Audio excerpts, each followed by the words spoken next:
Short ਹੋਣੀ ਨਹੀਂ। ਗੱਲ ਇਹ ਹੈ ਕਿ ਰਿਵਰਸ ਮਾਈਗ੍ਰੇਸ਼ਨ ਦਾ ਪਰਫੈਕਟ ਐਗਜ਼ਾਮਪਲ ਮੈਂ ਖੁਦ ਹਾਂ ਕਿ ਜਿਹੜਾ 2 ਸਾਲ ਦੀ ਪੜ੍ਹਾਈ ਕਰਦਾ ਉਹਨੂੰ 5 ਸਾਲ ਦਾ ਪਰਮਿਟ ਦੋ ਤੇ ਜਿਹੜਾ 1 ਸਾਲ ਦਾ ਕਰਦਾ ਉਹਨੂੰ 2 ਸਾਲ ਦਾ ਦੋ। ਇਹ ਐਕਚੁਅਲ ਦੇ ਵਿੱਚ 2017 ਤੋਂ ਲੈ ਕੇ 2022 ਤੱਕ ਜਿਹਨੇ ਵੀ ਪੜ੍ਹਾਈ ਕੰਪਲੀਟ ਕੀਤੀ ਹੈ ਉਹਨੂੰ ਮਿਲੇ।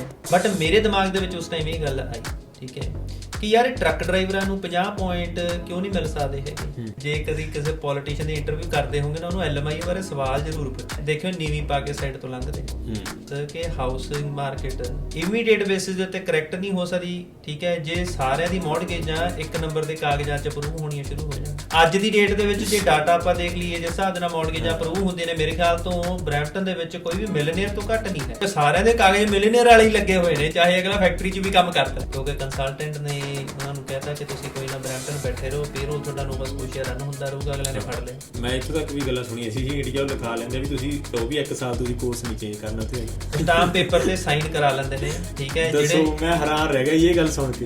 ਜਿਹੜੇ 17 ਸੈਕਟਰ 'ਚ ਬੈਠੇ ਸਾਈਨ ਕਰਾਉਂਦੇ ਨੇ, ਸਾਨੂੰ ਉਹ ਵੀ ਪਤਾ ਨਹੀਂ। ਆਪਾਂ ਕਹਿੰਦੇ ਸੀ ਬੱਚਿਆਂ ਨਾਲ ਇਮੀਗ੍ਰੇਸ਼ਨ 'ਚ ਫਰਾਡ ਹੋ ਰਿਹਾ। ਮੈਂ ਕਹਿੰਦਾ ਯਾਰ ਇਮੀਗ੍ਰੇਸ਼ਨ 'ਚ ਫਰਾਡ ਹੋਣਾ ਤਾਂ ਸੈਕਿੰਡ ਸਟੈਪ ਆ। ਅੱਜ ਕੱਲ੍ਹ ਤਾਂ ਪਹਿਲੇ ਨੰਬਰ ਤੇ ਜਿਹੜੀ ਐਜੂਕੇਸ਼ਨ ਤੁਸੀਂ ਲੈ ਕੇ ਆ ਰਹੇ ਤੁਹਾਡੇ ਨਾਲ ਉਹਦੇ 'ਚ ਹੀ ਫਰਾਡ ਹੋ ਰਿਹਾ। ਉਹਦੇ 'ਚ ਹੀ ਫਰਾਡ ਹੋ ਰਿਹਾ। ਔਰ ਇੱਕ ਸਟੂਡੈਂਟ ਆ ਰਹੇ ਨੇ, ਤੁਸੀਂ ਉਹਨਾਂ ਨੂੰ ਐਕਸਪਲੋਇਟ ਕਰ ਰਹੇ ਹੋ, ਉਹਨਾਂ ਨੂੰ ਲੋ ਵੇਜ ਦੇ ਰਹੇ ਹੋ, ਤੇ ਕਿਤੇ ਇਹ ਅੱਗ ਤੁਹਾਡੇ ਘਰੇ ਨਾ ਪਹੁੰਚ ਜੇ। ਜਿਹੜੇ ਤੁਸੀਂ PR ਸਿਟੀਜ਼ਨ ਹੈਗੇ ਹੋ, ਜਿਹੜੇ ਸੋਚਦੇ ਹੋ ਕਿ ਇਹ ਤਾਂ ਇੰਟਰਨੈਸ਼ਨਲ ਸਟੂਡੈਂਟਾਂ ਨਾਲ ਹੀ ਹੁੰਦਾ, ਹੋਣ ਦੋ। ਗੱਲ ਇਹ ਹੈ ਜੀ, ਜ਼ਿਆਦਾਤਰ ਧੋਖਾ ਆਪਣੇ ਤੋਂ ਹੀ ਮਿਲਦਾ ਹੁੰਦਾ। ਇਹ ਗੱਲ ਕਈਆਂ ਨੂੰ ਚੁਭਣੀ ਵੀ ਹੈਗੀ ਹੈ, ਕਈ ਭੁੱਲ ਜਾਂਦੇ ਨੇ।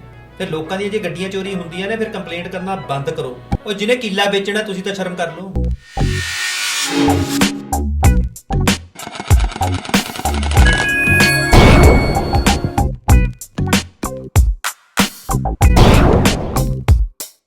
ਕੀ ਹਾਲ ਨੇ ਦੋਸਤੋ, ਜੀ ਤੁਹਾਡਾ ਫੇਰ ਸਵਾਗਤ ਆ ਮੇਰੇ ਚੈਨਲ ਪ੍ਰਭਜੋਤ ਸਿੰਘ ਤੇ ਅੱਜ ਆਪਾਂ ਤੁਹਾਡੇ ਲਈ ਇੱਕ ਨਵਾਂ ਹੋਰ ਪੋਡਕਾਸਟ ਲੈ ਕੇ ਹਾਜ਼ਰ ਹਾਂ ਜੀ।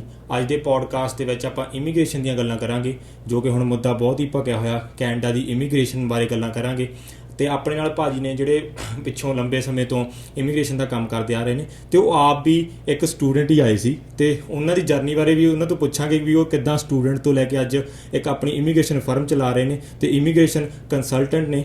ਤੇ ਉਹਨਾਂ ਨਾਲ ਗੱਲਾਂ ਬਾਤਾਂ ਕਰਾਂਗੇ। ਕੈਨੇਡਾ ਦੇ ਜਿੰਨੇ ਵੀ ਟੌਪਿਕ ਨੇ, ਜਿਹੜੀਆਂ ਵੀ ਚੀਜ਼ਾਂ ਬਾਰੇ ਤੁਹਾਡੇ ਮਨ 'ਚ ਹੋਊਗਾ ਕਿ ਯਾਰ ਕੈਨੇਡਾ ਦੀ PR ਦਾ ਹੁਣ ਕੀ ਬਣੂਗਾ, ਕੈਨੇਡਾ ਦਾ ਅੱਗੇ ਇਮੀਗ੍ਰੇਸ਼ਨ ਬੰਦ ਤਾਂ ਨਹੀਂ ਕਰ ਦੇਣਗੇ। ਜਿਹੜੇ ਪੰਜਾਬ 'ਚ ਬੈਠੇ ਨੇ ਉਹ ਸੋਚਦੇ ਹੋਣਗੇ ਕਿ ਅਸੀਂ ਕੈਨੇਡਾ ਜਾ ਪਾਵਾਂਗੇ ਕਿ ਨਹੀਂ ਜਾ ਪਾਵਾਂਗੇ। ਇੱਥੇ ਵੀ ਮੈਂ ਸਟੂਡੈਂਟਾਂ ਨਾਲ ਗੱਲ ਕਰਦਾ ਜਿਹੜੇ ਹਜੇ ਵਰਕ ਪਰਮਿਟ 'ਤੇ ਨੇ ਜਾਂ ਸਟੂਡੈਂਟ ਨੇ, ਉਹਨਾਂ ਦੇ ਵਿੱਚ ਬਹੁਤ ਵੱਡਾ ਡਰ ਆ, ਕਿਉਂਕਿ ਹੁਣ PR ਪਹਿਲਾਂ ਹੀ ਤਰ੍ਹਾਂ ਨਹੀਂ ਰਹੀ। ਤਾਂ ਉਹ ਇਹ ਸਾਰੀਆਂ ਗੱਲਾਂ ਅੱਜ ਆਪਾਂ ਭਾਜੀ ਹੁਣਾਂ ਨਾਲ ਕਰਾਂਗੇ। ਤਾਂ ਸਵਾਗਤ ਹੈ ਭਾਈ ਤੁਹਾਡਾ ਸਾਰਿਆਂ ਨਾਲੋਂ ਪਹਿਲਾਂ ਤਾਂ ਮੇਰੇ ਚੈਨਲ ਤੇ। ਥੈਂਕ ਯੂ ਬਾਈ ਜੀ, ਥੈਂਕ ਯੂ ਵੈਰੀ ਮਚ ਜੀ। ਹੋਰ ਵਧੀਆ, ਠੀਕ ਠਾਕ ਜੀ? ਸਿੱਧਾ ਠੀਕ ਠਾਕ, ਤੁਸੀਂ ਦੱਸੋ? ਠੀਕ ਹੈ ਜੀ, ਬਹੁਤ ਬਹੁਤ ਧੰਨਵਾਦ ਤੁਹਾਡਾ ਤਾਂ ਪਹਿਲਾਂ ਹੀ ਤੁਸੀਂ ਟਾਈਮ ਦਿੱਤਾ ਆਪਣੇ ਇੰਨੇ ਬਿਜੀ ਸਕੈਜੂਅਲ 'ਚੋਂ। ਤੇ ਮੈਂ ਚਾਹਾਂਗਾ ਜੀ, ਵੈਸੇ ਤਾਂ ਤੁਹਾਨੂੰ ਸਾਰੇ ਜਾਣਦੇ ਹੀ ਆ ਨਾ, ਤੁਸੀਂ ਇੰਸਟਾਗ੍ਰਾਮ TikTok ਤੇ ਤੁਹਾਡੀਆਂ ਵੀਡੀਓਜ਼ ਆਉਂਦੀਆਂ ਰਹਿੰਦੀਆਂ ਨੇ। ਮੈਂ ਵੀ ਪਹਿਲੀ ਵਾਰ ਤੁਹਾਨੂੰ ਵੀਡੀਓ ਤੋਂ ਹੀ ਦੇਖਿਆ ਸੀ ਤੇ ਮੈਨੂੰ ਉਹ ਵੀਡੀਓ ਬਹੁਤ ਟੱਚ ਕਰ ਗਈ ਸੀ। ਆਪਾਂ ਉਹਦੇ ਬਾਰੇ ਵੀ ਗੱਲਾਂ ਕਰਾਂਗੇ ਪੋਡਕਾਸਟ ਦੇ ਵਿੱਚ। ਤਾਂ ਮੈਂ ਚਾਹਾਂਗਾ ਕਿ ਤੁਸੀਂ ਆਪਣੀ ਛੋਟੀ ਜਿਹੀ ਇੰਟਰੋਡਕਸ਼ਨ ਦੇਣਾ ਚਾਹੋ ਆਪਣੇ ਦਰਸ਼ਕਾਂ ਨੂੰ, ਤਾਂ ਉਹ ਜ਼ਰੂਰ ਦੇ ਦਿਓ। ਸੋ ਮੇਰਾ ਨਾਮ, ਪੂਰਾ ਨਾਮ ਮੇਰਾ ਕੰਵਰ ਸੁਮੀਤ ਸਿੰਘ ਸੀੜਾ ਹੈਗਾ ਜੀ। ਸਿਰਾ ਇਮੀਗ੍ਰੇਸ਼ਨ ਜਿਹੜਾ ਹੈਗਾ ਸਾਡੀ, ਚਲੋ ਕੰਪਨੀ ਦਾ ਨਾਮ ਹੈਗਾ। ਪਿੱਛੋਂ ਮੈਂ ਪਟਿਆਲੇ ਤੋਂ ਹੈਗਾ ਤੇ ਉਹ ਆਪਣਾ ਜਿਹੜਾ ਹੈ ਮੈਂ ਪੜ੍ਹਿਆ ਬੈਰੀ ਦੇ ਵਿੱਚ ਹੈਗਾ, ਜਾਰਜੀਅਨ ਕਾਲਜ ਦੇ ਵਿੱਚ। ਜਾਂ ਉਹਦੇ ਵਿੱਚ ਇੱਕ ਡਿਵੀਜ਼ਨ ਹੈਗੀ automotive business school of Canada. ਤਾਂ ਉਹਦੇ ਵਿੱਚ ਜਿਹੜਾ ਹੈ ਮੈਂ ਪ੍ਰੋਗਰਾਮ ਕੀਤਾ ਸੀਗਾ ਤੇ ਆਪ 3 ਸਾਲ ਦੀ ਪੜ੍ਹਾਈ ਕੀਤੀ ਹੋਈ ਹੈ, ਰਾਈਟ। 2008 ਦੇ ਵਿੱਚ ਮੇਰੀ ਜਿਹੜੀ ਐਜੂਕੇਸ਼ਨ ਕੰਪਲੀਟ ਹੋਈ ਸੀਗੀ ਬੈਰੀ ਦੇ ਵਿੱਚ। ਤੇ ਬਸ ਮਤਲਬ ਇਹ ਹੈਗਾ ਕਿ ਜਿਹੜੀ ਪੜ੍ਹਾਈ ਵੀ ਉਰੇ ਕੀਤੀ ਆ ਅੱਗੇ, ਫਿਰ ਅੱਗੇ ਵਰਕ ਵੀ ਕੀਤਾ ਉਰੇ। ਠੀਕ ਹੈ ਜੀ। ਮੈਂ ਇਹੀ ਸੋਚਦਾ ਸੀ ਕਿ ਵੀ ਮੈਂ ਇਮੀਗ੍ਰੇਸ਼ਨ ਵਾਲੇ ਕਾਫੀਆਂ ਨਾਲ ਮੇਰਾ ਗੱਲਬਾਤ ਹੁੰਦੀ ਰਹਿੰਦੀ ਹੈ ਨਾ, ਮੈਂ ਆਪਣਾ ਵੀ ਕੰਮ ਕਰਵਾਇਆ। ਬਟ ਮੈਂ ਦੇਖਦਾ ਵੀ ਭਾਜੀ ਹੁਣ ਵੀ ਮਤਲਬ ਸਟੂਡੈਂਟਾਂ ਨੂੰ ਲੈ ਕੇ ਵੀ ਇਹਨਾਂ ਦੇ ਮਨ 'ਚ ਦਰਦ ਹੈਗਾ, ਤੁਹਾਡੀਆਂ ਵੀਡੀਓ ਤੋਂ ਚੱਲਦਾ। ਤਾਂ ਮੈਨੂੰ ਪਤਾ ਲੱਗਿਆ ਵੀ ਤੁਸੀਂ ਵੀ ਸਟੂਡੈਂਟ ਆਏ ਸੀ, ਤਾਂ ਬੰਦੇ ਨੂੰ ਹੁੰਦਾ ਵੀ ਯਾਰ ਵੀ ਹੈ ਨਾ, ਅਸੀਂ ਵੀ ਇੱਕ ਸਟੂਡੈਂਟ ਆਏ ਸੀ। ਤਾਂ ਅੱਜ ਕੱਲ੍ਹ ਜੋ ਸਟੂਡੈਂਟ ਨਾਲ ਹੋ ਰਿਹਾ, ਫਰੋਡ ਚੱਲ ਰਿਹਾ, ਜਿਹੜੇ ਸਕੈਮ ਚੱਲ ਰਿਹਾ ਇਮੀਗ੍ਰੇਸ਼ਨ 'ਚ, ਤਾਂ ਉਹ ਸਾਰਾ ਕੁਝ ਦੇਖ ਕੇ ਬੰਦਾ ਫਿਰ ਕਿਤੇ ਨਾ ਕਿਤੇ ਬੋਲਦਾ ਹੀ ਆ ਵੀ ਯਾਰ ਇਹ ਗਲਤ ਹੋ ਰਿਹਾ ਹੈ ਨਾ। ਦੇਖੋ ਗੱਲ ਇਹ ਹੈ ਭਾਈ ਕਿ ਜਦ ਤੁਸੀਂ ਆਪ ਸਟੂਡੈਂਟ ਆਏ ਹੁੰਦੇ ਹੋ, ਹੈ ਨਾ। ਹੁਣ ਮੇਰਾ ਤਾਂ ਚਲੋ ਇਹ ਨਜ਼ਰੀਆ ਹੈਗਾ, ਕੋਈ ਦਫ਼ਤਰ ਦੇ ਵਿੱਚ ਮੁੰਡਾ ਆਉਂਦਾ, ਕੁੜੀ ਆਉਂਦੀ ਹੈ, ਸਾਡੇ ਭੈਣ ਦੇ ਛੋਟੇ ਹੈ ਨਾ, ਤੇ ਆਪਣਾ ਭਾਈ ਨੇ, ਤੇ ਉਹਨਾਂ 'ਚ ਆਪਣੇ ਆਪ ਨੂੰ ਦੇਖੀਦਾ ਤੇ ਫਿਰ ਇਹ ਸੋਚੀਦਾ ਕਿ ਯਾਰ ਜੇ ਇਹ ਸਾਡੀ ਜਗ੍ਹਾ ਤੇ ਹੁਣ ਤੇ ਆਪਾਂ ਇਹਨਾਂ ਨੂੰ ਸਲਾਹ ਕਿਵੇਂ ਦੀ ਸੁਣਨਾ ਪਸੰਦ ਕਰਾਂਗੇ, ਹੈ ਨਾ। ਪਹਿਲੀ ਗੱਲ ਤਾਂ ਇਹ ਹੁੰਦਾ ਕਿ ਇੱਕ ਇਹਨੂੰ ਕਹਿੰਦੇ ਨੇ ਆਪਾਂ ਐਂਪਥਾਈਜ਼ ਕਰਦੇ ਹਾਂ ਉਹਨਾਂ ਨਾਲ। ਤੇ ਦੂਜੀ ਸਭ ਤੋਂ ਵੱਡੀ ਗੱਲ ਇਹ ਹੈ ਕਿ ਕਿਤੇ ਨਾ ਕਿਤੇ ਇਹ ਹੁੰਦਾ ਕਿ ਨਹੀਂ ਇਹਨਾਂ ਨੂੰ ਕੋਈ ਪ੍ਰੋਬਲਮ ਨਾ ਆਵੇ, ਇਹਨਾਂ ਨੂੰ ਕੋਈ ਚੈਲੰਜਸ ਨਾ ਆਵੇ, ਇਹਨਾਂ ਨੂੰ ਕੋਈ ਗਲਤ ਗਾਈਡੈਂਸ ਨਾ ਮਿਲੇ, ਹੈ ਨਾ। ਕਿ ਜੇ ਸਹੀ ਗਾਈਡੈਂਸ ਸਾਨੂੰ ਟਾਈਮ ਤੇ ਮਿਲੀ, ਹੈ ਨਾ, ਤੇ ਅਸੀਂ ਸਹੀ ਤਰੀਕੇ ਦੇ ਨਾਲ ਕਾਮਯਾਬ ਹੋਏ ਕੰਟਰੀ ਦੇ ਵਿੱਚ, ਤੇ ਜੇ ਇਹ ਵੀ ਕਾਮਯਾਬ ਹੋ ਸਕਣ ਤੇ ਉਹਦੇ ਵਰਗੀ ਕੋਈ ਰੀਸ ਨਹੀਂ ਹੈਗੀ। ਸੋ ਇਹ ਇੱਕ ਕਹਿ ਲਓ ਕਿ ਕਿਤੇ ਨਾ ਕਿਤੇ ਜਦੋਂ ਆਪਣਾ ਸਟੂਡੈਂਟਾਂ ਨਾਲ ਲਗਾਵ ਜਿਹੜਾ ਹੈਗਾ ਉਹ ਇਸ ਲਈ ਹੈਗਾ ਕਿਉਂਕਿ ਆਪ ਵੀ ਰਹੇ ਆ, ਫਿਰ ਆਪ ਵਰਕ ਪਰਮਿਟ ਤੇ ਵੀ ਕੰਮ ਵੀ ਕੀਤਾ ਹੈਗਾ, ਹੈ ਨਾ। ਉਹ ਸਾਰੇ ਫੇਜ਼ਸ ਦੇਖੇ ਨੇ, ਮਤਲਬ ਤੁਸੀਂ ਸਾਰੇ ਫੇਜ਼ਸ ਦੇਖੇ ਨੇ ਲਾਈਫ ਦੇ, ਸਾਰਾ ਕੁਝ ਕੀਤਾ ਹੈਗਾ ਆ, ਔਰ ਕੁਝ ਇਹੋ ਜਿਹੀਆਂ ਚੀਜ਼ਾਂ ਵੀ ਕੀਤੀਆਂ ਨੇ ਜਿਨ੍ਹਾਂ ਬਾਰੇ ਚਲੋ ਅਸੀਂ ਆਪਾਂ ਗੱਲ ਕਰਾਂਗੇ ਤੇ ਜਿਹਦਾ ਅੱਜ ਕੱਲ ਬਹੁਤ ਮੁੱਦੇ ਬਣੇ ਹੋਏ ਨੇ, ਠੀਕ ਹੈ। ਸੋ ਮਤਲਬ ਪ੍ਰਮਾਤਮਾ ਦੀ ਮਿਹਰ ਦੇ ਨਾਲ ਇਹ ਹੈ ਕਿ ਮੈਂ ਇੱਕੋ ਗੱਲ ਕਹੂੰਗਾ, ਦੇਖੋ ਪ੍ਰਮਾਤਮਾ ਨੇ ਮਿਹਰ ਕਰਨੀ ਹੈ ਹਰੇਕ ਤੇ। ਤੁਸੀਂ ਵੀ ਵਧੀਆ ਆਪਣਾ ਚੈਨਲ ਅੱਜ ਵਧੀਆ ਆਪਣਾ ਚਲਾ ਰਹੇ ਹੋ, ਅੱਗੇ ਜਾ ਕੇ ਪ੍ਰਮਾਤਮਾ ਤੁਹਾਨੂੰ ਗਰੋ ਕਰਦਾ, ਹੈ ਨਾ। ਪਰ ਆਪਾਂ ਇਹ ਨਾ ਭੁੱਲ ਜਾ ਕਰੀਏ ਕਿ ਆਪਾਂ ਵੀ ਇੰਟਰਨੈਸ਼ਨਲ ਸਟੂਡੈਂਟ ਆਏ ਸੀਗੇ, ਕਿਉਂਕਿ ਬਹੁਤੇ ਇਹ ਗੱਲ ਕਈਆਂ ਨੂੰ ਚੁਭਣੀ ਵੀ ਹੈਗੀ ਹੈ, ਕਈ ਭੁੱਲ ਜਾਂਦੇ ਨੇ, ਠੀਕ ਹੈ। ਜਦ ਆਪ ਪੱਕੇ ਹੋ ਕੇ ਫਿਰ ਆਪ ਕਾਰੋਬਾਰ ਖੋਲਦੇ ਨੇ, ਫਿਰ ਉਹੀ ਫਿਰ ਜਦੋਂ ਅਗਲੇ ਸਟੂਡੈਂਟਾਂ ਦਾ ਐਕਸਪਲੋਇਟੇਸ਼ਨ ਕਰਦੇ ਨੇ, ਠੀਕ ਹੈ। ਸਪੈਸ਼ਲੀ ਕੰਸਟਰਕਸ਼ਨ ਇੰਡਸਟਰੀ ਦੇ ਵਿੱਚ ਬਹੁਤ ਵੱਡਾ ਇਹ ਮੁੱਦਾ ਹੈਗਾ ਕਿ ਉਹਨਾਂ ਨੂੰ ਕੈਸ਼ ਪੇਮੈਂਟ ਦੇਈ ਜਾਣਗੇ, ਉਹਨਾਂ ਨੂੰ ਪੇ ਚੈੱਕ ਨਹੀਂ ਦਿੰਦੇ ਹੈਗੇ। ਅੱਗੇ ਜਾ ਕੇ ਅਗਲਾ ਕਹਿੰਦਾ ਜੀ ਮੈਨੂੰ ਸਪੋਰਟ ਕਰ ਦਿਓ ਬਾਈ, ਫਿਰ ਅਗਲੇ LMIA ਦੇ ਮੰਗਣ ਲੱਗ ਜਾਂਦੇ ਨੇ ਕਿ ਜਿਹੜੇ ਰਾਹ ਰਾਹੀਂ ਤੁਸੀਂ ਲੰਘੇ ਹੋ, ਠੀਕ ਹੈ, ਤਾਂ ਘੱਟੋ ਘੱਟ ਜੇ ਆਪਾਂ ਹੀ ਆਪਣੇ ਬੰਦੇ ਨੂੰ ਅੱਗੇ ਐਕਸਪਲੋਇਟ ਕਰਨਾ ਤੇ ਐਮਪਥਾਈਜ਼ ਨਹੀਂ ਕਰਨਾ ਹੈਗਾ, ਤੇ ਫਿਰ ਆਪਾਂ ਦੂਜਿਆਂ ਨੂੰ ਕੀ ਕਹਾਂਗੇ। ਪਰ ਇਹਦੇ ਵਿੱਚ ਇਹ ਵੀ ਹੈ ਜੀ, ਆਪਣੇ ਸਾਹਮਣੇ ਗੱਲ ਵੀ ਸਾਰਿਆਂ ਨਾਲੋਂ ਵੱਧ ਇਹੀ ਝਲਕ ਕੇ ਆਉਂਦੀ ਹੈ ਵੀ ਯਾਰ ਇੰਟਰਨੈਸ਼ਨਲ ਸਟੂਡੈਂਟਾਂ ਨਾਲ ਜੇ ਕੋਈ ਗਲਤ ਕਰ ਰਿਹਾ ਵਾ ਜਾਂ ਉਹਨਾਂ ਦੀ ਐਕਸਪਲੋਇਟੇਸ਼ਨ ਹੋ ਰਹੀ ਆ, ਤਾਂ ਉਹ ਵੀ ਆਪਣੇ ਬੰਦਿਆਂ ਦੇ ਰਾਹੀਂ ਕਿਉਂ ਹੋ ਰਹੀ, ਮਤਲਬ ਇਹ ਕਾਹਤੋਂ ਸੁਣਨਾ ਚਾਹੁੰਦਾ। ਇੱਦਾਂ ਮੇਰੇ ਹਿਸਾਬ ਨਾਲ ਵੀ ਇੱਦਾਂ ਨਹੀਂ ਹੋਣਾ ਚਾਹੀਦਾ, ਕਿਉਂਕਿ ਬਹੁਤੇ ਹੁਣ ਜਿਹੜੇ ਇੰਟਰਨੈਸ਼ਨਲ ਸਟੂਡੈਂਟ ਹੀ ਆਏ ਹੋਣਗੇ ਤੇ ਅੱਜ ਬਹੁਤ ਵਧੀਆ ਬਿਜ਼ਨਸ ਸੈੱਟ ਨੇ ਉਹਨਾਂ ਦੇ, ਹਨ, ਬਟ ਉਹੀ ਗਾਂ ਐਕਸਪਲੋਇਟ ਕਰ ਰਿਹਾ, ਫਿਰ ਆਪਾਂ ਦੂਜੇ ਤੋਂ ਕੀ ਉਮੀਦ ਰੱਖਾਂਗੇ ਬਗਾਨੇ ਤੋਂ ਜੀ। ਨਹੀਂ, ਗੱਲ ਇਹ ਹੈ ਜੀ, ਜ਼ਿਆਦਾਤਰ ਧੋਖਾ ਆਪਣੇ ਤੋਂ ਹੀ ਮਿਲਦਾ ਹੁੰਦਾ ਹੈ। ਇਹ ਤਾਂ ਖੈਰ ਹਿਸਟਰੀ ਹੈਗੀ ਹੈ ਇਹਦੇ ਜੇ ਆਪਾਂ ਗੱਲ ਕਰ ਲਈਏ ਸਿੱਖ ਰਾਜ ਦੀ, ਸਿੱਖ ਰਾਜ ਵੀ ਆਪਣਿਆਂ ਦੇ ਗਲਤੀਆਂ ਕਰਕੇ ਆਪਦੀ ਧੋਖੇਬਾਜ਼ੀ ਕਰਕੇ ਹੀ ਕਵਾਇਆ ਸੀਗਾ। ਸੋ ਆਪਾਂ ਨੂੰ ਬਾਹਰਲਾ ਬੰਦਾ ਨਹੀਂ ਕੋਈ ਮਾਰ ਸਕਦਾ ਹੈਗਾ, ਆਪਾਂ ਨੂੰ ਹਮੇਸ਼ਾ ਜਦੋਂ ਵੀ ਸੱਟ ਪਈ ਹੈ ਤਾਂ ਉਹ ਅੰਦਰੋਂ ਹੀ ਪਈ ਹੈ, ਆਪਣੇ ਦੀ ਪਈ।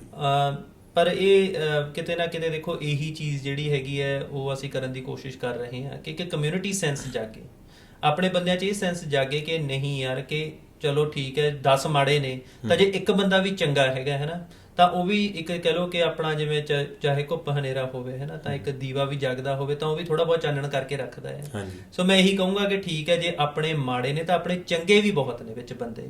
ਕਈ ਬੰਦੇ ਇਹੋ ਜਿਹੇ ਵੀ ਅਸੀਂ ਦੇਖੇ ਨੇ ਕਿ ਜਿਹੜੇ ਕਹਿੰਦੇ ਨੇ ਕਿ ਜੀ ਅਸੀਂ ਸਪੋਰਟ ਕਰਾਂਗੇ ਸਟੂਡੈਂਟਾਂ ਨੂੰ, ਆਪਾਂ ਵਧੀਆ, ਮੈਂ ਮਿਲਦਾ ਇਹੋ ਜਿਹੇ ਬੰਦਿਆਂ ਨੂੰ, ਠੀਕ ਹੈ। ਅੱਛਾ, ਜਿਹੇ ਜਿਹਾ ਬੰਦਾ ਹੁੰਦਾ ਅੱਗੇ ਉਹਨੂੰ ਉਹੋ ਜਿਹੇ ਮਿਲਦੇ ਨੇ, ਇਹ ਵੀ ਗੱਲ ਹੈ ਜੀ। ਸੋ ਮੈਨੂੰ ਬੰਦੇ ਬਈ ਕਈ ਵਾਰ ਮਿਲਦੇ ਨੇ, ਕਹਿਣਗੇ ਜੀ ਨਹੀਂ ਆਪਾਂ ਸਟੂਡੈਂਟਾਂ ਨੂੰ ਸਪੋਰਟ ਕਰਦੇ ਹਾਂ। ਮੈਂ ਕਹਿੰਦਾ ਠੀਕ ਹੈ, ਵਧੀਆ ਜੇ ਕਰਦੇ ਹੋ, ਹੈ ਨਾ, ਕਿ ਬਹੁਤ ਵਧੀਆ ਗੱਲ ਹੈ, ਕਰਨਾ ਵੀ ਚਾਹੀਦਾ।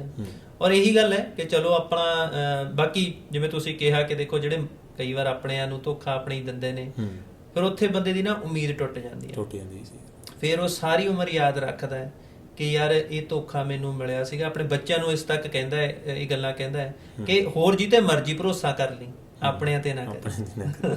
ਸੋ ਗੱਲ ਗਲਤ ਹੈ, ਇਹ ਆਪਾਂ ਨੂੰ ਟਲ ਜਾਣਾ ਚਾਹੀਦਾ, ਨਹੀਂ ਤਾਂ ਇਹਦਾ ਹਰਜਾਨਾ ਕਿਤੇ ਨਾ ਕਿਤੇ ਆਪਣੇ ਬੱਚਿਆਂ ਨੂੰ ਭੁਗਤਣਾ ਪੈਣਾ ਤੇ ਭੁਗਤਣਾ ਪੈ ਵੀ ਰਿਹਾ। ਮੈਂ ਇਸ ਚੀਜ਼ ਬਾਰੇ ਵੀਡੀਓ ਵੀ ਇੱਕ ਲਾਸਟ ਈਅਰ ਜ਼ਿਕਰ ਕੀਤਾ ਸੀਗਾ ਕਿ ਤੁਸੀਂ ਆਪਦੇ ਜਿਹੜੇ ਸਟੂਡੈਂਟ ਆ ਰਹੇ ਨੇ, ਤੁਸੀਂ ਉਹਨਾਂ ਨੂੰ ਐਕਸਪਲੋਇਟ ਕਰ ਰਹੇ ਹੋ, ਉਹਨਾਂ ਨੂੰ ਲੋ ਵੇਜ ਦੇ ਰਹੇ ਹੋ, ਤੇ ਕਿਤੇ ਇਹ ਅੱਗ ਤੁਹਾਡੇ ਘਰੇ ਨਾ ਪਹੁੰਚ ਜੇ। ਜਿਹੜੇ ਤੁਸੀਂ PR ਸਿਟੀਜ਼ਨ ਹੈਗੇ ਹੋ, ਜਿਹੜੇ ਸੋਚਦੇ ਹੋ ਕਿ ਇਹ ਤਾਂ ਇੰਟਰਨੈਸ਼ਨਲ ਸਟੂਡੈਂਟਾਂ ਨਾਲ ਹੀ ਹੁੰਦਾ, ਹੋਣ ਦਿਓ, ਠੀਕ ਹੈ, ਕਿ ਇਹਨਾਂ ਨੂੰ $5 ਦੇ ਉੱਤੇ ਜੇ ਆਪਣਾ ਉਰੇ ਵਧੀਆ ਕਹਿੰਦੇ ਕਹਾਉਂਦੇ ਰੈਸਟੋਰੈਂਟਸ ਦੇ ਵਿੱਚ ਪੇ ਮਿਲਦੀ ਹੈ, $5 ਤੇ ਉਹਨਾਂ ਨੂੰ ਕੰਮ ਕਰਾਇਆ ਜਾ ਰਿਹਾ, ਕਿ ਸਾਡੇ ਬੱਚਿਆਂ ਨਾਲ ਨਹੀਂ ਆਇਆ ਹੋਣਾ ਹੈਗਾ, ਇਹਨਾਂ ਨਾਲ ਤਾਂ ਚਲੋ ਹੁੰਦਾ ਹੈ। ਔਰ ਆਪਾਂ ਇਸ ਸਾਲ ਉਹ ਵੀ ਦੇਖ ਲਿਆ ਕਿ ਉਹ ਜਿਹੜਾ DQ ਦਾ ਕੇਸ ਸੀਗਾ, ਠੀਕ ਹੈ, ਤੇ ਉੱਥੇ ਉਰੇ ਦੇ ਜੰਮਪਲ ਬੱਚਿਆਂ ਨੂੰ ਵਿੱਚ ਹੀ ਗੋਰਿਆਂ ਨੂੰ, ਤੇ ਉਹ ਬੱਚਿਆਂ ਨੂੰ ਜਿਹੜਾ ਹੈ ਆਪਣਾ ਐਕਸਪਲੋਇਟ ਕੀਤਾ, $7 ਤੇ ਕੰਮ ਕਰਾ ਰਹੇ ਸੀਗੇ, ਠੀਕ ਹੈ।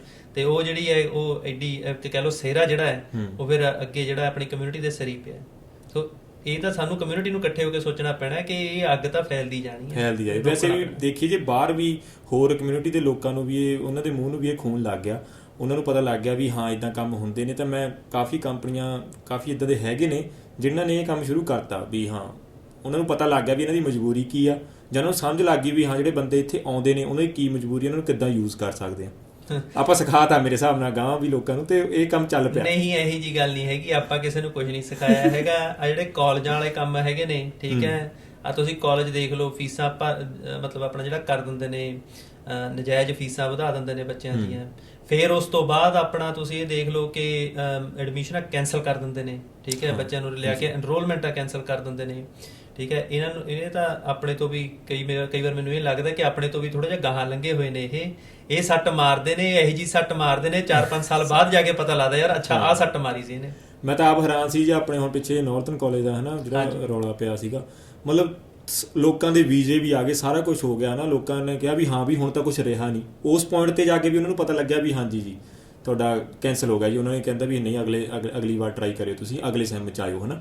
ਵੀ ਇੱਥੋਂ ਤੱਕ ਗੱਲਾਂ ਹੋ ਰਹੀਆਂ ਨੇ। ਹੁਣ ਚਲੋ ਆਪਾਂ ਕਾਲਜ ਵਾਲੀ ਗੱਲ ਸ਼ੁਰੂ ਹੋਈ ਗਈ ਤਾਂ ਜੀ ਮਤਲਬ ਅਪਰੋਕਸੀਮੇਟਲੀ ਜੇ ਆਪਾਂ ਦੇਖੀਏ ਤਾਂ ਜਿਹੜੇ ਹੁਣ ਕਾਲਜ ਨੇ 5000 ਬੱਚਾ ਇੱਕ ਸੈਮ ਵਿੱਚ ਹਰੇਕ ਕਾਲਜ 'ਚ ਆਉਂਦਾ ਹੋਊ ਨਾ। ਮੈਂ ਇਹ ਦੇਖਿਆ ਪਿਛਲੇ ਕੁਛ ਕੁ ਟਾਈਮ 'ਚ, ਮੈਨੂੰ 6 ਸਾਲ ਹੋਏ ਨੇ ਆਏ ਨੂੰ, ਵੀ ਇੱਕ ਤਾਂ ਕਾਲਜ ਹੈਗਾ ਵੀ ਮਤਲਬ ਕਹਿ ਲਓ ਵੀ ਸ਼ੈਡਨ ਵਧੀਆ ਕਾਲਜ ਆ ਹਨਾ, ਇੱਕ ਹੈਗਾ ਵੀ 2-2 ਕਮਰਿਆਂ ਦੇ ਕਾਲਜ। ਸ਼ੈਡਨ ਦੇ ਵਿੱਚ ਵੀ 5000 ਬੱਚਾ ਇਨਰੋਲ ਹੋ ਰਿਹਾ, ਉਹ ਕਾਲਜਾਂ 'ਚ ਵੀ 5000 ਹੋ ਰਿਹਾ। ਪਤਾ ਨਹੀਂ ਉਹ ਕਿੱਦਾਂ ਮੈਨੇਜ ਕਰ ਰਹੇ ਨੇ, ਕੀ ਪੜ੍ਹਾ ਰਹੇ ਨੇ, ਉਹ ਕੋਈ ਵੈਲਿਊ ਦੇ ਵੀ ਰਹੇ ਨੇ ਜਾਂ ਉਹ ਸਿਰਫ ਫੀਸਾਂ ਲੈ ਕੇ ਤੁਹਾਨੂੰ ਇੱਕ ਮਤਲਬ ਰਾਹ ਦੇ ਰਹੇ ਨੇ ਵੀ ਆ ਜਾਓ। ਤੇ ਇਹਦੇ ਬਾਰੇ ਤੁਸੀਂ ਮਤਲਬ ਕੀ ਕਹਿਣਾ ਚਾਹੋਗੇ? ਇਹਦੇ ਬਾਰੇ ਮੈਨੂੰ ਕਹਿਣਾ ਜੇ ਆਪਾਂ ਕੋਈ ਗੱਲ ਕਰੀਏ, ਠੀਕ ਹੈ, ਉਹ ਬੜੀ ਮੈਟਰ ਨਹੀਂ ਕਰਦੀ। ਇਹ ਮੈਟਰ ਕਰਦਾ ਕਿ ਜਿਹੜੀ ਤੁਹਾਡੀ ਜੌਬ ਮਾਰਕੀਟ ਅੱਜ ਦੀ ਡੇਟ ਦੇ ਵਿੱਚ ਉਹਦੇ 'ਚ ਕਿੰਨੇ ਕੁ ਕੁਆਲੀਫਾਈਡ ਬੰਦੇ ਆ ਰਹੇ ਨੇ, ਠੀਕ ਹੈ, ਉਹ ਤੁਹਾਡੇ ਸਾਹਮਣੇ ਹੀ ਹੈ। ਤੁਹਾਡੇ ਸਾਹਮਣੇ ਹੀ ਹੈ ਕਿ ਅੱਜ ਦੀ ਡੇਟ ਦੇ ਵਿੱਚ ਆਪਾਂ ਨੂੰ ਪ੍ਰੋਵਿੰਸਾਂ 'ਚ ਬਾਕੀ ਕਿਉਂ ਮੂਵ ਹੋਣਾ ਪੈ ਰਿਹਾ ਹੈ। ਤੁਹਾਡੇ ਸਾਹਮਣੇ ਹੀ ਹੈ ਕਿ ਆਪਣੇ ਬੱਚਿਆਂ ਦੇ ਹੱਥ 'ਚ ਕਿੰਨਿਆਂ ਦੇ ਹੱਥਾਂ ਦੇ ਵਿੱਚ ਕਲਾ, ਕਿੰਨਿਆਂ ਦੀ ਐਜੂਕੇਸ਼ਨ ਨੇ ਜਿਹੜੀ ਪੜ੍ਹਾਈ ਉਹਨਾਂ ਨੇ ਕੀਤੀ ਹੈ, ਤੇ ਕਿੰਨੇ ਕੋ ਉਸੇ ਫੀਲਡ ਦੇ ਵਿੱਚ ਕੰਮ ਕਰ ਰਹੇ ਨੇ। ਉਹ ਸਾਰਾ ਜਿਹੜਾ ਹੈ ਇਹ ਜਿਹੜੀ ਕੁਆਲਿਟੀ ਆਫ ਐਜੂਕੇਸ਼ਨ ਦਾ ਹੀ ਇਹਨਾਂ ਜਿਵੇਂ ਕਹਿ ਲਓ ਗਿਰਿਆ ਹੋਇਆ ਸਤਰ ਹੈਗਾ ਕਿ ਉਹਨਾਂ ਨੂੰ ਪੜ੍ਹਾਈ ਜਿਹੜੀ ਹੈਗੀ ਹੈ, ਚਾਹੇ ਉਹ ਮੈਂ ਕਹਿੰਦਾ ਬਿਜ਼ਨਸ ਦੀ ਛੱਡੋ, ਜਿਹੜੇ ਕੰਪਿਊਟਰ ਇੰਜੀਨੀਅਰਿੰਗ ਦਾ ਵੀ ਕਰ ਲੈਂਦੇ ਨੇ, ਸੌਫਟਵੇਅਰ ਇੰਜੀਨੀਅਰਿੰਗ ਦਾ ਵੀ ਕਰ ਲੈਂਦੇ ਨੇ, ਜਿਹੜੇ ਇਹੋ ਜਿਹੇ ਕੋਰਸ ਜਿਹੜੇ ਨੇ ਟੈਕਨੀਕਲ ਕੋਰਸਸ ਵੀ ਕਰ ਲੈਂਦੇ ਨੇ, ਉਹਨਾਂ ਦਾ ਕੀ ਬਣ ਜਾਂਦਾ? ਉਹਨਾਂ ਦਾ ਵੀ ਕੁਝ ਨਹੀਂ ਬਣਦਾ ਹੈਗਾ। ਉਹੀ ਮਤਲਬ ਜਿਹੜਾ ਐਜੂਕੇਸ਼ਨ ਦਾ ਇੱਕ ਲੈਵਲ ਸੀਗਾ ਨਾ, ਜਾਂ ਫਿਰ ਉਹ ਮਤਲਬ ਆਪਾਂ ਵੈਸੇ ਤਾਂ ਬਹੁਤਿਆਂ ਦੇ ਲਈ ਰਾਹ ਇੱਕ ਸਿਰਫ ਇਹ ਆਉਣ ਦਾ ਹੀ ਆ, ਪਰ ਜੇ ਕੋਈ ਪੜ੍ਹਨਾ ਵੀ ਚਾਹੁੰਦਾ ਮੈਨੂੰ ਲੱਗਦਾ ਵੀ ਉਹਨੂੰ ਉਹ ਕੁਆਲੀਫਿਕੇਸ਼ਨ ਨਹੀਂ ਮਿਲ ਰਹੀ ਕਾਲਜਾਂ 'ਚ ਇੰਨੀ ਜ਼ਿਆਦਾ ਫੀਸ ਦੇ ਕੇ ਵੀ, ਤਾਂ ਫਿਰ ਉਹ ਤਾਂ ਹੀ ਅੱਗੇ ਫਿਰ ਉਹ ਦੇਖੋ ਬਾਈ ਕੁਆਲੀਫਾਈ ਨਹੀਂ ਕਰ ਪਾ ਰਹੇ ਕਿਸੇ ਵੀ ਜੌਬ ਨੂੰ ਜਾਂ ਕਿਸੇ ਵੀ ਆਪਦੀ ਸਕਿੱਲ ਨੂੰ ਲੈ ਕੇ। ਦੇਖੋ ਕਿਤੇ ਨਾ ਕਿਤੇ ਬਹੁਤ ਵੱਡੀ ਪ੍ਰੋਬਲਮ ਹੈਗੀ ਹੈ, ਠੀਕ ਹੈ, ਔਰ ਮੈਨੂੰ ਇਹ ਲੱਗਦਾ ਹੈ ਕਿ ਇਹ ਪ੍ਰੋਬਲਮ ਜਿਹੜੀ ਹੈਗੀ ਹੈ ਇਹ ਰੀਸੈਂਟ ਈਅਰਸ ਦੇ ਵਿੱਚ ਆਈ ਹੈ। ਤੁਹਾਨੂੰ ਮੈਂ ਇੱਕ ਐਗਜ਼ਾਮਪਲ ਦੇਣਾ ਚਾਹੂੰਗਾ ਹੈ ਨਾ। ਸੋ ਮੈਂ ਆਪਦਾ ਜਿਹੜਾ ਹੈਗਾ ਉਰੇ ਜਿਵੇਂ ਮੈਂ ਤੁਹਾਨੂੰ ਦੱਸ ਰਿਹਾ ਸੀਗਾ automotive business school of Canada ਜਿਹੜਾ ਹੈ, ਮੈਂ ਉਹਦੇ ਤੋਂ ਪੜ੍ਹਾਈ ਕੀਤੀ, ਆਟੋਮੋਟਿਵ ਮਾਰਕੀਟਿੰਗ ਦੀ ਪੜ੍ਹਾਈ ਕੀਤੀ, ਤੇ ਪ੍ਰਮਾਤਮਾ ਦੀ ਮਿਹਰ ਦੇ ਨਾਲ ਚਲੋ ਆਪਾਂ ਪੜ੍ਹਾਈ ਦੇ ਵਿੱਚ ਵਧੀਆ ਸੀਗੇ ਹੈ ਨਾ। ਤੇ ਮੈਂ ਜਦੋਂ ਆਪਣੀ ਪੜ੍ਹਾਈ ਕੰਪਲੀਟ ਕੀਤੀ, ਮੇਰੀ ਕੈਂਪਸ ਪਲੇਸਮੈਂਟ ਕਹਿ ਲਓ ਹੋਈ ਸੀਗੀ Mercedes Benz financial head office downtown Toronto. Okay, ਅੱਜ ਦੀ ਡੇਟ ਦੇ ਵਿੱਚ ਕੀ ਪੜ੍ਹਾਈ ਦਾ ਉਹ ਸਤਰ ਹੈਗਾ ਕਿ ਬੱਚਾ ਇਹ ਸੋਚ ਸਕੇ ਪੜ੍ਹਾਈ ਕੰਪਲੀਟ ਕਰਨ ਤੋਂ ਬਾਅਦ ਕਿ ਮੈਂ ਕੈਨੇਡਾ ਦੀਆਂ ਟੌਪ 20 ਜਿਹੜੀਆਂ ਕੰਪਨੀਜ਼ ਨੇ, ਕਾਰਪੋਰੇਟ ਹਾਊਸਸ ਨੇ, ਉਹਨਾਂ ਦੇ ਵਿੱਚ ਡਾਇਰੈਕਟਲੀ ਹਾਇਰ ਹੋਊਗਾ। ਮੈਂ ਡਾਊਨਟਾਊਨ ਦੇ ਵਿੱਚ ਕੰਮ ਕੀਤਾ, ਰਾਈਟ, ਮੈਂ ਸਿੱਧਾ CEO ਤੇ MD ਨਾਲ ਕੰਮ ਕੀਤਾ। ਮੈਨੂੰ ਇਹ ਲੱਗਦਾ ਹੈ ਕਿ ਜਿਹੜੀ ਇੱਕ ਕਹਿ ਲਓ ਕਿ ਠੀਕ ਹੈ, ਇੱਕ ਕੁਆਲਿਟੀ, ਦੂਜੀ ਸੀਰੀਅਸਨੈਸ, ਠੀਕ ਹੈ। ਮਤਲਬ ਜੇ ਪੜ੍ਹਾਈ ਵਧੀਆ ਵੀ ਹੋਵੇ, ਠੀਕ ਹੈ, ਤਾਂ ਇੱਕ ਤਾਂ ਪੜ੍ਹਾਈ ਦਾ ਵਧੀਆ ਹੋਣਾ ਬਹੁਤ ਜ਼ਰੂਰੀ ਹੈ, ਫਿਰ ਆਪਣੇ ਬੱਚਿਆਂ ਦਾ ਉਹਦੇ ਕੰਨੀ ਸੀਰੀਅਸ ਹੋਣਾ ਵੀ ਬਹੁਤ ਜ਼ਰੂਰੀ ਹੈ। ਇਹ ਦੋਨੋਂ ਚੀਜ਼ਾਂ ਜ਼ਰੂਰੀ ਨੇ, ਰਾਈਟ। ਜੇ ਦੋਨੋਂ ਚੀਜ਼ਾਂ ਹੋ ਜਾਣ ਤਾਂ ਅੱਜ ਦੀ ਡੇਟ ਦੇ ਵਿੱਚ ਵੀ ਬਹੁਤ ਇਹੋ ਜਿਹੇ ਜਿਹੜੇ ਨੇ ਫੀਲਡ ਹੈਗੇ ਨੇ ਜਿਨ੍ਹਾਂ 'ਚ ਆਪਣੇ ਬੱਚੇ ਜਿਹੜੇ ਸਪੈਸ਼ਲੀ ਪੜ੍ਹਨ ਵਾਲੇ ਨੇ, ਠੀਕ ਹੈ, ਤੇ ਉਹ ਕਾਮਯਾਬ ਹੋ ਸਕਦੇ ਹੈਗੇ ਨੇ। ਠੀਕ ਹੈ ਜੀ, ਮਤਲਬ ਮੈਨੂੰ ਵੀ ਇਹ ਲੱਗਦਾ ਸੀ ਵੀ ਅੱਜ ਦੀ ਰਿਐਲਿਟੀ ਇਹ ਹੋ ਗਈ ਆ। ਆਪਾਂ ਕਹਿੰਦੇ ਸੀ ਬੱਚਿਆਂ ਨਾਲ ਇਮੀਗ੍ਰੇਸ਼ਨ 'ਚ ਫਰਾਡ ਹੋ ਰਿਹਾ। ਮੈਂ ਕਹਿੰਦਾ ਯਾਰ ਇਮੀਗ੍ਰੇਸ਼ਨ 'ਚ ਫਰਾਡ ਹੋਣਾ ਤਾਂ ਸੈਕਿੰਡ ਸਟੈਪ ਆ। ਅੱਜ ਕੱਲ੍ਹ ਤਾਂ ਪਹਿਲੇ ਨੰਬਰ ਤੇ ਜਿਹੜੀ ਐਜੂਕੇਸ਼ਨ ਤੁਸੀਂ ਲੈ ਕੇ ਆ ਰਹੇ ਤੁਹਾਡੇ ਨਾਲ ਉਹਦੇ 'ਚ ਹੀ ਫਰਾਡ ਹੋ ਰਿਹਾ ਵਾ। ਉਹਦੇ 'ਚ ਹੀ ਫਰਾਡ ਹੋ ਰਿਹਾ। ਔਰ ਇਹ ਗੱਲ ਵੀ ਉੱਠ ਰਹੀ ਹੈ ਕਿ ਜਿਵੇਂ ਹੁਣ ਟ੍ਰੇਡ ਆਕੂਪੇਸ਼ਨਸ ਨੇ, ਉਹਨਾਂ ਦੇ ਕੋਰਸ ਵਧਾਏ ਕਿਉਂ ਨਹੀਂ ਜਾ ਸਕਦੇ? ਉਹਦੇ ਵਿੱਚ ਜਦ ਆਪਣੇ ਬੰਦੇ ਆਪਣੇ ਜਾਂਦੇ ਨੇ, ਇਹਦੇ ਵਿੱਚ ਜਾਂਦੇ ਨੇ ਕੰਸਟਰਕਸ਼ਨ ਟ੍ਰੇਡਸ ਦੇ ਵਿੱਚ ਜਾਂਦੇ ਨੇ, ਉਹਦੇ ਵਿੱਚ ਸੀਟਸ ਕਿਉਂ ਨਹੀਂ ਵਧਾਉਂਦੇ ਤੁਸੀਂ ਕੰਸਟਰਕਸ਼ਨ ਟੈਕਨੀਸ਼ੀਅਨ ਦੀਆਂ? ਕਈ ਇਹੋ ਜਿਹੇ ਕੋਰਸਿਸ ਨੇ ਜਿਨ੍ਹਾਂ ਨੂੰ ਕਰਨ ਤੋਂ ਬਾਅਦ ਬੱਚਿਆਂ ਦਾ ਲਾਇਸੈਂਸਿੰਗ ਪ੍ਰੋਸੈਸ ਬਹੁਤ ਸੌਖਾ ਹੋ ਜਾਂਦਾ। ਜਿਵੇਂ ਆਪਣਾ ਆਹ diploma in automotive service technician ਦਾ ਹੈਗਾ, ਬੜਾ ਵਧੀਆ ਕੋਰਸ ਹੈ, ਠੀਕ ਹੈ। ਔਰ ਜਿੱਥੇ ਪੜ੍ਹਾਇਆ ਜਾਂਦਾ, ਮੇਰੇ ਖਿਆਲ ਤੋਂ ਇੱਕ ਨਾਇਗਰਾ ਕਾਲਜ ਹੈਗਾ, ਕੁਝ ਹੋਰ ਕਾਲਜ ਹੈ ਜਿੱਥੇ ਪੜ੍ਹਾਉਂਦੇ ਨੇ। ਉਹ ਤੋਂ ਬਾਅਦ ਪੜ੍ਹਾਈ ਤੋਂ ਬਾਅਦ ਸਿੱਧਾ ਬੱਚੇ ਜਿਹੜੇ ਨੇ ਕਈ ਲੈਵਲ ਜਿਹੜਾ ਆਪਣਾ ਅਪ੍ਰੈਂਟਿਸਸ਼ਿਪ ਦਾ ਲੈਵਲ 3 ਹੈ, ਸਿੱਧਾ ਉਹਦੇ 'ਚ ਕਰ ਜਾਂਦੇ ਨੇ। ਸਾਲ ਬਾਅਦ ਉਹ ਸਿੱਧਾ ਆਪਣਾ ਪੇਪਰ ਦੇ ਸਕਦੇ ਨੇ। ਉਹਨਾਂ ਨੂੰ ਸਰਕਾਰ ਵੱਲੋਂ ਵੀ ਸਹੂਲਤਾਂ ਹੋਣ, ਜਿਹੜੇ ਲਾਇਸੈਂਸ ਲਈ ਜਿਵੇਂ ਸਰਟੀਫਿਕੇਟ ਆਫ ਕੁਆਲੀਫਿਕੇਸ਼ਨ ਦੀ, ਚਲੋ ਉਹ ਅੱਡ ਗੱਲ ਆ ਉਹ, ਬਟ ਉਹ ਹੈ ਜਿਹੜਾ skill trade the certificate of qualification, ਚਾਹੇ ਇਲੈਕਟ੍ਰੀਸ਼ੀਅਨ ਦਾ ਹੈਗਾ ਚਾਹੇ ਕੋਈ ਹੋਰ ਹੈਗਾ, ਜਿਹੜਾ ਉਹਨੂੰ ਲਾਇਸੈਂਸ ਲੈਣ 'ਚ ਅੱਗੇ ਜਿਵੇਂ ਅੱਗੇ ਲਾਇਸੈਂਸ ਦਾ ਅੱਜ ਦੀ ਡੇਟ ਦੇ ਵਿੱਚ ਆਮ ਪ੍ਰੋਸੈਸ ਜਿਹੜਾ ਹੈਗਾ 3.5-4 ਸਾਲ ਦਾ ਹੈਗਾ ਘੰਟਿਆਂ ਦੇ ਆਧਾਰ ਦੇ ਉੱਤੇ, ਜਿੰਨੇ ਘੰਟੇ ਉਹਨਾਂ ਨੇ ਕਵਰ ਕਰਨੇ ਹੁੰਦੇ ਨੇ। ਤੇ ਜੇ ਉਹ ਆਪਣਾ ਸਪੋਜ਼ ਕਰੋ ਪੜ੍ਹਾਈ ਇਹ ਕਹਿ ਦੇਣ ਕਿ ਹਾਂ ਤੁਸੀਂ ਉਰੇ ਆ ਕੇ 2 ਸਾਲ ਦੀ ਪੜ੍ਹਾਈ ਕਰੋ, ਉਸ ਤੋਂ ਬਾਅਦ ਇਹ ਹੈ ਵੀ ਹੈ, ਠੀਕ ਹੈ ਜੀ, ਕਿ 1 ਸਾਲ ਦਾ ਤੁਸੀਂ ਆਪਣਾ ਐਕਸਪੀਰੀਅੰਸ ਗੇਨ ਕਰੋ ਸੇਮ ਫੀਲਡ ਦੇ ਵਿੱਚ, ਫਿਰ ਸਿੱਧਾ ਸਰਟੀਫਿਕੇਸ਼ਨ ਐਗਜ਼ਾਮ ਦੀ ਪੇਪਰ ਦੇ ਕੇ ਲਾਇਸੈਂਸ ਲੈ ਲਓ। ਤੁਹਾਡੇ ਅਸੀਂ ਜਿਹੜੇ ਹੈ 3 ਸਾਲ ਦੇ ਵਿੱਚੋਂ 2 ਸਾਲ ਅਸੀਂ ਤੁਹਾਡੇ ਕੱਟ ਕਰ ਦਾਂਗੇ, ਰਾਈਟ, ਉਹ ਪੜ੍ਹਾਈ ਵਾਲੇ। ਨਾਲੇ ਆਪਣੇ ਜਿਹੜੇ ਨੇ ਇੱਕ ਤਾਂ ਛੇਤੀ ਸਰਟੀਫਿਕੇਸ਼ਨ ਲੈ ਲੈਣਗੇ, ਦੂਜੀ ਸਭ ਤੋਂ ਵੱਡੀ ਗੱਲ ਇਹ ਹੈ ਕਿ ਜਿਹਦੇ ਕੋਲ ਸਰਟੀਫਾਈਡ ਮਕੈਨਿਕ ਹੁੰਦਾ, ਕੋਈ ਹੋਰ ਹੁੰਦਾ, ਉਹਦਾ ਵੇਜ ਰੇਟ ਦਾ ਹੀ ਬਹੁਤ ਫਰਕ ਹੁੰਦਾ। 45-50 ਦਾ ਤਾਂ ਘੱਟੋ ਘੱਟ ਦਾ ਉਹਨਾਂ ਦਾ ਵੇਜ ਰੇਟ ਹੁੰਦਾ ਹੀ ਹੁੰਦਾ। ਸੋ ਹੁਣ ਤੁਸੀਂ ਇਹ ਸੋਚ ਲਓ ਕਿ ਜੇ ਆਪਣੇ ਜਿਹੜੇ ਹੈਗੇ ਨੇ, ਜੇ ਉਹ $15 ਤੇ $17 ਤੇ ਕੰਮ ਕਰਦੇ ਨੇ ਅੱਜ ਦੀ ਡੇਟ 'ਚ, ਜ਼ਿਆਦਾਤਰ ਉਹ ਹੈਗੇ ਨੇ ਹਨਾ, ਉਹ ਖਰਚਾ ਨਹੀਂ ਅਫੋਰਡ ਕਰ ਸਕਦੇ। ਜੇ ਇਹੋ ਜਿਹੇ ਕੋਰਸਿਸ ਆਉਂਦੇ ਨੇ ਔਰ ਸਰਕਾਰਾਂ ਇਹੋ ਜਿਹੀਆਂ ਪ੍ਰੋਵੀਜ਼ਨਾਂ ਜਿਹੜੀਆਂ ਆਲਰੇਡੀ ਐਗਜ਼ਿਸਟ ਕਰਦੀਆਂ ਨੇ ਉਹਨਾਂ ਨੂੰ ਹੋਰ ਜ਼ਿਆਦਾ ਗਰੋ ਕਰਦੀ ਹੈ, ਮੈਨੂੰ ਇਹ ਲੱਗਦਾ ਕਿਤੇ ਨਾ ਕਿਤੇ ਇੱਕ ਹਾਰਮਨੀ ਜਿਹੜੀ ਹੈਗੀ ਹੈ ਸਟੂਡੈਂਟਸ ਦੇ ਉਹਦੇ ਵਿੱਚ ਵੀ, ਤਬਕੇ ਦੇ ਵਿੱਚ ਉਹ ਆ ਸਕਦੀ, ਕਿਉਂਕਿ ਜਦ $45-50 ਉਹ ਕਮਾ ਰਹੇ ਨੇ, ਫਿਰ ਦੱਸੋ ਕੈਨੇਡਾ ਕਿਹੜਾ ਛੱਡ ਕੇ ਜਾਂਦਾ। ਬਿਲਕੁਲ ਸਹੀ ਗੱਲ ਹੈ ਜੀ। ਬਾਕੀ ਇਹ ਮੈਨੂੰ ਲੱਗਦਾ ਵੀ ਸਟੂਡੈਂਟ ਵੀ ਆਪਣੇ ਲੈਵਲ ਤੇ ਥੋੜਾ ਜਿਹਾ ਹਨਾ ਉਧਰੋਂ ਜਦੋਂ ਆਉਣ ਤੋਂ ਪਹਿਲਾਂ, ਜਿਵੇਂ ਹੁਣ ਅਸੀਂ ਵੀ ਆ ਗਏ ਸੀ, ਉਧਰ ਕੀ ਹੁੰਦਾ ਨਾਰਮਲੀ ਵੀ ਆਪਾਂ ਕੋਈ ਏਜੰਟ ਬੈਠਾ ਉੱਥੇ ਇਮੀਗ੍ਰੇਸ਼ਨ ਵਾਲਾ, ਉਹਨੂੰ ਜਾ ਕੇ ਫਾਈਲ ਫੜਾ ਦਿੰਦੇ ਆ, ਉਹਨੇ ਦੇਖਣਾ ਵੀ ਹਾਂ ਮੈਨੂੰ ਕਮਿਸ਼ਨ ਕਿੱਥੋਂ ਆਉਣਾ, ਮੈਂ ਕਿਹੜੇ ਕਾਲਜ 'ਚ ਇਹਨੂੰ ਕਿਹੜਾ ਕੋਰਸ ਲੈ ਕੇ ਦੇਵਾਂ, ਉਹਨੇ ਕਹਿਣਾ ਜੀ ਆਹੀ ਸਹੀ ਹੈ ਤੁਹਾਡੇ ਲਈ। ਆਪਾਂ ਕਹਿਣਾ ਆਪਾਂ ਨੂੰ ਇਹ ਥੋੜੀ ਹੁੰਦਾ ਵੀ ਇਸ ਤੇ ਪੜ੍ਹਨਾ ਵਾ, ਅਸੀਂ ਕਹਿੰਦੇ ਚਲੋ ਵੀਜ਼ਾ ਲੱਗ ਜੂਗਾ, ਇਹ ਕਹਿੰਦੇ ਆ ਤਾਂ ਵੀਜ਼ਾ ਲੱਗ ਜੂਗਾ, ਚਲੇ ਆਉਂਦੇ ਆ। ਇੱਥੇ ਆ ਕੇ ਅਸੀਂ ਸਟੱਡੀ ਕਰਦੇ ਹਾਂ, ਵਰਕ ਪਰਮਿਟ ਨਾਲ PR ਲੈਂਦੇ ਹਾਂ, ਫਿਰ ਅਸੀਂ ਸੋਚਦੇ ਯਾਰ ਹੁਣ ਅਸੀਂ ਕੀ ਕਰੀਏ, ਫਿਰ ਅਸੀਂ ਉਹ ਕੋਰਸਾਂ ਨੂੰ ਭਾਲਦੇ ਯਾਰ, ਸਕਿੱਲ ਟ੍ਰੇਡ ਚਲੇ ਜਾਂਦੇ ਆ, ਇਲੈਕਟ੍ਰੀਸ਼ੀਅਨ ਦਾ ਲੈ ਲੈਂਦੇ ਆ, ਮਤਲਬ ਅਸੀਂ 5-6 ਸਾਲ ਬਰਬਾਦ ਕਰਕੇ। ਜਿੱਦਾਂ ਤੁਸੀਂ ਕਿਹਾ, ਜੇ ਉਹਨੂੰ ਪ੍ਰਮੋਟ ਕੀਤਾ ਜਾਵੇ ਜਾਂ ਬੱਚਿਆਂ ਨੂੰ ਵੀ ਪਤਾ ਹੋਵੇ, ਉਹ ਸਿੱਧਾ ਹੀ ਡਾਇਰੈਕਟ ਉਸ ਕੋਰਸ 'ਚ ਆਉਣ ਹਨਾ, ਪੜ੍ਹਨ ਤੇ ਆਪਣਾ ਲਾਇਸੈਂਸ ਲੈਣ, ਕਿੰਨਾ ਈਜ਼ੀ ਹੋ ਜਾਊਗਾ ਜੀ। ਨਹੀਂ ਬਿਲਕੁਲ ਬਾਈ ਜੀ, ਔਰ ਮੈਨੂੰ ਇਹ ਲੱਗਦਾ ਅੱਜ ਦੀ ਡੇਟ 'ਚ ਜਿਹੜਾ ਸੋਸ਼ਲ ਮੀਡੀਆ ਦਾ ਯੁੱਗ ਹੈ, ਇਹਦੇ ਵਿੱਚ ਆਪਾਂ ਇਹਨੂੰ ਦੇਖੋ ਨੈਗੇਟਿਵ ਤਰੀਕੇ ਨਾਲ ਵੀ ਯੂਜ਼ ਕੀਤਾ ਜਾ ਸਕਦਾ ਹੈ, ਔਰ ਇੱਕ ਪੋਜ਼ਿਟਿਵ ਤਰੀਕੇ ਦੇ ਨਾਲ ਚੇਂਜ ਲਿਆਉਣ ਦੇ ਵਿੱਚ ਵੀ ਯੂਜ਼ ਕੀਤਾ ਜਾ ਸਕਦਾ। ਬਿਲਕੁਲ, ਜੇ ਇਹਦਾ ਸਹਾਰਾ ਲੈ ਕੇ, ਠੀਕ ਹੈ, ਅਸੀਂ ਗੱਲਾਂ ਇਹੋ ਜਿਹੀਆਂ ਕੈਂਪੇਨਸ ਰਨ ਕਰ ਸਕਦੇ ਹਾਂ ਜਿਹਦੇ ਨਾਲ ਇਮੀਗ੍ਰੇਸ਼ਨ ਸਿਸਟਮ ਦੇ ਵਿੱਚ ਇਹੋ ਜਿਹੀ ਚੇਂਜ ਬਦਲਾਵ ਲੈ ਕੇ ਆ ਸਕਦੇ ਹਾਂ, ਜਾਂ ਫਿਰ ਸਟੂਡੈਂਟਾਂ ਦੀ ਡੈਪੂਟੇਸ਼ਨਸ ਰੁਕਵਾ ਸਕਦੇ ਹਾਂ, ਬਿਲਕੁਲ, ਤਾਂ ਮੈਨੂੰ ਇਹ ਲੱਗਦਾ ਹੈ ਕਿ ਇਸ ਤੋਂ ਵੱਡੀ ਪਾਵਰ ਨਹੀਂ ਹੋਣੀ ਹੈਗੀ। ਔਰ ਇਹਨੂੰ ਯੂਜ਼ ਕਰਕੇ ਜੇ ਆਪਾਂ ਇੰਡੀਆ 'ਚ ਬੈਠੇ ਜਿਹੜੇ ਨੇ, ਜੇ ਉਹਨਾਂ 'ਚ ਅਵੇਅਰਨੈਸ ਫੈਲਾ ਦਈਏ ਕਿ ਭਾਈ ਤੁਸੀਂ ਆਹ ਚੀਜ਼ਾਂ ਦੀ ਗੌਰ ਕਰੋ, ਠੀਕ ਹੈ, ਕਿਉਂਕਿ ਅੱਜ ਦੀ ਡੇਟ 'ਚ ਸਭ ਤੋਂ ਖਤਰਨਾਕ ਚੀਜ਼ ਹੈਗੀ ਆ ਹੱਥ 'ਚ ਮੋਬਾਈਲ ਫੋਨ, ਹਰੇਕ ਦੇ ਕੋਲ ਹੈਗਾ, ਠੀਕ ਹੈ, ਮਤਲਬ ਇਨਫੋਰਮੇਸ਼ਨ ਦਾ ਸੋਤਰ ਜਿਹੜਾ ਹੈ ਉਹਨਾਂ ਦੇ ਹੱਥ ਦੇ ਵਿੱਚ ਹੈਗਾ, ਠੀਕ ਹੈ। ਤਾਂ ਤੁਸੀਂ ਜਿਹੜੀ ਗੱਲ ਆਪਣਾ ਤੁਸੀਂ ਉਹ ਏਜੰਟ ਕਹਿ ਰਹੇ ਹੈ ਕਿ ਹਾਂ ਜੀ ਤੁਹਾਨੂੰ ਭੇਜ ਦਿੰਦੇ ਆ, ਕਰ ਦਿੰਦੇ, ਉਹ ਕਰ ਦਿੰਦੇ, ਤੇ ਪਾਓ ਸੋਸ਼ਲ ਮੀਡੀਆ ਤੇ ਗੱਲ ਕਰੋ ਕਿ ਭਾਈ ਉਰੇ ਆ ਕੇ ਬਿਜ਼ਨਸ ਜਰਨਲ ਦਾ ਕੋਰਸ ਕਰਕੇ ਕਰਨਾ ਕੀ ਆ ਤੁਸੀਂ, ਰਾਈਟ, ਜਾਂ ਫਿਰ ਤੁਸੀਂ ਸਿੱਧੀ ਸੱਟ ਮਾਰੋ ਉਹਨਾਂ ਦੇ ਕਾਰੋਬਾਰ ਤੇ, ਜਿਹੜੇ ਆਉਂਦੇ ਨੇ ਐਜੂਕੇਟ ਕਰੋ ਕਿ ਭਾਈ 1 ਸਮੈਸਟਰ ਲਾ ਕੇ ਤੁਸੀਂ ਆਪਦੇ ਚੱਜ ਦੇ ਕੋਰਸ 'ਚ ਚਲੇ ਜਾਓ। ਜਦ ਪਈ ਸੱਟ ਕਮਿਸ਼ਨ ਦੇ ਉੱਤੇ ਅਗਲੇ ਨੂੰ ਆਪ ਹੀ ਅਕਲ ਆ ਜਾਣੀ ਹੈ, ਠੀਕ ਹੈ, ਕਿ ਵੀ ਹਾਂ ਚੱਜ ਦੇ ਉਹਦੇ 'ਚ ਭੇਜੀਏ।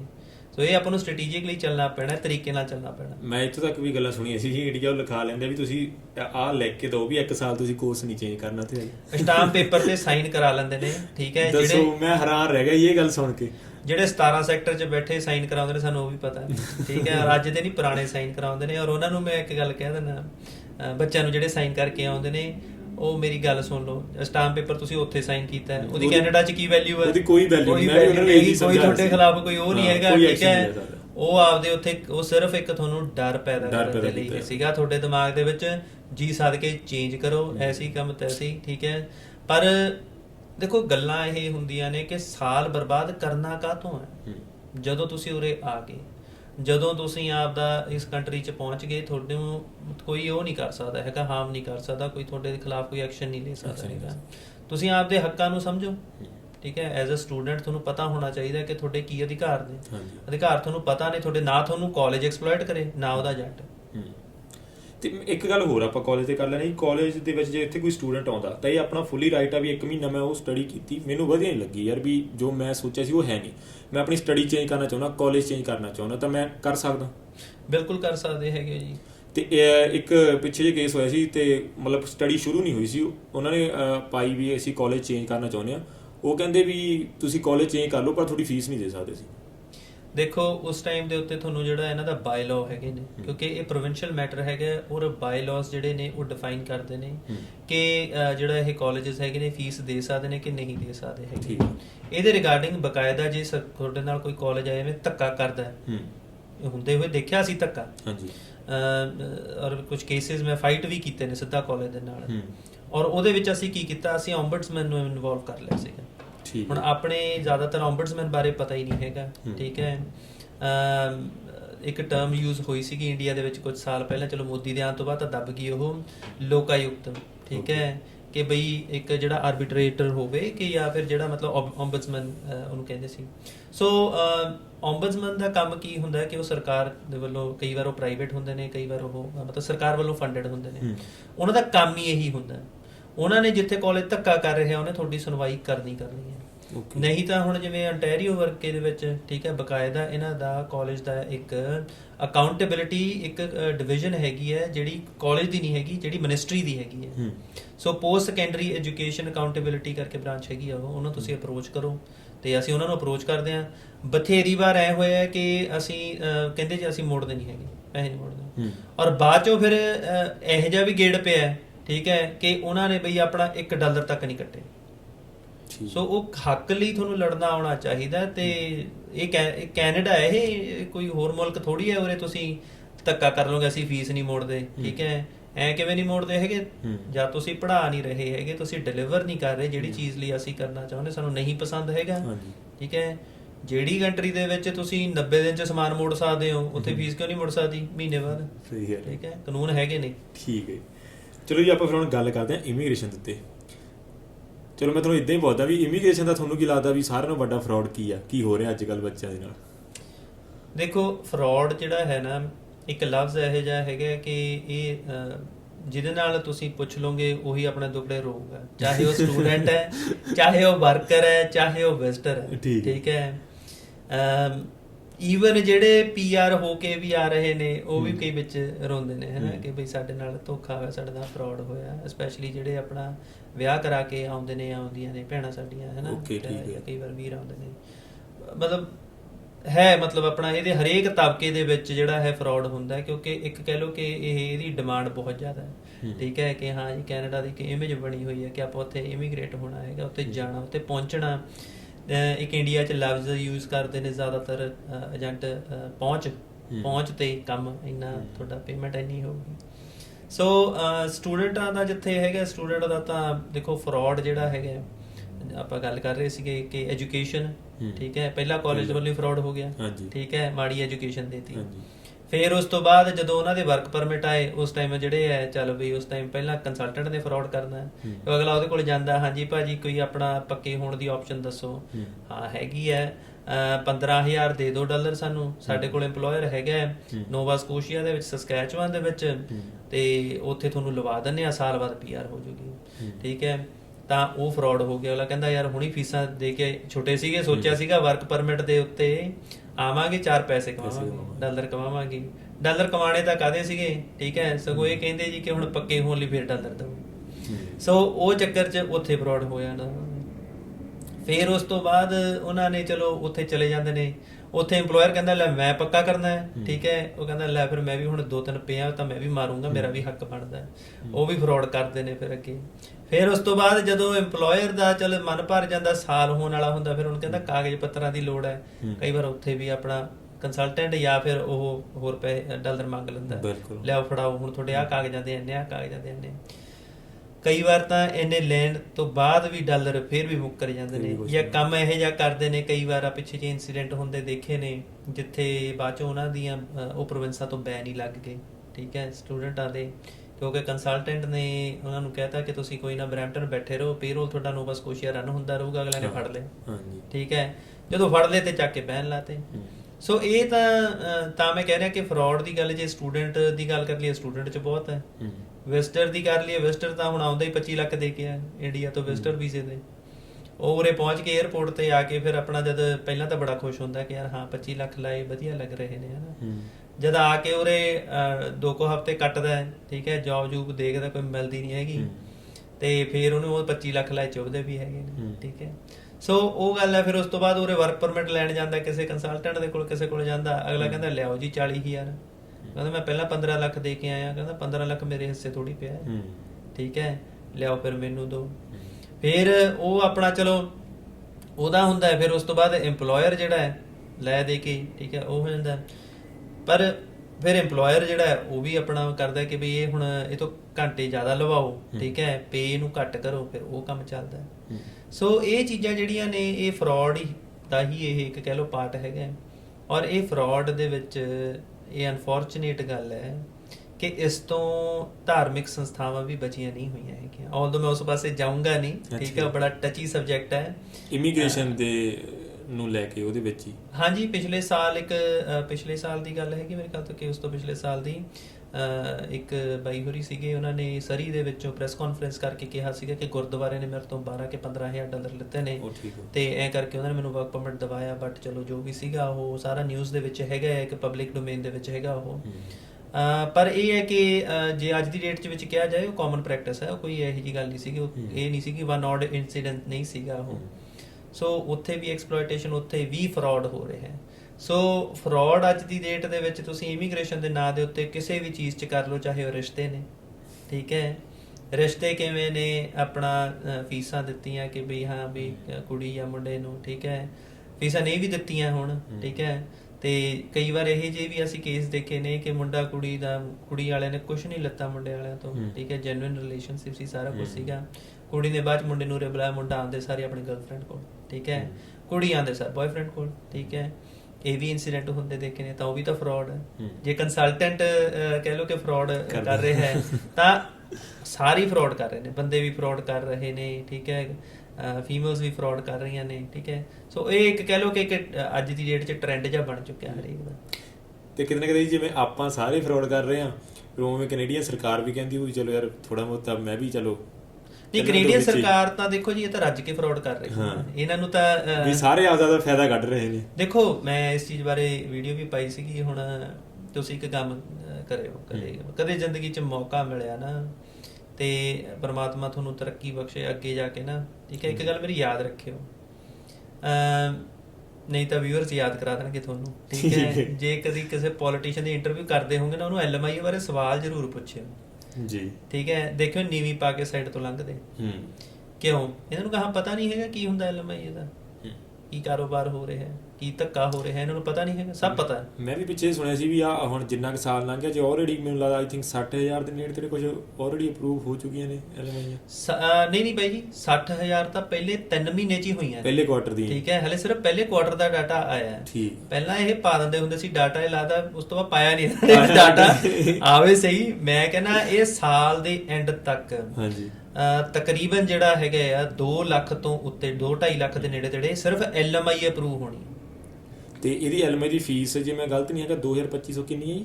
ਦੇਖੋ ਜਿਹੜੀ ਇਹਦੀ LMI ਦੀ ਸਰਕਾਰੀ ਫੀਸ ਹੈਗੀ ਹੈ, ਜਿਹੜੀ ਮਤਲਬ ਆਪਣਾ ਵਰਕ ਪਰਮਿਟ ਪਰਪਸਸ ਲਈ ਹੁੰਦੀ ਹੈ, ਜਿਹਦਾ ਡਾਟਾ ਹੈਗਾ ਆ, ਹਲੇ ਸਪੋਰਟ ਟੂ PR ਦਾ ਡਾਟਾ ਨਹੀਂ ਹੈਗਾ, ਉਹਦੀ ਪਰ ਫੀਸ ਨਹੀਂ ਹੁੰਦੀ ਹੈਗੀ। ਇਹਦੀ $1,000 ਸਰਕਾਰ ਲੈਂਦੀ ਹੈ, ਠੀਕ ਹੈ, ਤਾਂ 1000 ਨਾਲ ਮਲਟੀਪਲਾਈ ਕਰ ਲਓ, ਕਿੰਨੇ ਮਿਲੀਅਨ ਡਾਲਰ, ਠੀਕ ਹੈ। ਇਹ ਬਿਲੀਅਨਸ ਦੀ ਇੰਡਸਟਰੀ ਹੈ ਸਰ, ਇਹ ਬਹੁਤ ਮਤਲਬ ਇਹ ਤੁਸੀਂ ਬਿਲੀਅਨ ਨਾਲੋਂ ਨਾ ਇਹ ਟ੍ਰਿਲੀਅਨ 'ਚ ਪਹੁੰਚਣ ਵਾਲੀ ਹੈ ਇਹ, ਠੀਕ ਹੈ।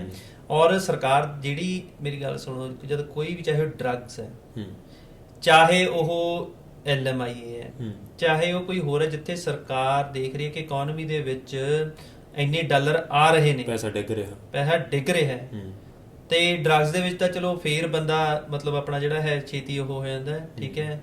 ਤੇ LMI ਦਾ ਤੁਸੀਂ ਲਾਓ, ਉੱਥੋਂ ਕਿੱਲਾ ਵਿਕਦਾ ਹੈ, ਠੀਕ ਹੈ, ਅਗਲਾ ਕਹਿੰਦਾ ਜਾਂ ਕਿੱਲਾ ਵੇਚ ਕੇ ਉਰੇ ਆਹ ਕੰਮ ਕਰ ਦਿੰਦੇ ਹੈ ਨਾ। ਤੇ ਤੁਸੀਂ ਇਹ ਦੇਖ ਲਓ ਕਿ ਸਰਕਾਰਾਂ ਨੂੰ ਕਹਾਂ ਪਤਾ ਨਹੀਂ ਇੰਨੇ ਟ੍ਰਿਲੀਅਨ ਬਿਲੀਅਨ ਡਾਲਰ ਆ ਰਹੇ ਹੋਣ ਇਕਨੋਮੀ ਦੇ ਵਿੱਚ, ਤੇ ਸਰਕਾਰਾਂ ਸੁੱਤੀਆਂ ਪਈਆਂ ਨੇ? ਕੋਈ ਨਹੀਂ ਸੁੱਤੀਆਂ ਪਈਆਂ ਹੈਗੀਆਂ, ਇਹਨਾਂ ਨੂੰ ਸਭ ਪਤਾ ਹੈ ਕੀ ਹੋ ਰਿਹਾ ਕੀ ਨਹੀਂ ਹੋ ਰਿਹਾ। ਤੁਸੀਂ ਸਰਕਾਰ ਦਾ ਜੇ ਇੱਕ ਐਗਜ਼ਾਮਪਲ ਲਾਉਣਾ ਹੋਵੇ ਨਾ, ਇਹ ਤਾਂ ਫੇਰ ਇੱਕ ਚਲੋ ਆਪਾਂ ਗੱਲ ਕਹਿ ਦਿੰਦੇ ਆ ਕਿ ਹਾਂ ਉਹ ਆ ਰਹੇ ਨੇ, ਐਵੇਂ ਹੈਗੇ ਨੇ, ਕੋਈ ਆਪਣੇ ਤੇ ਫੇਰ ਵੀ ਸਵਾਲ ਚੱਕ ਲੂਗਾ। ਇਹ ਜਦ ਤੁਸੀਂ ਅੱਗੇ ਕਿਸੇ ਰੀਅਲਟਰ ਨੂੰ ਕੀਤਾ ਨਾ ਇੰਟਰਵਿਊ, ਨੇ ਇੱਕ ਗੱਲ ਪੁੱਛਿਓ, ਕੋਈ ਯਾਰ ਮੇਰੀ ਇੱਕ ਗੱਲ ਦੱਸ ਕਿ ਹਾਊਸਿੰਗ ਮਾਰਕੀਟ ਇਮੀਡੀਏਟ ਬੇਸਿਸ ਦੇ ਉੱਤੇ ਕਰੈਕਟ ਨਹੀਂ ਹੋ ਸਕਦੀ, ਠੀਕ ਹੈ, ਜੇ ਸਾਰਿਆਂ ਦੀ ਮੌਰਗੇਜਾਂ 1 ਨੰਬਰ ਦੇ ਕਾਗਜ਼ਾਂ 'ਚ ਅਪਰੂਵ ਹੋਣੀਆਂ ਸ਼ੁਰੂ ਹੋ ਜਾਣ, ਠੀਕ ਹੈ। ਅੱਜ ਦੀ ਡੇਟ ਦੇ ਵਿੱਚ ਜੇ ਡਾਟਾ ਆਪਾਂ ਦੇਖ ਲਈਏ, ਜਿਸ ਹਿਸਾਬ ਦੇ ਨਾਲ ਮੌਰਗੇਜਾਂ ਅਪਰੂਵ ਹੁੰਦੀਆਂ ਨੇ, ਮੇਰੇ ਖਿਆਲ ਤੋਂ ਬਰੈਂਪਟਨ ਦੇ ਵਿੱਚ ਕੋਈ ਵੀ ਮਿਲੀਨੀਅਰ ਤੋਂ ਘੱਟ ਨਹੀਂ ਹੈ ਫਿਰ, ਕਿਉਂਕਿ ਸਾਰਿਆਂ ਦੇ ਕਾਗਜ਼ ਮਿਲੀਨੀਅਰ ਵਾਲੇ ਹੀ ਲੱਗੇ ਹੋਏ ਨੇ, ਚਾਹੇ ਅਗਲਾ ਫੈਕਟਰੀ 'ਚ ਵੀ ਕੰਮ ਕਰਦਾ ਹੈ, ਠੀਕ ਹੈ। ਸੋ ਸਰਕਾਰ ਨੂੰ ਨਹੀਂ ਪਤਾ, ਬੈਂਕਾਂ ਨੂੰ ਨਹੀਂ ਪਤਾ, ਇਹਨਾਂ ਨੂੰ ਸਭ ਪਤਾ ਹੈ, ਬਟ ਉਹਨਾਂ ਨੂੰ ਇਹ ਦਿਖਦਾ ਹੈ ਕਿ ਅੱਛਾ ਜਿਹੜੇ ਬਿਲਡਰ ਨੇ ਉਹਨਾਂ ਨੂੰ ਵੀ ਇਹ ਦਿਖਦਾ ਹੈ ਕਿ ਜਿਹੜੇ ਘਰ ਦੀ ਐਕਚੁਅਲ ਕੀਮਤ 3.5 ਲੱਖ ਤੋਂ 4 ਲੱਖ ਜਾਂ 5 ਲੱਖ ਡਾਲਰ ਹੈਗੀ ਹੈ, ਉਹ ਅਸੀਂ 1.2 1.3 ਦਾ ਵੇਚ ਰਹੇ ਹਾਂ। ਠੀਕ ਹੈ, ਬੈਂਕ ਉਹਨੂੰ ਆਪਣਾ ਜਿਹੜਾ ਹੈ ਉਹਦੇ ਤੇ ਇੰਟਰਸਟ ਰੇਟ ਚਾਰਜ ਕਰ ਰਹੇ ਨੇ। ਬੈਂਕ ਕਹਿੰਦੇ ਨੇ ਅਸੀਂ ਕਿਉਂ ਰੌਲਾ ਪਾਈਏ ਜਾਲੀ ਕਾਗਜ਼ਾਂ ਦਾ, ਜੇ ਅਸੀਂ ਜਾਲੀ ਕਾਗਜ਼ਾਂ ਦਾ ਕਰਦੇ ਆ ਸਾਨੂੰ ਇੰਟਰਸਟ ਦੇ ਵਿੱਚ ਜਿਹੜਾ ਪ੍ਰੋਫਿਟ ਹੋ ਰਿਹਾ ਅੱਧਾ ਹੋ ਜਾਊਗਾ। ਮਿਲੀਅਨ ਵਾਲਾ ਘਰ ਤਾਂ ਉਹ ਵੀ ਕਿਸੇ ਨੂੰ ਨਹੀਂ ਹੋਣਾ। ਮਿਲੀਅਨ ਮੈਂ ਕਹਿੰਦਾ ਤੁਸੀਂ ਅੱਜ ਦੀ ਡੇਟ 'ਚ ਸਿਰਫ ਸਰਕਾਰ ਇਹ ਕਰਦੇ ਕਿ 1 ਨੰਬਰ ਦੇ ਕਾਗਜ਼ਾਂ ਤੇ ਅਪਰੂਵਲ ਹੋਊਗੀ, ਅਪਰੂਵਲਾਂ ਵੀ ਹੋਣੀਆਂ ਸ਼ੁਰੂ ਹੋ ਜਾਣਗੀਆਂ, ਲੋਕਾਂ ਨੂੰ ਇਹ ਲੱਗਣਾ ਲੈ ਯਾਰ ਫਿਰ ਐ ਤਾਂ ਅਪਰੂਵਲਾਂ ਹੋਣੀਆਂ ਬੰਦ ਹੋ ਜਾਣਗੀਆਂ, ਉਹ ਹੋ ਜਾਣਗੀਆਂ। ਉਹ ਤੁਸੀਂ ਇਹ ਸੋਚੋ ਕਿ ਘਰਾਂ ਦੇ ਪ੍ਰਾਈਸ ਹੀ ਜਿਹੜੇ ਹੈਗੇ ਨੇ, ਜਦੋਂ ਡਿਮਾਂਡ ਹੀ ਉਸ ਪ੍ਰਾਈਸ ਦੀ ਨਹੀਂ ਰਹੀ, ਉਹਨਾਂ ਨੂੰ ਪ੍ਰਾਈਸ ਤਾਂ ਥੱਲੇ ਲੈ ਕੇ ਆਣੀ ਪੈਣੀ ਬਿਲਡਰ ਨੂੰ। ਉਹੀ ਜਿਹੜੇ 1.3 ਦੇ ਨੇ ਜੇ ਤੁਹਾਡੇ ਆਪਣਾ ਜਿਹੜਾ 4.5 ਲੱਖ ਚ ਨਾ ਵਿਕੇ, ਸੋ ਸਰਕਾਰ ਨੂੰ ਕਹਾ ਪਤਾ ਨਹੀਂ ਹੈਗਾ। ਸੋ ਇਹ ਸਰਕਾਰ ਨੂੰ ਵੀ ਸਭ ਪਤਾ, ਔਰ ਇਮੀਗ੍ਰੇਸ਼ਨ ਦੇ ਮਸਲੇ 'ਚ ਤਾਂ ਸਰਕਾਰ ਨੂੰ ਪਤਾ ਹੀ ਹੈ, ਕਿਉਂਕਿ ਉਹ ਦਰਵਾਜ਼ਾ ਸਰਕਾਰ ਖੋਲਦੀ ਹੈ ਜਿਹਦੇ ਰਾਹੀਂ ਬੰਦਾ ਐਂਟਰ ਹੁੰਦਾ ਕੈਨੇਡਾ। ਨਹੀਂ ਸਹੀ ਗੱਲ ਹੈ ਜੀ।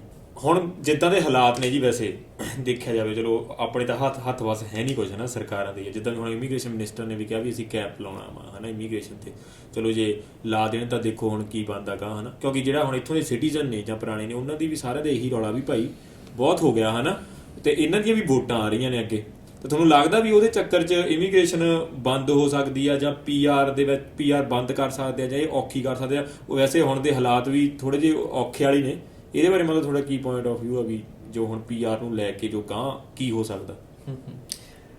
ਇਹਨਾਂ ਦੀ ਇਮੀਗ੍ਰੇਸ਼ਨ ਕੈਨੇਡਾ ਦੇ ਇਹ ਅਹਿਸਾਨ ਨਹੀਂ ਕਰ ਰਹੇ ਕਿਸੇ ਤੇ, ਇਹਨਾਂ ਦੀ ਮਜਬੂਰੀ ਹੈ ਇਹ। ਪਹਿਲਾਂ ਗੱਲ ਇਹ ਸਮਝੋ। ਠੀਕ ਹੈ। ਜਦ ਆਪਾਂ ਇਹ ਗੱਲ ਕਹਿੰਦੇ ਆ ਕਿ ਸਟੂਡੈਂਟ ਨਹੀਂ ਵੜਨਗੇ, ਕਿ ਬਈ ਆਪਣਾ ਇਹ ਐ ਕਰਨਗੇ ਉਹ ਕਰਨਗੇ, ਨਾ ਵੜਨ ਸਟੂਡੈਂਟ ਕੋਈ ਚੱਕਰ ਨਹੀਂ ਹੈਗਾ, ਵਰਕਰ ਵੀ ਨਾ ਵੜਨ, ਠੀਕ ਹੈ। ਇਹ ਪੈਨਸ਼ਨਾਂ ਕਿੱਥੋਂ ਦੇ ਲੈਣਗੇ? ਜਿਹੜੀ 70% ਇਹਨਾਂ ਦੀ ਪੋਪੂਲੇਸ਼ਨ ਰਿਟਾਇਰ ਹੋ ਰਹੀ ਹੈ ਓਰੀਜਨਲ, ਉਹਨਾਂ ਦੀ ਪੈਨਸ਼ਨਾਂ ਵੀ ਤਾਂ ਦੇਣੀ ਹੈ, ਖਰਚੇ ਵੀ ਤਾਂ ਚੱਕਣੇ ਨੇ।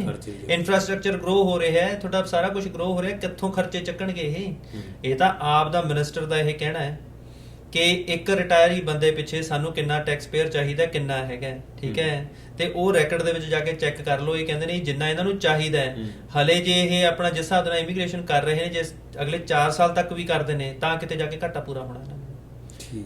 ਸੋ ਇਹ ਗੱਲ ਹੈ। ਇਹ ਤੁਸੀਂ ਆਪਾਂ ਗੱਲ ਕਰਦੇ ਆ ਕਿ ਜੀ ਸਟੂਡੈਂਟ ਰੋਕ ਦੇਣਗੇ, ਇਮੀਗ੍ਰੇਸ਼ਨ ਰੋਕ ਦੇਣਗੇ, ਹਾਂ ਐਜ਼ ਅ ਪੋਲੀਟੀਕਲ ਗਿਮਿਕ, ਠੀਕ ਹੈ। ਵੋਟਾਂ ਦੇ ਨੇੜੇ ਤੇੜੇ ਤਾਂ ਕੁਛ ਨਾ ਕੁਛ ਤਾਂ ਕਰਨਗੇ। ਨਹੀਂ, ਗੱਲ ਇਹ ਹੈ ਨਾ, ਤੁਸੀਂ ਅਖਬਾਰਾਂ 'ਚ ਕਢਾ ਦਿਓ ਰੋਕਣਾ ਚਾਹੀਦਾ, ਠੀਕ ਹੈ। ਥੋੜਾ ਜਿਹਾ ਉਸ ਹਿਸਾਬ ਦੇ ਨਾਲ ਆਪਣਾ ਡਰਾ ਘਟਾ ਦਿਓ, ਠੀਕ ਹੈ। ਲੋਕਾਂ ਨੂੰ ਥੋੜਾ ਜਿਹਾ ਉਹ ਕਰ ਦਿਖਾ ਦਿਓ ਕਿ ਹਾਂ ਜੀ ਹੁਣ ਅਸੀਂ ਪੱਕੇ ਘੱਟ ਕਰ ਰਹੇ ਹਾਂ ਬੰਦਿਆਂ ਨੂੰ। ਪਰ ਇਹਨਾਂ ਨੂੰ ਵਾਰਡ ਨੇ ਬੰਦੇ ਜਿਹੜੇ ਕਿ ਟੈਕਸ ਪੇ ਕਰਨ, ਕਿਉਂਕਿ ਸਟੂਡੈਂਟ ਆਉਂਦਾ। ਅੱਛਾ ਮੇਰੀ ਗੱਲ ਸੁਣੋ, ਰਿਸੈਸ਼ਨ ਚੱਲ ਰਿਹਾ, ਸਾਰਾ ਕੁਝ ਹੋ ਰਿਹਾ, ਅੱਜ ਦੀ ਡੇਟ 'ਚ ਵੀ ਸਟੂਡੈਂਟ ਜਿਹੜਾ ਹੈ ਉਹਨੂੰ ਫੁੱਲ ਟਾਈਮ ਕੰਮ ਕਰਨ ਦੀ ਅਥਾਰਟੀ ਹੈਗੀ ਹੈ। ਪਿਛਲੇ ਸਾਲ ਨਹੀਂ ਸੀਗੀ, ਸਰਕਾਰ ਪਾਲਿਸੀ ਕਿਉਂ ਲੈ ਕੇ ਆਈ? ਕਿਉਂਕਿ ਜਦ ਸਟੂਡੈਂਟ ਫੁੱਲ ਟਾਈਮ ਕੰਮ ਕਰਦਾ, ਸਟੂਡੈਂਟ ਉਹਨਾਂ ਨੇ ਕੈਲਕੂਲੇਟ ਕਰ ਲਿਆ ਇੰਨਾ ਸਟੂਡੈਂਟ, ਠੀਕ ਹੈ, 20 ਘੰਟੇ ਉਹਨਾਂ ਨੂੰ ਪਤਾ ਬਾਕੀ ਦਾ ਕੈਸ਼ ਕੰਮ ਕਰ ਰਿਹਾ, ਕਿਹੜਾ ਸਾਡੀ ਜੇਬ 'ਚ ਜਾ ਰਿਹਾ, ਸਰਕਾਰ ਨੂੰ ਪਤਾ ਟੈਕਸ ਨਾਲੇ 20 ਘੰਟੇ ਟੈਕਸ ਵੀ ਕਿੰਨਾ। ਹਾਂ, ਤੇ ਉਹ ਕਹਿੰਦੇ ਵੀ ਇਹਨੂੰ ਕਰੋ ਫੁੱਲ ਟਾਈਮ ਤਾਂ ਕਿ ਘੱਟੋ ਘੱਟ ਟੈਕਸ ਦਾ ਪੂਰਾ ਜੇਬ 'ਚ ਆਵੇ, ਠੀਕ ਹੈ। ਉਹ ਸਟੂਡੈਂਟ ਵੀ ਫਿਰ ਆਪਣਾ 40 ਤੇ ਫਿਰ 80 ਤੇ ਹੋ ਗਏ, ਠੀਕ ਹੈ। ਸੋ ਇਹ ਹੈ ਕਿ ਇਹ ਜਿਹੜਾ ਆਪਾਂ ਗੱਲ ਕਰ ਰਹੇ ਹਾਂ ਨਾ ਸਰਕਾਰ ਦੀ ਤੇ ਸਾਰੇ ਸਟੂਡੈਂਟ ਦੀ, ਕਿ ਵਾੜਦੇ ਨਹੀਂ ਵਾੜਦੇ ਹੈਗੇ, ਤੇ ਜਿਨ੍ਹਾਂ ਨੇ ਨਹੀਂ ਵਾੜਨੇ ਤੇ ਫਿਰ ਨਾ ਵਾੜਨ, ਕੋਈ ਚੱਕਰ ਨਹੀਂ ਹੈਗਾ। ਪਰ ਫਿਰ ਇਹ ਵੀ ਦੱਸ ਦੇਣ ਕਿ ਬਈ ਆਪਣਾ ਖਰਚੇ ਕਿਵੇਂ ਪੂਰੇ ਕਰੋਗੇ, ਤੁਸੀਂ ਟੈਕਸ ਪੇਅਰ ਬੇਸ ਕਿਵੇਂ ਵਧਾਓਗੇ, ਜਿਹੜਾ ਤੁਸੀਂ ਆਪਣਾ ਇੰਨਾ ਖਰਚਾ ਪੈਦਾ ਕਰਕੇ ਬੈਠੇ ਹੋ। ਜੇ ਅੱਜ ਦੀ ਡੇਟ 'ਚ ਮੈਂ ਗੱਲ ਕਹਿਣੀ ਹੋਵੇ ਕਿ ਇਹਨਾਂ ਦੇ ਰਿਫਿਊਜੀ ਪ੍ਰੋਗਰਾਮ ਜਿਹੜੇ ਨੇ ਇੰਟਰਨੈਸ਼ਨਲ ਸਟੂਡੈਂਟਾਂ ਦੇ ਖਰਚਿਆਂ ਦੇ ਸਿਰ ਤੇ ਚੱਲਦੇ ਨੇ, ਠੀਕ ਹੈ, ਤਾਂ ਇਹ ਆਪਣਾ ਕੋਈ ਅਵਲੀ ਨਹੀਂ ਹੋਊਗੀ, ਇਹ ਫੈਕਚੁਅਲ ਇਨਫੋਰਮੇਸ਼ਨ ਹੈ। ਇੰਨੇ ਰਿਫਿਊਜੀ ਬੁਲਾ ਲਏ, ਉਹਨਾਂ ਨੂੰ ਆਈਫੋਨ ਦੇਤੇ, ਉਹਨਾਂ ਨੂੰ ਆਹ ਦੇਤਾ ਉਹ ਦੇਤਾ। ਤੇ ਉਧਰ ਕਦੋਂ ਨਹੀਂ ਸੋਚਿਆ ਜੀ ਫਿਰ ਸਰਕਾਰ ਨੇ? ਉਧਰ ਕੀ ਚੱਲ ਰਿਹਾ ਕੰਮ?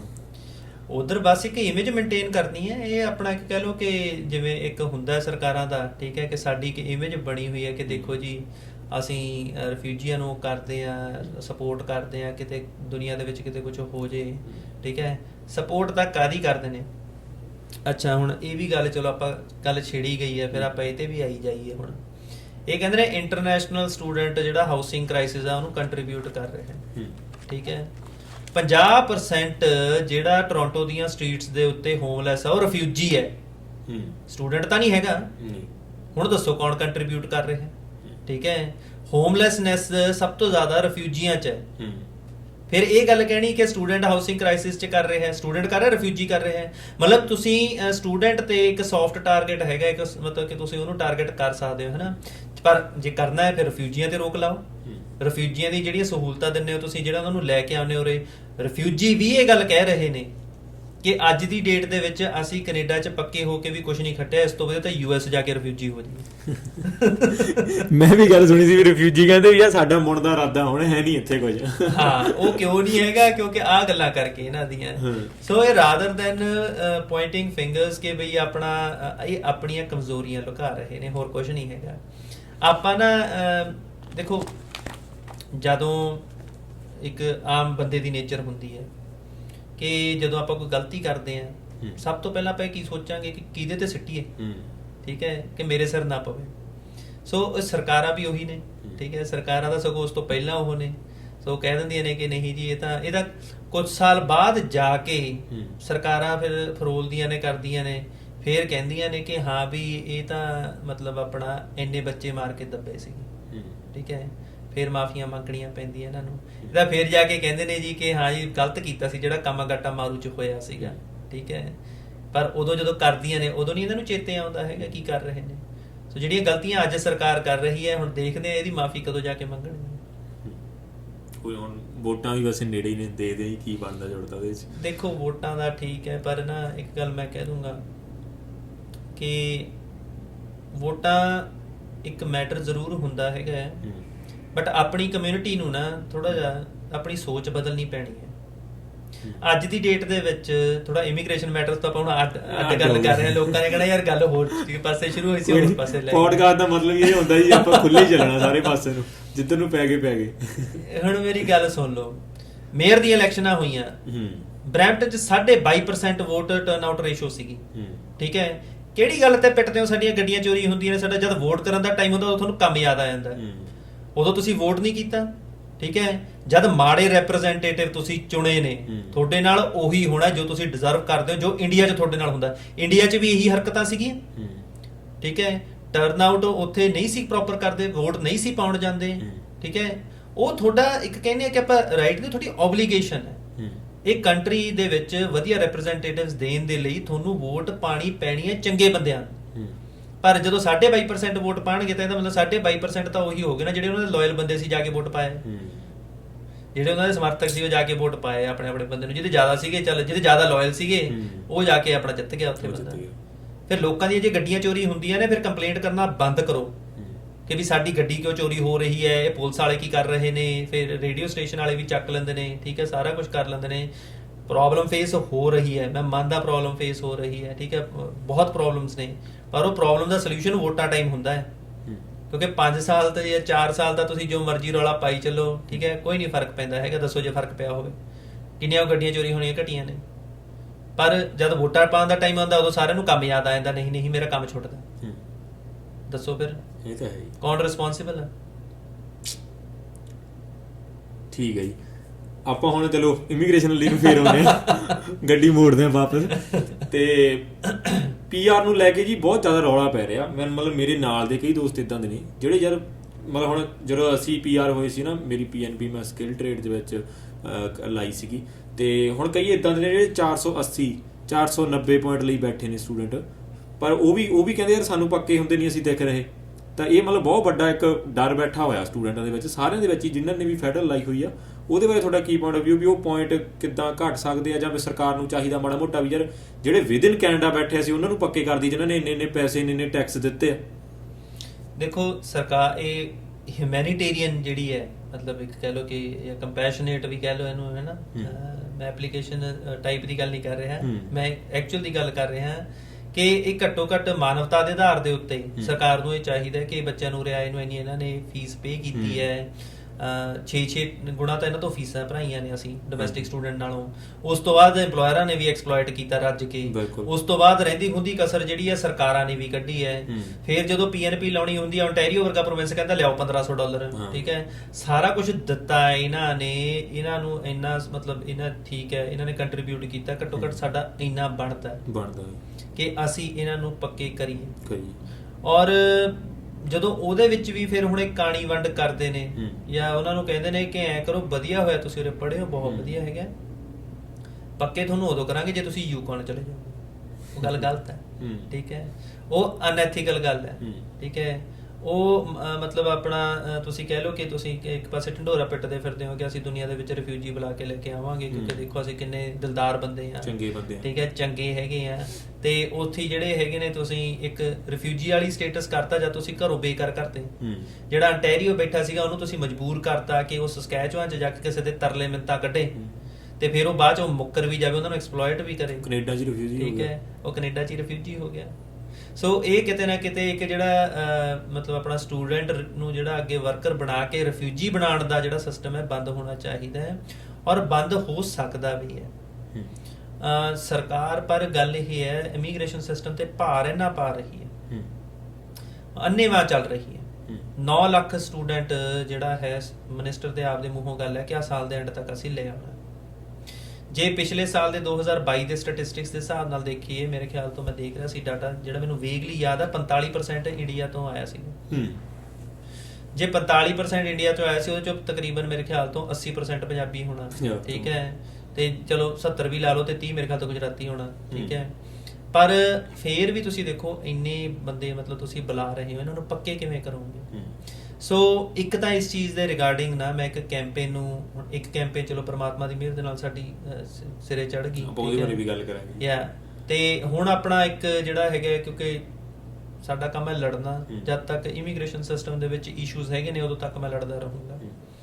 ਸੋ ਇਹਦੇ ਵਿੱਚ ਅਗਲਾ ਹੁਣ ਜਿਹੜਾ ਮੇਰਾ ਕੈਂਪੇਨ ਹੈਗਾ ਉਹ ਹੈਗਾ, ਜਿਹਨੂੰ ਪੂਰਾ ਜ਼ੋਰ ਦੇ ਕੇ ਰੱਖਣਾ, ਉਹ ਹੈਗਾ PGWP 52 5&2, ਕਿ ਜਿਹੜਾ 2 ਸਾਲ ਦੀ ਪੜ੍ਹਾਈ ਕਰਦਾ ਉਹਨੂੰ 5 ਸਾਲ ਦਾ ਪਰਮਿਟ ਦੋ, ਤੇ ਜਿਹੜਾ 1 ਸਾਲ ਦਾ ਕਰਦਾ ਉਹਨੂੰ 2 ਸਾਲ ਦਾ ਦੋ। ਇਹ ਐਕਚੁਅਲ ਦੇ ਵਿੱਚ 2017 ਤੋਂ ਲੈ ਕੇ 2022 ਤੱਕ ਜਿਹਨੇ ਵੀ ਪੜ੍ਹਾਈ ਕੰਪਲੀਟ ਕੀਤੀ ਹੈ ਉਹਨੂੰ ਮਿਲਿਆ। ਓਕੇ, ਉਹਨੂੰ ਟੈਕਨੀਕਲੀ ਕੀ ਹੈ ਮੈਂ ਤੁਹਾਨੂੰ ਸਮਝਾਉਣਾ ਕਿਵੇਂ ਮਿਲਿਆ ਇਹ। ਸੋ ਜਿਹੜੇ 2017 ਤੋਂ ਪੜ੍ਹਾਈ ਕੰਪਲੀਟ ਕੀਤੀ ਹੈ, ਠੀਕ ਹੈ, 20 ਚ ਪੜ੍ਹਾਈ ਕੰਪਲੀਟ ਕੀਤੀ ਉਹਨੇ, ਠੀਕ ਹੈ, 20 ਚ 17 ਤੋਂ ਵੀ ਪਿੱਛੇ ਚਲੇ ਜਾਓ ਹਿਸਾਬ ਨਾਲ ਤਾਂ ਵੈਸੇ ਤਾਂ, ਪਰ ਉਹ ਮੈਂ ਗੱਲ ਤੁਹਾਨੂੰ ਸਮਝਾਉਣਾ। ਸੋ ਇਹਦੇ ਵਿੱਚ ਕੀ ਹੈਗਾ ਕਿ 3 ਸਾਲ ਦੇ ਵਰਕ ਪਰਮਿਟ ਸੀਗੇ, ਕੋਵਿਡ ਆ ਗਿਆ, ਸਰਕਾਰ ਨੇ ਐਕਸਟੈਂਸ਼ਨ ਦਿੱਤਾ, 3 ਐਕਸਟੈਂਸ਼ਨਾਂ ਦਿੱਤੀਆਂ ਨੇ, 1.5 ਸਾਲ ਦੀਆਂ over the period of 3 years, ਠੀਕ ਹੈ, ਲਾਰੋ ਸਾਹਿਬ, ਠੀਕ ਹੈ, 3 + 1.5 4.5 ਤਾਂ ਇਹ ਹੋ ਗਿਆ। ਸੋ ਸਰਕਾਰ ਐਕਸਟੈਂਸ਼ਨਾਂ ਤਾਂ ਦੇ ਹੀ ਰਹੀ ਹੈ, ਪਰ ਕਦੋਂ ਤੱਕ ਵਰਕ ਪਰਮਿਟ ਐਕਸਪਾਇਰ ਹੋਣ ਦੇ ਕੋਲ ਜਾ ਕੇ ਸਟੂਡੈਂਟ ਮਿੰਨਤਾਂ ਕਰਨਗੇ ਕਿ ਤੁਸੀਂ ਡਰਾਅ ਪ੍ਰੋਪਰ ਨਹੀਂ ਕੱਢ ਰਹੇ। ਅੱਛਾ, ਐਕਸਟੈਂਸ਼ਨ ਕਿਉਂ ਦਿੱਤੀ? ਠੀਕ ਹੈ, ਐਕਸਟੈਂਸ਼ਨ ਇਸ ਲਈ ਦਿੱਤੀ ਕਿਉਂਕਿ ਇਹਨਾਂ ਦਾ ਇਮੀਗ੍ਰੇਸ਼ਨ ਸਿਸਟਮ ਦੇ ਵਿੱਚ ਕਾਮਯਾਬੀ ਨਾਲ ਰਨ ਨਹੀਂ ਕਰ ਪਾਏ, ਐਕਸਪ੍ਰੈਸ ਐਂਟਰੀ ਡਰਾਸ ਪ੍ਰੋਪਰ ਨਹੀਂ ਕਰ ਪਾਏ। ਤਾਂ ਇਸ ਸਾਲ ਕਿਹੜਾ ਕਰਤੇ? ਪ੍ਰੋਪਰ ਨਹੀਂ ਹੈਗੇ। ਕਿਹੜਾ ਓਪਰਚੁਨਿਟੀਆਂ ਦੇਤੀਆਂ ਵਿਦਨ ਕੈਨੇਡਾ ਬੈਠਿਆਂ ਨੂੰ ਤੁਸੀਂ ਐਡੀਆਂ। ਫਿਰ ਉਸ ਤੋਂ ਬਾਅਦ ਸ਼ਿਕਾਰ ਤਾਂ ਫਿਰ ਉਹੀ ਨੇ, ਪਰ ਹਰ ਸਾਲ ਮਿੰਨਤਾਂ ਕਰਨ ਨਾਲੋਂ ਕਿ ਸਾਡਾ 18 ਮਹੀਨੇ ਦਾ, ਤੇ ਇਹ ਸਟਾਰ ਬਣ ਕੇ ਮੂਹਰੇ ਕਹਿ ਦਿੰਦੇ ਨੇ ਜੀ ਹਾਂਜੀ ਦੇਖੋ ਅਸੀਂ ਕਿੰਨੇ ਵਧੀਆ ਬੰਦੇ ਆ, ਲੋ ਜੀ 18 ਮਹੀਨੇ ਦੀ ਲੋਲੀਪੌਪ ਹੋਰ ਚੱਕੋ। ਸੋ ਰਾਦਰ ਦੈਨ ਡੂਇੰਗ ਦੈਟ, ਮਤਲਬ ਇਹ ਕੈਂਪੇਨ ਇਹ ਇਸ ਤੇ ਫੋਕਸ ਹੈ ਕਿ ਤੁਸੀਂ ਇਹਨੂੰ ਪੱਕੀ ਪਾਲਿਸੀ ਬਣਾ ਦਿਓ। ਤੁਹਾਡੇ ਕੋਲ ਇਨਫ ਡਾਟਾ ਹੈਗਾ ਸਰਕਾਰ ਕੋਲ, ਉਹ ਦੇਖ ਸਕਦੀ ਹੈ ਕਿ ਪਿਛਲੇ ਜਿਹੜੇ 3 ਸਾਲਾਂ ਤੋਂ ਲਗਾਤਾਰ ਐਕਸਟੈਂਸ਼ਨਾਂ ਦੇ ਰਹੇ ਨੇ ਉਹਦਾ ਕਿੰਨਾ ਪ੍ਰਭਾਵ ਕੈਨੇਡੀਅਨ ਇਕਨੋਮੀ ਤੇ ਪਿਆ, ਪੋਜ਼ਿਟਿਵ ਔਰ ਨੈਗੇਟਿਵ ਤਾਂ ਨਹੀਂ ਹੋਣਾ, ਪੋਜ਼ਿਟਿਵ ਐਂਡ ਪੋਜ਼ਿਟਿਵ। ਸੋ ਉਹ ਦੇਖ ਲਓ ਤੁਸੀਂ, ਤੇ ਉਸ ਦੇ ਆਧਾਰ ਦੇ ਉੱਤੇ ਕਿਉਂ ਨਾ ਤੁਸੀਂ ਜਿਹੜਾ ਹੈਗਾ ਮਤਲਬ ਆਪਣਾ ਜਿਹੜਾ ਹੈ ਇਹਨਾਂ ਨੂੰ ਟਾਈਮ ਇਹਨਾਂ ਦੇ ਦਿਓ, ਕਿਉਂਕਿ ਜਦ ਤੁਸੀਂ 9 ਲੱਖ ਬੱਚਾ ਵਾੜ ਲੈਣਾ ਫਿਰ ਉਹ ਬੱਚੇ ਨੂੰ ਤੁਸੀਂ 3 ਸਾਲ 'ਚ ਪੱਕੇ ਹੋਣ ਦਾ ਐਕਸਪੈਕਟ ਨਾ ਕਰੋ। ਹਾਂ 5 ਸਾਲ ਦੇ ਦਿਓ, ਫਿਰ ਉਮੀਦ ਹੈਗੀ ਆ ਥੋੜੀ ਬਹੁਤ ਕਿ ਹੋ ਸਕਦਾ ਪੱਕਾ ਹੋ ਜਾਏ। ਸਟੂਡੈਂਟ ਨੂੰ ਆਪ ਨੂੰ ਵੀ ਉਮੀਦ ਹੋਵੇ ਵੀ ਹਾਂਜੀ ਯਾਰ, ਜਦ 5 ਸਾਲ ਹੈਗੇ ਨੇ ਤੁਹਾਡੇ ਕੋਲ, ਘੱਟੋ ਘੱਟ ਤੁਸੀਂ ਕੁਝ ਚੀਜ਼ਾਂ ਫਿਗਰ ਆਊਟ ਕਰ ਸਕਦੇ ਹੋ। ਬਿਲਕੁਲ। ਹੁਣ ਅੱਜ ਦੀ ਡੇਟ ਦੇ ਵਿੱਚ ਕੀ ਹੈ, ਰੂਰਲ ਰਿਨਿਊਅਲ ਪ੍ਰੋਗਰਾਮ ਕੱਢਤੇ, ਹੋਰ ਪ੍ਰੋਗਰਾਮ ਕੱਢਤੇ, EMPLOYER ਕਹਿੰਦਾ ਹੈ ਮੇਰਾ ਤਾਂ ਸਾਲ ਦਾ ਕੋਟਾ ਹੀ ਇੰਨੇ ਬੰਦਿਆਂ ਦਾ, ਤੁਹਾਨੂੰ ਅਗਲੇ ਸਾਲ ਵਾਰੀ ਦਊਂਗਾ। ਜਿਹੜਾ ਅਗਲੇ ਸਾਲ ਜਿਹਨੂੰ ਵਾਰੀ ਦੇਣੀ ਹੈ ਉਹਦਾ ਪਰਮਿਟ ਹੀ ਅਗਲੇ ਸਾਲ ਐਕਸਪਾਇਰ ਹੋ ਰਿਹਾ ਹੈ। ਠੀਕ ਹੈ, ਸੋ ਜਦੋਂ 5 ਸਾਲ ਹੋਣਗੇ ਜਾਂ ਤੁਸੀਂ ਇੰਨੇ ਬੰਦੇ ਬੁਲਾਣੇ ਨੇ, ਫਿਰ ਜੇ ਬੰਦੇ ਬੁਲਾਣੇ ਨੇ ਫਿਰ ਉਹੀ ਬੰਦਿਆਂ ਨੇ ਅੱਗੇ ਜਾ ਕੇ ਕੰਪੀਟ ਕਰਨਾ ਜਿਹੜੇ ਪੁਰਾਣੇ ਆਏ ਨੇ ਉਹਨਾਂ ਦੇ ਨਾਲ PR ਦੇ ਲਈ, ਹੈ ਨਾ। ਫਿਰ ਟਾਈਮ ਫਰੇਮ ਜ਼ਿਆਦਾ ਦੇ ਦਿਓ।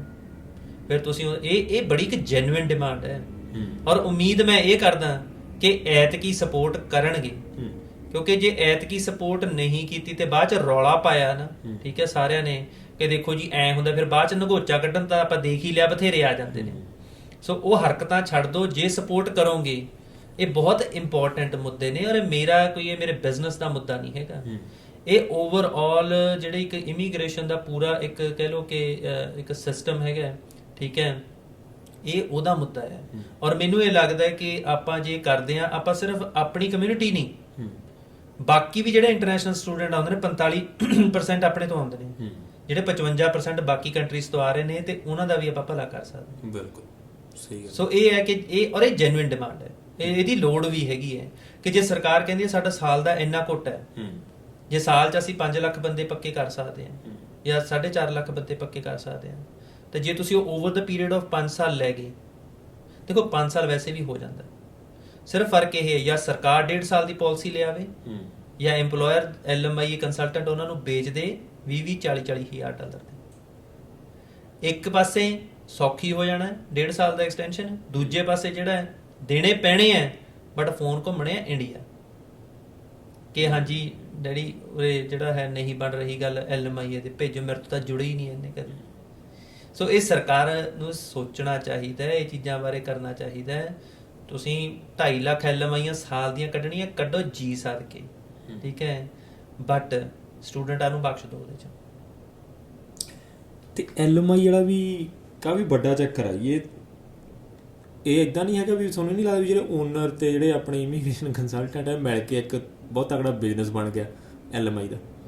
ਮੈਂ ਕਹਿੰਦਾ ਐਡਾ ਵੱਡਾ ਬਣ ਗਿਆ ਕਿ ਜੇ ਸਾਡੇ ਵਰਗਾ ਬੰਦਾ ਆ ਕੇ ਕਹਿੰਦਾ ਕਿ 50 ਪੁਆਇੰਟ ਟਰੱਕ ਡਰਾਈਵਰਾਂ ਨੂੰ ਐਂ ਦਬਾ ਦਾਂਗੇ ਤੇ ਸਾਰੇ ਕੰਸਲਟੈਂਟ ਜ਼ਿਆਦਾਤਰ ਇੱਕ ਪਾਸੇ ਖੜੇ ਹੋ ਕੇ ਕਹਿੰਦੇ ਨੇ ਕਿ ਗਲਤ ਹੈ, ਹੋਣਾ ਨਹੀਂ ਚਾਹੀਦਾ, ਠੀਕ ਹੈ, ਇਹਦੇ ਬਾਰੇ ਵੀ ਗੱਲ ਔਰ ਹੋਣ ਤੋਂ ਬਾਅਦ ਇਹ ਗੱਲ ਹੁੰਦੀ ਹੈ, ਠੀਕ ਹੈ। ਤਾਂ ਇਹ ਨਹੀਂ ਕਹਿੰਦੇ ਕਿ ਯਾਰ ਇਹ ਸਰਕਾਰ ਦੇ ਲਿਖਤ ਹੈ ਉਤੇ, ਠੀਕ ਹੈ, ਤੇ ਇਹ ਆਪਾਂ ਇਹ ਹੁਣ ਕਰਾਉਣਾ ਹੈ, ਇਹ ਹੁਣ ਟਰੱਕ ਡਰਾਈਵਰਾਂ ਦਾ ਮਤਲਬ ਆਪਣਾ 50 ਪੁਆਇੰਟ ਸਰਕਾਰ ਨੇ ਦੇਤੇ ਨਾ, ਲੈ ਹੁਣ ਆਪਾਂ ਇਹਨਾਂ ਨੂੰ ਦਿਵਾਣੇ ਨੇ, ਆਪਾਂ ਇਹ ਚੰਗਾ ਹੋ ਗਿਆ, ਤੁਸੀਂ ਇਦਾਂ ਇਹਨੂੰ ਲਓ ਤੁਸੀਂ, ਤੁਹਾਨੂੰ ਕਾਨੂੰਨੀ ਜਿਹੜੀ ਹੈਗੀ ਹੈ, ਦੇਖੋ ਕਾਨੂੰਨੀ ਤੌਰ ਦੇ ਉੱਤੇ ਵੀ ਹਲੇ ਮੈਂ ਉਹਦੇ ਪੁਆਇੰਟਸ ਰੱਖੇ ਨਹੀਂ ਲੋਕਾਂ ਸਾਹਮਣੇ, ਸਮਾਂ ਆਉਣ ਦੇ ਉੱਤੇ ਮੈਨੂੰ ਐ ਕਿ ਚਲੋ ਇਹਨਾਂ ਨੂੰ ਥੋੜਾ ਜਿਹਾ ਆਪਦੇ ਰੰਗ ਦਿਖਾ ਲੈਣ ਦੋ ਬਾਕੀਆਂ ਨੂੰ, ਫਿਰ ਆਪਾਂ ਦੱਸਾਂਗੇ ਕਿ ਜਿਹੜਾ ਹੈ ਕਾਨੂੰਨੀ ਤੌਰ ਦੇ ਉੱਤੇ ਕਿਹੜੇ ਕਿਹੜੇ ਸੈਕਸ਼ਨਸ ਦਾ ਕੀ ਕੁਝ ਹੋਇਆ ਹੈਗਾ। ਇਹ ਆਪਣਾ ਜਿਹੜਾ LMI ਦਾ ਕੰਮ ਹੈਗਾ ਨਾ, ਦੇਖੋ ਤੁਸੀਂ ਇਹਨੂੰ ਸੱਟ ਕਿਵੇਂ ਮਾਰ ਸਕਦੇ ਹੋ। ਮੇਰੇ ਕੈਂਪੇਨਸ ਹੈਗੇ ਨੇ, ਜਿਹੜਾ ਮੇਰਾ ਇਹ ਹੈਗਾ ਥੋੜਾ ਜਿਹਾ ਨਾ ਬਈ ਦੂਰ ਦੀ ਸੋਚਣੀ ਪੈਂਦੀ ਹੈ ਜਦੋਂ ਸੱਟ ਚੰਗੀ ਮਾਰਨੀ ਹੋਵੇ। ਜਿਵੇਂ ਆਹ 50 ਪੁਆਇੰਟਾਂ ਦਾ ਸੀਗਾ, ਸੱਟ ਪਈ। ਹੁਣ ਮੇਰੀ ਗੱਲ ਸੁਣੋ, ਜਿਹੜੇ ਪਰਮਿਟ ਜਿਹੜੇ ਨੇ ਸਟੂਡੈਂਟਾਂ ਦੇ 5-5 ਸਾਲ ਤੱਕ ਦੇ ਅੱਗੇ ਐਕਸਟੈਂਡ ਹੋ ਜਾਣਗੇ। ਤੁਸੀਂ ਦੇਖੋ ਜਿਹੜੇ ਸਟੂਡੈਂਟਾਂ ਦੇ ਵਿੱਚ LMI ਵਿਕਦੀਆਂ ਨੇ, ਉਹਨਾਂ ਨੂੰ ਵੇਚੀਆਂ ਜਾਂਦੀਆਂ ਨੇ, ਉਹ ਕਿੰਨੀਆਂ ਘਟ ਜਾਣਗੀਆਂ, ਘਟਣਗੀਆਂ ਕਿ ਨਹੀਂ ਘਟਣਗੀਆਂ, ਠੀਕ ਹੈ। ਸੋ ਇਹ ਚੀਜ਼ਾਂ ਜਿਹੜੀਆਂ ਨੇ ਇਹ ਸਟੂਡੈਂਟਾਂ ਨੂੰ ਵੀ ਮੂਹਰੇ ਆ ਕੇ ਸਪੋਰਟ ਕਰਨਾ ਪਊਗਾ। ਮੈਂ ਬਾਕੀ ਦੇਖੋ ਆਹ ਸਾਰੇ ਇੰਸੀਡੈਂਟ ਤੋਂ ਬਾਅਦ ਮੈਂ ਗੱਲ ਕਹਾਂ ਕਿ ਮੈਂ ਆਪਦੇ ਜਿਹੜੇ ਮੇਰੇ ਜਿਵੇਂ ਕੰਸਲਟੈਂਟ ਹੈਗੇ ਨੇ, ਉਹ ਕਮਿਊਨਿਟੀ ਤੋਂ ਮੈਂ ਬੜੀ ਸਪੋਰਟ ਜੀ ਰੱਖਦਾ ਨਹੀਂ ਹੈਗਾ, ਪਰ ਜਿਨ੍ਹਾਂ ਦੇ ਲਈ ਚੀਜ਼ ਹੈਗੀ ਹੈ ਉਹਨਾਂ ਨੂੰ ਹੀ ਲੋਕੀ ਜਿਹੜਾ ਕਹੀ ਜਾ ਰਹੇ ਨੇ ਕਿ ਨਹੀਂ ਐ ਨਾ ਕਰਿਓ, ਉਹ ਨਾ ਕਰਿਓ, ਐ ਹੋ ਜਾਊਗਾ, ਉਹ ਹੋ ਜਾਊਗਾ, ਵਿੱਚ ਹੀ ਫੇਕ ਅਕਾਊਂਟ ਬਣਾ ਕੇ ਕਈ ਤਾਂ ਕੰਸਲਟੈਂਟ ਹੀ ਲੱਗੇ ਹੁੰਦੇ ਨੇ, ਠੀਕ ਹੈ, ਐਜ਼ ਅ ਸਟੂਡੈਂਟ ਪ੍ਰੀਟੈਂਡ ਕਰਨ। ਸੋ ਮੈਂ ਇਹ ਗੱਲ ਕਹੂੰਗਾ ਜਿਹੜੀ ਤੁਹਾਡੇ ਭਲੇ ਦੀ ਚੀਜ਼ ਹੈਗੀ ਹੈ ਤੁਸੀਂ ਸਪੋਰਟ ਕਰੋ, ਤਾਂ ਕਿ ਇਹ ਚੀਜ਼ ਚੇਂਜ ਲੈ ਕੇ ਆਈਏ, ਤਾਂ ਕਿ ਤੁਹਾਡੀ ਐਕਸਪਲੋਇਟੇਸ਼ਨ ਬਚ ਸਕੇ। ਇਹ ਹੈਗੀ ਜੀ ਸਰਟੀਫਿਕੇਟ ਆਫ ਕੁਆਲੀਫਿਕੇਸ਼ਨ, ਮਤਲਬ ਕਿੱਦਾਂ ਵਰਕਆਊਟ ਕਰਦਾ ਜੇ ਇਹਨੇ ਲੈਣਾ ਜਾਂ ਕਿੱਦਾਂ, ਮਤਲਬ ਹੈ ਕੀ ਚੀਜ਼ ਹੈ ਪ੍ਰੋਪਰ? ਸੋ ਮੁੱਦਾ ਇਹ ਸੀਗਾ ਕਿ ਐਕਚੁਅਲ ਵਿੱਚ ਜਿਹੜੀ ਕੈਂਪੇਨ ਵੀ ਆਪਾਂ ਸਟਾਰਟ ਕੀਤੀ ਸੀਗੀ ਕਿ ਜਦੋਂ ਆਪਣਾ 16 ਨਵੰਬਰ 2022 ਨੂੰ ਨੌਕ ਕੋਡ 2021 ਦੀ ਇੰਟਰੋਡਕਸ਼ਨ ਹੋਈ ਹੈ, ਉਹਦੇ ਵਿੱਚ ਆਪਣਾ ਜਿਹੜਾ ਟਰੱਕ ਡਰਾਈਵਰਸ ਦਾ ਸੀਗਾ ਉਹਨਾਂ ਨੂੰ ਸਕਿਲਡ ਟ੍ਰੇਡ ਦੇ ਵਿੱਚ 73300 ਨੌਕ ਕੋਡ 'ਚ ਪਾ ਦਿੱਤਾ ਗਿਆ ਸੀ। ਹੁਣ ਕਿਉਂਕਿ ਉਹ ਨੌਕ ਕੋਡ ਇਹ 'ਚ ਆ ਗਿਆ ਜਿਹਦੇ ਵਿੱਚ ਟ੍ਰੇਡ ਦੇ ਵਿੱਚ ਇੱਕ ਕਹਿ ਲਓ ਕਿ ਸਕਿਲਡ ਟ੍ਰੇਡ ਜੌਬਸ ਦੇ ਵਿੱਚ ਆ ਗਿਆ। ਹੁਣ ਉਸ ਟਾਈਮ ਦੇ ਉੱਤੇ ਇਹ ਸੀਗਾ ਕਿ ਜਿਹੜੇ ਟਰੱਕਿੰਗ ਇੰਡਸਟਰੀ ਦੇ ਵਿੱਚ ਕੋਈ ਵੀ ਇਹੋ ਜਿਹਾ ਲਫ਼ਜ਼ ਨਹੀਂ ਹੈਗਾ ਕਿਸੇ ਵੀ ਡਾਕੂਮੈਂਟ ਦੇ ਉੱਤੇ ਜਿਹੜਾ ਕਹਿੰਦਾ ਹੋਵੇ ਸਰਟੀਫਿਕੇਟ ਆਫ ਕੁਆਲੀਫਿਕੇਸ਼ਨ, ਠੀਕ ਹੈ, ਮਤਲਬ ਐਸ ਸੱਚ ਸਿੱਧਾ ਉਹ ਵਰਡ ਨਹੀਂ ਆਉਂਦਾ ਹੈਗਾ ਕਿਤੇ।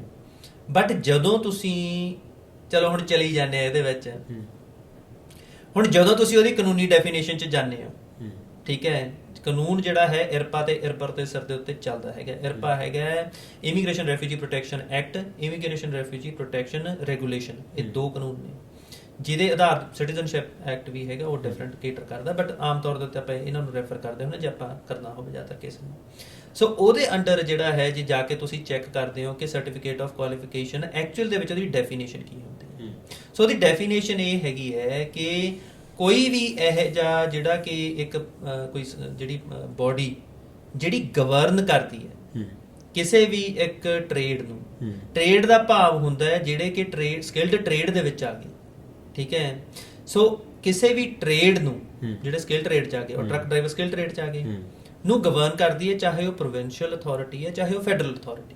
ਓਕੇ, ਇਹ ਲਿਖਿਆ ਹੋਇਆ, ਠੀਕ ਹੈ, ਕਿ ਉਹ ਜਿਹੜਾ ਹੈ ਉਹ ਜੇ ਤੁਹਾਨੂੰ ਉਹ ਆਪਣਾ ਤੁਹਾਨੂੰ ਕੋਈ ਲਾਇਸੈਂਸ ਟੂ ਪ੍ਰੈਕਟਿਸ ਦਿੰਦੀ ਹੈ ਕਿ ਇਹ ਬੰਦਾ ਇਹ ਇਹਦੇ ਵਜੋਂ ਪ੍ਰੈਕਟਿਸ ਕਰ ਸਕਦਾ ਹੈ, ਐਜ਼ ਅ ਇਲੈਕਟ੍ਰੀਸ਼ੀਅਨ ਪ੍ਰੈਕਟਿਸ ਕਰ ਸਕਦਾ ਹੈ, ਉਹਦੇ ਰਿਗਾਰਡਿੰਗ ਉਹ ਕੋਈ ਜਿਹੜਾ ਹੈ ਇੱਕ ਕੋਈ ਐਗਜ਼ਾਮੀਨੇਸ਼ਨ ਕੰਡਕਟ ਕਰਦੀ ਹੈ, ਕੋਈ ਉਹਦੇ ਵਿੱਚ ਕਿਸੇ ਵੀ ਟਾਈਪ ਦੀ ਜਿਹੜੀ ਕਲਾਸਾਂ ਲੱਗਣੀਆਂ ਨੇ, ਕੋਈ ਅਪ੍ਰੈਂਟਿਸਸ਼ਿਪ ਹੋਣੀ ਹੈ, ਕੋਈ ਕੁਝ ਹੋਰ ਹੈਗਾ, ਟ੍ਰੇਨਿੰਗ ਆਵਰਸ ਹੈਗੇ ਨੇ, ਉਹ ਸਾਰੀਆਂ ਡਿਫਾਈਨ ਕਰਦੀ ਹੈ, ਠੀਕ ਹੈ। ਤੇ ਉਹਦੇ ਆਧਾਰ ਦੇ ਉੱਤੇ ਸਾਰਾ ਕੁਝ ਚੈੱਕ ਕਰਨ ਤੋਂ ਬਾਅਦ ਅਗਲੇ ਨੂੰ ਅਥਾਰਟੀ ਦਿੰਦੀ ਹੈ ਕਿ ਹਾਂ ਭਾਈ ਤੂੰ ਐਜ਼ ਅ ਇਲੈਕਟ੍ਰੀਸ਼ੀਅਨ ਕੰਮ ਕਰ ਸਕਦਾ, ਤੂੰ ਐਜ਼ ਅ ਪਲੰਬਰ ਕੰਮ ਕਰ ਸਕਦਾ।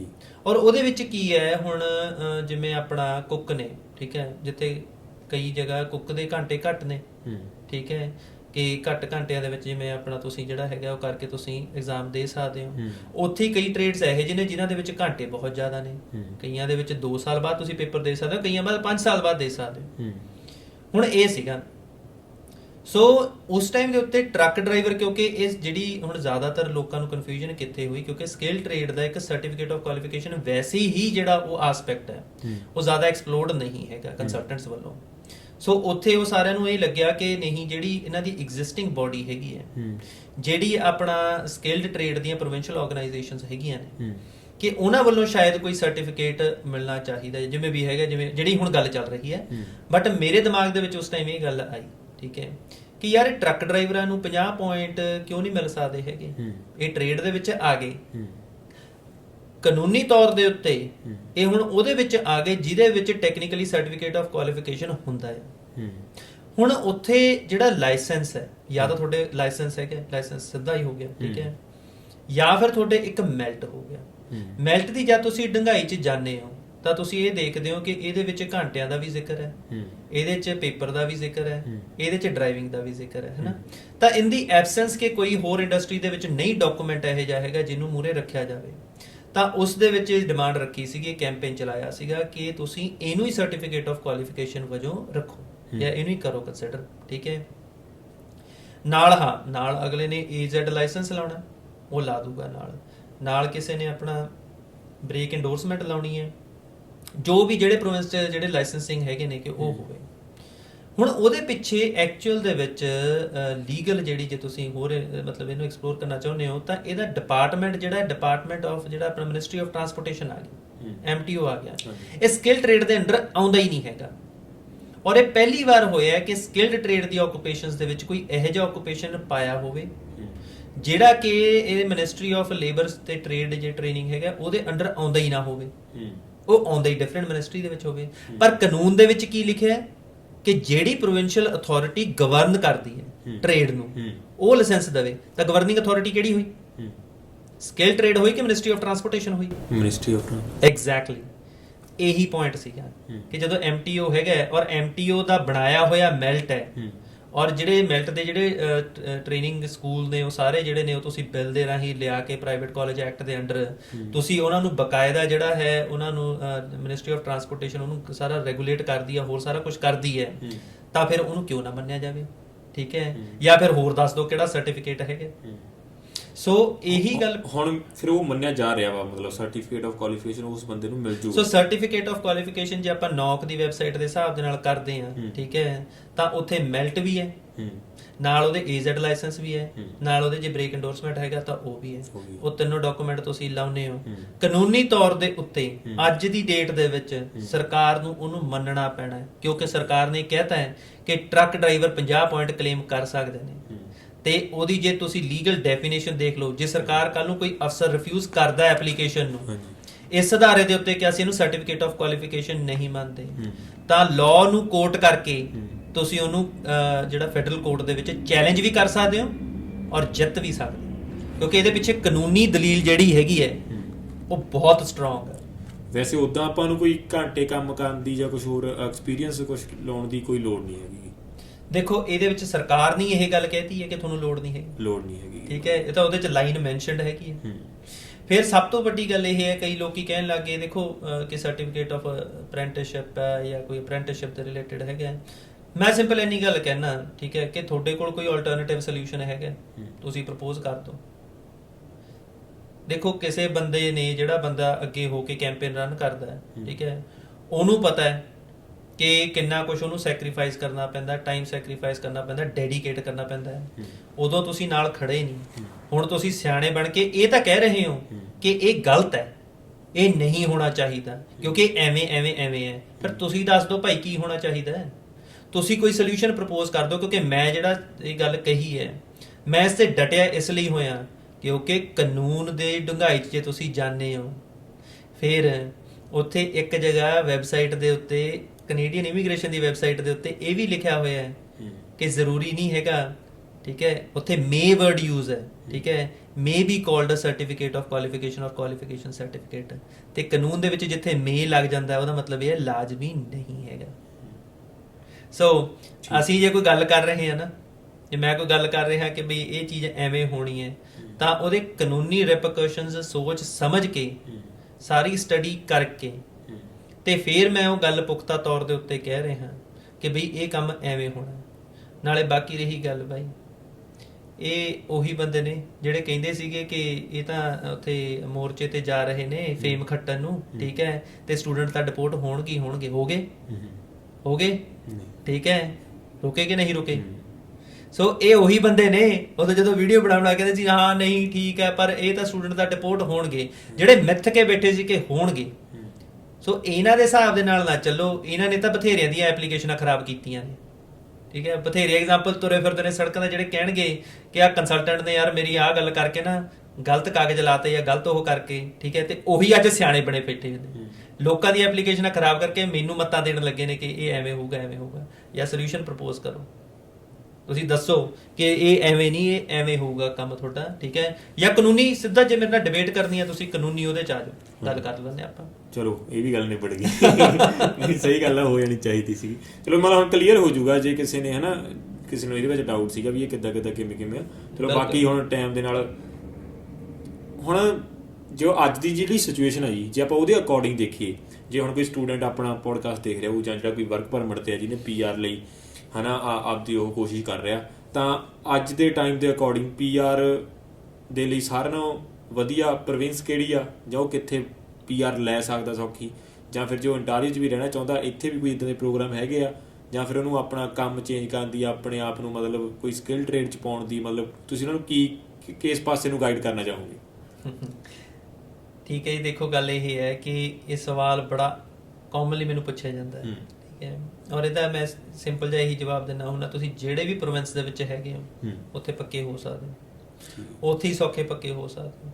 ਸਭ ਤੋਂ ਵੱਡੀ ਗਲਤੀ ਜਿਹੜੀ ਆਪਾਂ ਕਰਦੇ ਆ ਨਾ, ਉਹ ਆਪਾਂ ਇਹ ਕਰਦੇ ਆ ਕਿ ਆਪਾਂ ਨੂੰ ਇਹ ਲੱਗਦਾ ਕਿ ਫਲਾਣੇ ਪ੍ਰੋਵਿੰਸ 'ਚ ਜਾ ਕੇ ਆਪਾਂ ਪੱਕੇ ਹੋ ਜਾਵਾਂਗੇ। ਜਦੋਂ ਆਪਣਾ ਤਕਰੀਬਨ 2.5 ਸਾਲ ਪਹਿਲਾਂ ਸਾਰਿਆਂ ਨੂੰ ਇਹੀ ਭੁਲੇਖਾ ਸੀਗਾ, ਸਾਰੇ ਮੈਨੀਟੋਬਾ ਚਲੇ ਗਏ ਸੀ, ਫਿਰ ਕੀ ਬਣਿਆ? ਧਰਨੇ ਦਿੱਤੇ, ਠੀਕ ਹੈ, ਫਿਰ ਕੀ ਬਣਿਆ? ਕੁਝ ਨਹੀਂ ਬਣਿਆ ਨਾ। ਫਿਰ ਉਹ ਤੋਂ ਬਾਅਦ ਸਸਕੈਚੁਅਨ ਮੂਵ ਹੋ ਗਏ, ਹੁਣ ਸਸਕੈਚੁਅਨ ਕੀ ਬਣ ਰਿਹਾ ਹੈ, ਠੀਕ ਹੈ। ਫਿਰ ਤਾਂ ਨੋਵਾ ਸਕੋਸ਼ੀਆ ਮੂਵ ਹੋ ਗਏ, ਨੋਵਾ ਸਕੋਸ਼ੀਆ ਕੀ ਬਣ ਰਿਹਾ ਹੈ, ਠੀਕ ਹੈ। ਫਿਰ ਉਸ ਤੋਂ ਬਾਅਦ ਤੁਸੀਂ, ਪਰ ਜਦੋਂ ਇਹ ਸਾਰੀ ਜਗ੍ਹਾ ਜਾ ਰਹੇ ਨੇ, ਉੱਥੇ ontario 'ਚ ਬੈਠੇ 250 CRS ਵਾਲੇ ਬੱਕਰੇ ਬੁਲਾ ਰਹੇ ਨੇ ਕਿ ਅਸੀਂ ਪੱਕੇ ਹੋ ਗਏ। 250 CRS ਦਾ ਮਤਲਬ ਇਹ ਹੈ ਜਿਹਨੇ 12ਵੀਂ ਕੀਤੀ ਹੋਵੇ, 5 each ਬੈਂਡ ਹੋਣ, 2 ਸਾਲ ਦੀ 1 ਸਾਲ ਦੀ ਪੜ੍ਹਾਈ ਕੀਤੀ ਹੋਵੇ। ਪਰ ਉਹ ਕੌਣ ਨੇ? ਉਹ ਆਕੂਪੇਸ਼ਨਾਂ ਕਿਹੜੀਆਂ ਨੇ? ਉਹ ਆਕੂਪੇਸ਼ਨਾਂ ਬਾਰੇ ਕਿੰਨਿਆਂ ਨੂੰ ਪਤਾ ਹੈ ਤੇ ਕਿੰਨੇ ਡੈਡੀਕੇਟਿਡਲੀ ਉਹਦੇ 'ਚ ਕੰਮ ਲੱਭਦੇ ਨੇ। ਫਿਰ ਸਭ ਤੋਂ ਵੱਡੀ ਗੱਲ, ਜਦ ਤੱਕ ਆਪਾਂ ਇਹ ਨਹੀਂ ਨਾ ਆਪਣੀ ਸੋਚ ਬਦਲ ਦਿੰਦੇ ਕਿ ਬਰੈਂਪਟਨ, ਮਿਸੀਸਾਗਾ, ਨਹੀਂ ਤਾਂ ਫਿਰ ਸਿੱਧਾ ਸਸਕੈਚੁਅਨ, ਠੀਕ ਹੈ, ਇਹ ਵੀ ਇੱਕ ਹੈਗਾ ਮਾਹੌਲ, ਠੀਕ ਹੈ। ਤਾਂ ਇਹ ਜਦ ਤੱਕ ਆਪਾਂ ਆਪਣੀ ਸੋਚ 'ਚ ਤਬਦੀਲ, ਮੇਰੀ ਗੱਲ ਸੁਣੋ ਯਾਰ, ਸਰਕਾਰ ਇਹ ਕਹਿੰਦੀ ਹੈ ਕਿ ਸਾਨੂੰ ਬੰਦੇ ਨਹੀਂ ਮਿਲ ਰਹੇ। ਇਹ ਐਕਚੁਅਲ ਦੇ ਵਿੱਚ ਇਹ ਔਨ ਰੈਕਡ ਗੱਲਾਂ ਹੈਗੀਆਂ ਨੇ। ਜਿਹੜੀ ਇੰਡਸਟਰੀ ਹੈਗੀ ਹੈ ਕੰਸਟਰਕਸ਼ਨ ਵਾਲੀ, ਉਹਨੇ ਮਿਨਿਸਟਰ ਨੂੰ ਅਪਰੋਚ ਕੀਤਾ, ਮਿਨਿਸਟਰ ਨੂੰ ਇਹ ਗੱਲ ਕਹੀ ਕਿ ਸਾਨੂੰ ਬੰਦਿਆਂ ਦੀ ਬਹੁਤ ਲੋੜ ਹੈ। ਮਿਨਿਸਟਰ ਕਹਿੰਦਾ ਚਲੋ ਠੀਕ ਹੈ, ਆਪਾਂ ਐਂ ਕਰਦੇ ਆਪਾਂ ਬਾਹਰੋਂ ਰਿਫਿਊਜੀ ਬੁਲਾ ਲੈਂਦੇ। ਤੇ ontario ਕਹਿੰਦੀ ਅਸੀਂ ਕੰਸਟਰਕਸ਼ਨ ਵਰਕਰਸ ਨੂੰ ਪੱਕੇ ਕਰ ਦਾਂਗੇ ਜਿਹੜਾ ਮਰਜ਼ੀ ਕੰਮ ਕਰਦੇ ਹੋਣ, ਠੀਕ ਹੈ। ਤਾਂ ਤੁਸੀਂ ਇਹ ਗੱਲ ਮੈਨੂੰ ਦੱਸੋ ਕਿ ਸਰਕਾਰ ਜਿਹੜੀ ਇੰਡਸਟਰੀ ਸਰਕਾਰ ਨੂੰ ਕਹਿ ਰਹੀ ਹੈ ਕਿ ਸਾਨੂੰ ਬੰਦੇ ਚਾਹੀਦੇ ਨੇ। ਸਰਕਾਰ ਕਹਿੰਦੀ ਯਾਰ ਅੱਛਾ ਤੁਹਾਨੂੰ ਜੇ ਉਰੇ ਲੋਕਲ ਨਹੀਂ ਮਿਲਦੇ ਆਪਾਂ ਬਾਹਰੋਂ ਬੁਲਾ ਲੈਂਦੇ ਆ, ਰਿਫਿਊਜੀ ਬੁਲਾ ਲੈਂਦੇ ਆ, ਠੀਕ ਹੈ। ਤੇ ਦੂਜੇ ਪਾਸੇ ਆਪਣੇ ਬੰਦੇ ਕਹਿ ਰਹੇ ਨੇ ਯਾਰ ਕਿ ਅਸੀਂ ਪੱਕੇ ਨਹੀਂ ਹੋ ਪਾ ਰਹੇ, ਠੀਕ ਹੈ, ਸਾਨੂੰ ਜੌਬਾਂ ਨਹੀਂ ਮਿਲਦੀਆਂ, ਕਿ ਸਾਨੂੰ ਇਹ ਨਹੀਂ ਕਰਨਾ, ਕਿਉਂਕਿ ਇੱਕ ਬਹੁਤ ਤਕੜਾ ਕਮਿਊਨੀਕੇਸ਼ਨ ਵੀ ਗੈਪ ਹੈ, ਅਵੇਅਰਨੈਸ 'ਚ ਬਹੁਤ ਵੱਡਾ ਗੈਪ ਜਿਹੜਾ ਰੱਖਿਆ ਜਾ ਰਿਹਾ। ਸਟੂਡੈਂਟਾਂ ਨੂੰ ਐਜੂਕੇਟ ਨਹੀਂ ਕੀਤਾ ਜਾ ਰਿਹਾ। ਦੇਖੋ ਸਟੂਡੈਂਟ ਨੂੰ ਐਜੂਕੇਟ ਕਿਹਨੇ ਕਰਨਾ? ਕੰਸਲਟੈਂਟ ਨੇ। ਜੇ ਮੇਰੇ ਕੋਲ ਆ ਕੇ ਮੈਂ ਇਹੀ ਸਲਾਹ ਦੇਣੀ ਹੈ ਕਿ 15,000 ਮੈਂ ਬੰਦੇ ਨੂੰ ਦੇ ਦਿਓ, ਮੈਂ ਤੁਹਾਨੂੰ ਸਸਕੈਚੁਆਨ ਜੌਬ ਦਵਾ ਦੇਣਾ, ਜਾਂ ਨੋਵਾ ਸਕੋਸ਼ੀਆ ਦਵਾ ਦੇਣਾ, ਜਾਂ ਨਿਊ ਬ੍ਰੰਜ਼ਵਿਕ ਦਵਾ ਦੇਣਾ, ਫਿਰ ਉਹ ਗਾਈਡ ਹੀ ਨਹੀਂ ਹੋਏ ਚੰਗੀ ਤਰੀਕੇ ਨਾਲ। ਉਹਨਾਂ ਨੂੰ ਗਾਈਡ ਕਰੋ ਕਿ ਯਾਰ ਜੌਬਾਂ ਐਵੇਂ ਲੱਭਣੀਆਂ ਨੇ। ਹੁਣ ਕੰਸਟਰਕਸ਼ਨ, ਮੈਂ ਤੁਹਾਨੂੰ ਇੱਕ ਛੋਟਾ ਜਿਹਾ ਐਗਜ਼ਾਮਪਲ ਦਿੰਦਾ, ਠੀਕ ਹੈ, ਔਰ ਇਹ ਐਗਜ਼ਾਮਪਲ ਨੇ ਬਹੁਤ ਲੋਕਾਂ ਨੂੰ ਉਹ ਕਰਦਾ ਕਿ ਵੀ ਇਹ ਗੱਲ ਰਿਐਲਿਟੀ ਹੈਗੀ ਹੈ ਕਿ ਨਹੀਂ ਹੈਗੀ, ਤੁਸੀਂ ਆਪ ਹੀ ਦੇਖ ਲਿਓ, ਇਹ ਪਰਖ ਲਿਓ। ਸੋ ਜ਼ਿਆਦਾਤਰ ਜਦ ਆਪਾਂ ਗੱਲ ਕਰਦੇ ਹਾਂ ਕੰਸਟਰਕਸ਼ਨ ਦੀਆਂ ਜੌਬਾਂ ਅਪਲਾਈ ਕਰ ਰਹੇ ਨੇ ਬੱਚੇ, ਕਰ ਰਹੇ ਨੇ। ਕਿੱਥੇ ਕਰਦੇ ਨੇ? ਤੁਸੀਂ ਦੱਸੋ ਕਿੱਥੇ ਕਰਦੇ ਨੇ? ਆਪਣੇ ਏਰੀਆ 'ਚ ਨੇ। ਕਿੱਥੇ ਕਰਦੇ ਨੇ? ਆਨਲਾਈਨ ਜਾ ਕੇ ਕਰਦੇ ਨੇ, ਇੰਡੀਡ ਤੇ। ਹਾਂਜੀ ਹਾਂਜੀ ਹਾਂ, ਇੰਡੀਡ ਤੇ ਕਰਤਾ, ਜੌਬ ਬੈਂਕ ਤੇ ਕਰਤਾ, ਉੱਧਰ ਕਰਤਾ, ਠੀਕ ਹੈ। ਹੁਣ ਤੁਹਾਨੂੰ ਇਹ ਗੱਲ ਦੱਸਦਾ ਕਿ ਮੈਨੂੰ ਇੱਕ ਆਮ ਇੱਕ ਕੰਟਰੈਕਟ, ਪਹਿਲਾਂ ਆਪਾਂ ਇਹ ਦੇਖ ਲਈ ਸਿਸਟਮ ਸਮਝ ਲਈ ਕੰਸਟਰਕਸ਼ਨ ਦਾ ਕਿਵੇਂ। ਉਹ ਇਹ ਵੀ ਪੁਆਇੰਟ ਹੋ ਜਾਂਦਾ ਜੀ, ਆਪਾਂ ਜੌਬ ਲੱਭਣੀ ਕਿੱਦਾਂ, ਹਨਾ ਵੀ ਆਪਾਂ ਕਿੱਦਾਂ ਕਿਸੇ ਨੂੰ ਅਪਰੋਚ ਕਰੀਏ। ਜਦੋਂ ਮੰਗਣਾ ਹੀ ਨਹੀਂ ਆਇਆ, ਠੀਕ ਹੈ, ਤੇ ਫਿਰ ਮਿਲੇ ਨਾ ਮਿਲੇ ਇੱਕੋ ਬਰਾਬਰ ਹੈ। ਸੋ ਇਹਨੂੰ ਹੁਣ ਲੱਭਣ ਦਾ ਤਰੀਕਾ ਕੀ ਹੁੰਦਾ? ਦੇਖੋ ਹੁਣ ਪਹਿਲਾਂ ਆਪਾਂ ਇੱਕ ਕਹ ਲਓ ਕਿ ਬੰਦਾ ਬੁੱਕ ਸਮਾਰਟ ਹੁੰਦਾ, ਇੱਕ ਸਟਰੀਟ ਸਮਾਰਟ ਹੁੰਦਾ। ਪਹਿਲਾਂ ਥੋੜੇ ਸਟਰੀਟ ਸਮਾਰਟ ਬਣੀ, ਆਪਾਂ ਇਹ ਸਮਝੀਏ ਕਿ ਚੀਜ਼ਾਂ ਹੁੰਦੀਆਂ ਕਿਵੇਂ ਨੇ, ਸਿਸਟਮ ਕਿਵੇਂ ਚੱਲਦਾ ਕੈਨੇਡਾ ਦਾ। ਸੋ ਜਿਹੜਾ ਇੱਕ ਸਬ ਕੰਟਰੈਕਟਰ ਹੈ ਜ਼ਿਆਦਾਤਰ ਉਹ ਕੰਮ ਕਰਦਾ ਹੈ ਕੰਸਟਰਕਸ਼ਨ ਫੀਲਡ ਦੇ ਵਿੱਚ, ਉਹਨੇ ਵਰਕਰ ਹਾਇਰ ਕਰਨੇ ਹੁੰਦੇ, ਨਾ ਕਿ ਬਿਲਡਰ ਨੇ ਸਿੱਧਾ, ਜ਼ਿਆਦਾਤਰ ਇਹੀ ਹੈ, ਠੀਕ ਹੈ। ਸੋ ਸਬ ਕੰਟਰੈਕਟਰ ਕੌਣ ਹੈ ਬੰਦਾ? ਸਬ ਕੰਟਰੈਕਟਰ ਉਹ ਹੈ ਜਿਹਨੂੰ 4-5 ਘਰ ਜਾਂ 10 ਘਰ ਮਿਲੇ ਹੋਏ ਨੇ, ਠੀਕ ਹੈ। ਉਹ ਬੰਦੇ ਦਾ ਰੂਟੀਨ ਕੀ? ਉਹਨੇ ਸਵੇਰੇ ਉੱਠਣਾ, ਉੱਠਦੇ ਸਾਰ 7-8 ਵਜੇ ਉੱਠ ਕੇ ਉਹਨੇ ਬੰਦੇ ਇਕੱਠੇ ਕਰਕੇ ਕੰਮ ਤੇ ਪਹੁੰਚ ਜਾਣਾ। ਕੰਮ ਤੇ ਪਹੁੰਚ ਗਿਆ, ਉਹਨੇ ਸਾਰਾ ਦਿਨ ਦਿਹਾੜੀ, ਕਦੀ ਆਹ ਸਮਾਨ ਮੁੱਕ ਗਿਆ, ਉਹ ਸਮਾਨ ਮੁੱਕ ਗਿਆ, ਇੱਧਰ ਚਲੇ ਗਏ, ਉੱਧਰ ਚਲੇ ਗਏ। ਫਿਰ ਉਸ ਤੋਂ ਬਾਅਦ ਜਦ ਸਮਾਨ ਆਪਣਾ ਲੈ ਕੇ ਆ ਕੇ ਤੇ ਫਿਰ ਆਪਣਾ ਉਹਦਾ ਚਲੋ ਨਾਲ ਆਪ ਵੀ ਜੁੜਦਾ, ਠੀਕ ਹੈ, ਵਿੱਚ ਕੋਈ ਬੰਦਾ ਛੱਡ ਗਿਆ, ਘੱਟ ਵੱਧ ਹੋ ਗਈ ਹੈ ਨਾ, ਉਹ ਕਰ ਰਿਹਾ ਆਪਣਾ ਕੰਮ। ਤੇ ਸ਼ਾਮੀ ਰਾਤੀ 7-8 ਵਜੇ ਉਹ ਵੜਦਾ। ਹੁਣ ਤੁਸੀਂ ਇਹ ਐਕਸਪੈਕਟ ਕਰਦੇ 7-8 ਵਜੇ ਵੜ ਕੇ ਉਹ ਤੁਹਾਡੀਆਂ ਜਿਹੜੀਆਂ 50 ਰਿਜ਼ਿਊਮੇ ਆਏ ਨੇ ਦਿਨ ਦੇ, ਉਹ ਬੈਠੇ ਚੈੱਕ ਕਰੇ। ਇਹ ਨਹੀਂ ਹੈਗਾ, ਇਹ ਰਿਐਲਿਟੀ ਨਹੀਂ ਹੈਗੀ। ਸੋ ਉਹੇ ਜਿਹੇ ਬੰਦੇ ਨੂੰ ਜਾ ਕੇ ਜੇ ਤੁਸੀਂ ਕੰਸਟਰਕਸ਼ਨ ਸਾਈਟ ਤੇ ਮਿਲਦੇ ਹੋ, ਜੇ ਉੱਥੇ ਜਾ ਕੇ ਤੁਸੀਂ ਗੱਲ ਕਰਦੇ ਹੋ ਉਹਦੇ ਨਾਲ ਕਿ ਭਾਈ ਜੌਬਸ ਹੈਗੀਆਂ ਨੇ, ਠੀਕ ਹੈ, ਤੁਹਾਨੂੰ ਜੌਬ ਮਿਲ ਵੀ ਸਕਦੀ ਹੈ, ਮਿਲੂਗੀ ਵੀ। ਉੱਥੇ ਜਿਹੜੀ ਆ ਪ੍ਰੋਬੇਬਿਲਿਟੀ ਜ਼ਿਆਦਾ ਹੈਗੀ ਹੈ ਜੌਬ ਮਿਲਣ ਦੀ। ਫਿਰ ਦੂਜੀ ਗੱਲ, ਆਪਾਂ ਐਕਸਪੈਕਟ ਕਰਦੇ ਪਹਿਲੇ ਜਾਂਦੇ ਸਾਰੀ ਅਗਲਾ ਆਪਾਂ ਨੂੰ ਪੇਂਟਰ ਲਾ ਦੂਗਾ, ਅਗਲੇ ਨੇ ਕੰਧ ਥੋੜੀ ਖਰਾਬ ਕਰਾਉਣੀ ਹੈ, ਠੀਕ ਹੈ। ਪਹਿਲਾਂ ਜਾ ਕੇ ਉਹ ਤੁਹਾਡੇ ਤੋਂ ਸਮਾਨ ਢਵਾਊਗਾ। ਕਈ ਬੱਚੇ ਦੀ ਕੰਪਲੇਂਟਾਂ ਜ਼ਰੂਰ ਹੁੰਦੀਆਂ ਨੇ ਕਿ ਭਾਜੀ ਇਹਦਾ ਸਮਾਨ ਹੀ ਢਵਾਉਂਦੇ ਰਹਿੰਦੇ ਨੇ, ਕੰਮ ਤਾਂ ਦਿੰਦੇ ਨਹੀਂ ਅੱਗੇ। ਉਹ ਤੁਹਾਨੂੰ ਲੈਣਾ ਪੈਣਾ, ਉਹ ਤੁਹਾਨੂੰ ਸਕਿੱਲ ਡਿਵੈਲਪ ਕਰਨੀ ਪੈਣੀ ਆ, ਆਪ ਕਹਿਣਾ ਪੈਣਾ, ਨਹੀਂ ਤਾਂ ਛੱਡ ਦਿਓ ਇਹੋ ਜਿਹੇ ਨੂੰ, ਠੀਕ ਹੈ, ਕਿਸੇ ਹੋਰ ਕੋਲ ਚਲੇ ਜਾਓ। ਬਥੇਰਾ ਕੰਮ ਹੈ। ਜੇ ਸਰਕਾਰ ਨੂੰ ਇਹ ਕਹਿ ਸਕਦੇ ਨੇ ਕਿ ਰਿਫਿਊਜੀ ਚਾਹੀਦੇ ਨੇ ਸਾਨੂੰ, ਕੰਮ ਇਹਦੇ 'ਚ ਬਥੇਰਾ ਹੈਗਾ। ਸੋ ਇਹ ਜਿਹੜਾ ਇਹ ਫੀਲਡਸ ਵੱਲ ਜਾਓ। ਮੈਂ ਆਪਣਾ ਵੀਡੀਓ ਇੱਕ ਪਿੱਛੇ ਜਿਹੀ ਬਣਾਈ ਸੀਗੀ ਭੈਣਾਂ ਲਈ, ਕਿ ਜਿਹੜੀ ਸਾਡੀਆਂ ਭੈਣਾਂ ਨੇ, ਸਿਸਟਰਸ ਨੇ, ਕਿ ਬਈ ਆਪਣਾ ਉਹ ਸਕਿੱਲ ਟ੍ਰੇਡ ਵੱਲ ਕਿਉਂ ਨਹੀਂ ਜਾਂਦੀਆਂ। ਉਹਨਾਂ ਨੂੰ ਜਦ ਆਪਾਂ ਗੱਲ ਕਰਦੇ ਸਕਿੱਲ ਟ੍ਰੇਡ ਦੀ, ਉਹਨਾਂ ਦੇ ਪਹਿਲੇ ਦਿਮਾਗ 'ਚ ਗੱਲ ਆਉਂਦੀ ਹੈ ਬੇਕਰ, ਕਿ ਬਾਕੀ ਜੌਬਾਂ ਨਹੀਂ ਹੈਗੀਆਂ। ਪੇਂਟਰ ਦੀ ਜੌਬ ਨਹੀਂ ਹੈਗੀ ਉਹਨਾਂ ਲਈ, ਵੈਲਡਿੰਗ ਮਸ਼ੀਨ ਆਪਰੇਟਰ ਦੀ ਜੌਬ ਨਹੀਂ ਹੈਗੀ ਉਹਨਾਂ ਲਈ। ਸੋ ਜਿਹੜਾ ਹੈ ਆਪਾਂ ਆਪਣੀ ਥੋੜੀ ਸੋਚ ਨੂੰ ਬਦਲੀਏ। ਇੱਕ ਸਭ ਤੋਂ ਵੱਡੀ ਗਲਤੀ ਜਿਹੜੀ ਕਰਦਾ ਸਟੂਡੈਂਟ ਆਪਣੀ, ਮਤਲਬ ਜਿਹੜਾ ਇਹਦੇ 'ਚ ਕਰਦਾ, ਉਹ ਇਹ ਕਰਦਾ ਹੈ ਕਿ ਜਦੋਂ ਉਹ ਆਪਣਾ ਸਟੱਡੀ ਕਰ ਰਿਹਾ ਹੁੰਦਾ, ਉਦੋਂ ਉਹ ਇੱਕ ਕੰਮ ਕਰ ਰਿਹਾ ਹੁੰਦਾ ਜਿਹੜਾ ਕਿ ਉਹ ਜਸਟ ਫॉर द ਸੇਕ ਆਫ ਇਹ ਕਰ ਰਿਹਾ ਹੁੰਦਾ ਕਿ ਖਰਚੇ ਕੱਢਣ ਲਈ, ਕਿ ਚਲ ਥੋੜਾ ਬਹੁਤਾ ਕੱਢਣ ਲਈ, ਕਿ ਜਿਹੜਾ ਵੀ ਕੰਮ ਮਿਲ ਗਿਆ ਲੈ ਲਾਂਗੇ ਨਾ। ਪਰ ਜਦੋਂ ਉਹ ਵਰਕ ਪਰਮਿਟ ਤੇ ਆਉਂਦਾ, ਉਦੋਂ ਵੀ ਉਹ ਇੱਧਰ ਹੀ ਫੋਕਸ ਕਰਦਾ ਕਿ ਬਈ ਇਹਦੇ 'ਚ ਹੀ ਲੱਗੇ ਰਹੀਏ, ਇਹਦੇ 'ਚ ਹੀ ਕਿਸੇ ਤਰੀਕੇ ਨਾਲ ਪੱਕੇ ਹੋ ਜਾਈਏ। ਉਹ ਛੱਡੋ ਉਹਦਾ ਖੇੜਾ। ਉਹ ਜੌਬਾਂ ਦਾ ਤੁਸੀਂ ਤਾਂ ਲਿੱਤੀਆਂ ਸੀ, ਤੁਹਾਨੂੰ ਹੋਰ ਕਿਤੇ ਕੰਮ ਨਹੀਂ ਸੀ ਮਿਲ ਰਿਹਾ, ਚਲ ਕੰਮ ਚਲਾਉਣਾ ਸੀਗਾ, ਪਰ ਹੁਣ ਉਹਦੇ ਸਿਰ ਦੇ ਉੱਤੇ PR ਨਾ ਪਾਲੋ। ਸਰਕਾਰੀ ਸਿਸਟਮ ਨੂੰ ਸਮਝੋ, ਠੀਕ ਹੈ। ਵੈਸੇ ਵੀ ਸਟੂਡੈਂਟ ਆਉਂਦਾ ਜ਼ਿਆਦਾ ਇੱਧਰ ਨੂੰ ਹੀ ਭੱਜਦਾ, ਜਿਵੇਂ ਜਨਰਲ ਲੇਬਰ ਹੋ ਗਈ, ਵਧੀਆ ਪੈਸੇ ਬਣਨ ਲੱਗ ਜਾਂਦੇ ਆ, ਫੌਗ ਲਿਫਟ ਹੋ ਗਿਆ, ਹੈ ਨਾ, ਇਹਨਾਂ ਚੀਜ਼ਾਂ 'ਚ ਸਟੂਡੈਂਟ ਫਸ ਜਾਂਦਾ। ਮੈਂ ਵੀ ਕਹਿੰਦਾ ਵੀ ਜੇ ਆਉਣ ਸਾਰੀ ਆਪਾਂ ਕਿਸੇ ਇੱਕ ਸਕਿੱਲ ਨੂੰ ਐਕਵਾਇਰ ਕਰ ਲਈਏ ਵੀ, ਹੈ ਨਾ, ਭਾਵੇਂ ਆਪਾਂ ਨੂੰ ਬੰਦਾ ਉੱਥੇ ਘੱਟ ਪੈਸੇ ਦੇ ਰਿਹਾ ਜਿਵੇਂ ਮਰਜ਼ੀ ਆ, ਬਟ ਜੇ ਆਪਾਂ 2 ਸਾਲ ਸ਼ੁਰੂ ਤੋਂ ਉਹ 'ਚ ਰਗੜੇ ਗਏ, 2 ਸਾਲ ਤੁਸੀਂ ਉਹ ਪਾਰਟ ਟਾਈਮ ਕੰਮ ਕਰ ਲਿਆ, ਤਾਂ ਤੁਸੀਂ ਜਦੋਂ ਵਰਕ ਪਰਮਿਟ 'ਤੇ ਆਵੋਗੇ ਤੁਹਾਡੇ ਕੋਲ ਇੱਕ ਹੱਥ 'ਚ ਸਕਿੱਲ ਹੋਊਗੀ ਤੇ ਤੁਹਾਨੂੰ ਵਧੀਆ ਬੰਦਾ ਹਾਇਰ ਕਰ ਲੂਗਾ ਤੇ ਪੈਸੇ ਵੀ ਵਧੀਆ ਦੇਊਗਾ। ਨਹੀਂ ਬਿਲਕੁਲ ਜੀ। ਔਰ ਸਭ ਤੋਂ ਵੱਡੀ ਗੱਲ ਇਹ ਹੈ ਕਿ ਜਦੋਂ ਤੁਸੀਂ ਉਹ ਕਰਦੇ ਹੋ ਨਾ, ਆਪਣਾ ਤੁਸੀਂ ਸਕਿੱਲ ਵੀ ਗੇਨ ਕਰਦੇ ਹੋ, ਤੁਸੀਂ ਆਪਣਾ ਚਲੋ ਵਧੀਆ ਹੋ ਗਿਆ, ਹੈ ਨਾ, ਤੇ ਉਸ ਤੋਂ ਬਾਅਦ ਇਹ ਹੈ ਕਿ ਪੱਕੇ ਹੋਣਾ ਵੀ ਸੌਖਾ ਹੋ ਜਾਂਦਾ। ਕਿਉਂਕਿ ਤੁਸੀਂ ਇਹ ਦੇਖੋ ਕਿ ਇਹਨਾਂ ਦਾ ਇਹ ਕੰਟਰੀ ਨੂੰ ਬੰਦੇ ਚਾਹੀਦੇ ਹੀ ਚਾਹੀਦੇ ਨੇ, ਇਹ ਤਾਂ ਆਪਾਂ ਗੱਲ ਕਰ ਲਈਏ, ਠੀਕ ਹੈ। ਉਹਨਾਂ ਨੇ ਰਹਿਣਾ ਵੀ ਤਾਂ ਹੈ ਕਿਤੇ, ਸੋ ਕੰਸਟਰਕਸ਼ਨ ਫੀਲਡ ਇਹੋ ਜਿਹਾ ਉਹ ਡਾਊਨ ਨਹੀਂ ਜਾਊਗਾ, ਬੰਦਿਆਂ ਦੀ ਲੋੜ ਰਹੂਗੀ। ਔਰ ਇਮੀਗ੍ਰੇਸ਼ਨ ਦਾ ਸਾਰਾ ਸਿਸਟਮ ਲੇਬਰ ਮਾਰਕੀਟ ਡਿਮਾਂਡ ਦੇ ਹਿਸਾਬ ਨਾਲ ਚੱਲਦਾ ਹੈ ਕਿ ਇਕਨੋਮੀ 'ਚ ਕਿਹੜੇ ਬੰਦਿਆਂ ਦੀ ਲੋੜ ਹੈਗੀ ਹੈ। ਹੁਣ ਕਈ ਜਗ੍ਹਾ ਇਹੋ ਜਿਹੀਆਂ ਨੇ ਜਿੱਥੇ ਉਹ ਕਹਿੰਦੇ ਨੇ ਸਾਨੂੰ ਤਾਂ ਹਰੇਕ ਬੰਦੇ ਦੀ ਲੋੜ ਹੈ, ਉੱਥੇ ਸਿਰਫ ਪੀਆਰਐਸ ਬੇਸਿਸ ਦੇ ਉੱਤੇ ਦੇ ਦਿੰਦੇ ਨੇ, ਪੀਐਨਪੀਐਸ ਦੇ ਬੇਸਿਸ ਦੇ ਉੱਤੇ ਦੇ ਦਿੰਦੇ ਨੇ ਕਿ ਤੁਸੀਂ ਉਰੇ ਆ ਕੇ ਕੰਮ ਕਰ ਰਹੇ ਹੋ, ਚਾਹੇ ਜਿਹੜੀ ਵੀ ਆਕੂਪੇਸ਼ਨ ਕਰ ਰਹੇ ਹੋ। ਆਪਾਂ ਦੇਖਿਆ ਰੂਰਲ ਰਿਨਿਊਅਲ ਸਟਰੀਮ ਦੇ ਵਿੱਚ ਚਾਹੇ ਅਟਲਾਂਟਿਕ ਇਮੀਗ੍ਰੇਸ਼ਨ ਪ੍ਰੋਗਰਾਮ ਸੀਗਾ, ਚਾਹੇ ਇਹ rural northern immigration pilot programme ਹੈਗਾ, ਇਹ ਸਾਰਾ ਦੇ ਇਹੀ ਹੈ, ਤੁਸੀਂ ਆ ਜਾਓ ਜਿਹੜੀ ਮਰਜ਼ੀ ਆਓ ਤੁਹਾਨੂੰ ਕਰ ਦਾਂਗੇ। ਵੇਅਰ ਜਦ ਤੁਸੀਂ ਇਹ ਵੱਡੇ ਸ਼ਹਿਰਾਂ 'ਚ ਬੈਠੇ ਹੋ ਉਦੋਂ ਇਹ ਸੋਚ ਨਾ ਰੱਖੋ, ਉਦੋਂ ਤੁਸੀਂ ਇਹ ਦੇਖੋ ਕਿ ਇਹਨਾਂ ਨੂੰ ਕਿਹੜੇ ਬੰਦਿਆਂ ਦੀ ਲੋੜ ਹੈ ਤੇ ਜਿਹੜੇ ਬੰਦਿਆਂ ਨੂੰ ਇਹਨਾਂ ਨੂੰ ਜਿਹੜੇ ਬੰਦਿਆਂ ਦੀ ਲੋੜ ਆਪਾਂ ਉਹਦੇ 'ਚ ਕੰਮ ਕਰੀਏ। ਉਹ ਕਰਦੇ ਹੋ ਤੇ ਪੱਕੇ ਹੋਣਾ ਵੀ ਤੁਹਾਡੇ ਲਈ ਸੌਖਾ ਹੈਗਾ। ਕੱਲ ਨੂੰ ਜਾ ਕੇ ਤੁਸੀਂ ਚਾਰ ਵਧੀਆ ਹੀ ਖੱਟੋਗੇ। ਸਭ ਤੋਂ ਵੱਡੀ ਗੱਲ ਇਹ ਹੈ, ਜਿੱਦਣ ਪੀਆਰ ਹੋਣਾ, $1 ਮਿਲੀਅਨ ਕਿਸੇ ਦੇ ਖਾਤੇ 'ਚ ਨਹੀਂ ਆਉਂਦਾ, ਇਹ ਭੁਲੇਖੇ ਕੱਢ ਦੋ, ਠੀਕ ਹੈ। ਸੋ ਇਹ ਜੇ ਸੋਚਦੇ ਹੋ ਤੁਸੀਂ ਵੀ ਪੀਆਰ ਹੋ ਜਾਣਗੇ, ਸਾਰਾ ਕੁਝ ਸਾਰੇ ਸੋਲੂਸ਼ਨਸ ਹੋ ਜਾਣੇ, ਤੇ ਸਾਡੇ ਕੋਈ ਨਹੀਂ ਹੋਣਾ ਹੈਗਾ। ਆਪਾਂ ਲੌਂਗ ਟਰਮ ਸੋਚ ਨਹੀਂ ਰੱਖ ਰਹੇ। ਪਰ ਸਟੂਡੈਂਟਾਂ ਦੀ ਜੀ ਮੈਨੂੰ ਐਂ ਲੱਗਦਾ ਵੀ ਕਿਤੇ ਨਾ ਕਿਤੇ ਇਹ ਸੋਚ ਵੀ ਬਣ ਗਈ ਆ ਵੀ ਯਾਰ ਕੌਣ ਕੰਮ ਲੱਭੂਗਾ, ਕਿਹੜਾ ਕੰਸਟਰਕਸ਼ਨ ਕਰੂਗਾ, ਕੀ ਕਰੂਗਾ, ਚੁੱਪ ਚਾਪ ਆਪਦਾ ਕੰਮ ਕਰੋ, ਵਰਕ ਪਰਮਿਟ ਲਓ, ਕਿਸੇ ਕੰਸਲਟੈਂਟ ਨੂੰ ਦਿਓ 30-40 ਹਜ਼ਾਰ ਤੇ ਆਪਦਾ ਹੋ ਜਾਣਗੇ, ਆਪੇ ਪੱਕੇ ਕਰਾ ਦੂਗਾ। ਇਹ ਸੋਚ ਬਹੁਤ ਜ਼ਿਆਦਾ ਲੋਕਾਂ ਦੀ ਹੈਗੀ, ਜਿਹਨਾਂ ਨੂੰ ਕਹਿੰਦੇ ਬਈ ਤੂੰ ਆਹ ਕੰਮ ਲੱਭ ਲਾ, 2 ਸਾਲ ਆਹ ਕੰਮ ਕਰ ਲਏਗਾ, ਤੈਨੂੰ ਨਾਲੇ ਲਾਇਸੈਂਸ ਮਿਲ ਜੂਗਾ, ਨਾਲੇ 2 ਸਾਲਾਂ ਬਾਅਦ ਤੂੰ ਇੱਦਾਂ ਇੱਦਾਂ ਕਰਕੇ ਪੀ ਆਊਗਾ। ਯਾਰ ਕਿਹੜਾ ਇੰਨੇ ਪੰਗੇ ਲਊ, ਕੌਣ ਸਿਰਦਰਦੀ ਲਊਗਾ? ਇਹ ਵੀ ਇੱਕ ਸੋਚ ਹੈਗੀ ਹੈ ਜੀ। ਆਹੋ ਮੇਰੀ ਗੱਲ ਸੁਣੋ, ਹੁਣ ਜਿਹਦੇ ਦਾ ਪਿਓ ਨੇ ਚੰਗੀ ਰਿਸ਼ਵਤਾਂ ਲਿੱਤੀਆਂ ਹੋਈਆਂ ਨੇ ਇੰਡੀਆ 'ਚ, ਠੀਕ ਹੈ, ਉਹ ਗੱਲ ਕਰ ਲੈ, ਕੋਈ ਚੱਕਰ ਨਹੀਂ ਹੈਗਾ।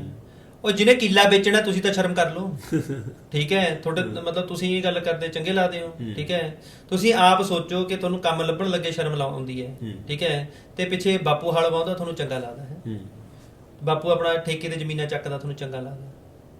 ਇਹ ਤਾਂ ਤੁਹਾਡੀ ਆਪ ਦੀ ਸੋਚ ਹੈ ਯਾਰ, ਇਹ ਤਾਂ ਤੁਹਾਨੂੰ ਆਪ ਸੋਚਣਾ ਪੈਣਾ ਹੈ। ਇਹ ਤਾਂ ਮਤਲਬ ਅੱਛਾ, ਇਹਦੇ 'ਚ ਤਾਂ ਆਪਾਂ ਕੰਸਲਟੈਂਟਸ ਨੂੰ ਵੀ ਨਹੀਂ ਕੁਝ ਕਹਿ ਸਕਦੇ ਹੈਗੇ। ਨਹੀਂ, ਇਹ ਬਹੁਤ ਕਾਮਨ ਸੋਚ ਹੈ ਜੀ। ਜੇ ਹੁਣ 10 ਸਟੂਡੈਂਟ ਬੈਠੇ, ਹੁਣ ਆਪਾਂ ਗੱਲਾਂ ਕਿਹਦੇ ਨਾਲ ਕਰਾਂਗੇ, ਸਟੂਡੈਂਟਾਂ ਨਾਲ ਕਰਾਂਗੇ ਨਾ। ਨਹੀਂ, ਬਿਲਕੁਲ ਕਾਮਨ। 10 ਸਟੂਡੈਂਟ ਬੈਠੇ ਆ ਕਿ ਯਾਰ ਆਪਾਂ ਪੱਕੇ ਹੋਣਾ, ਯਾਰ ਕੀ ਕਰੀਏ, ਐਂ ਕਰੀਏ।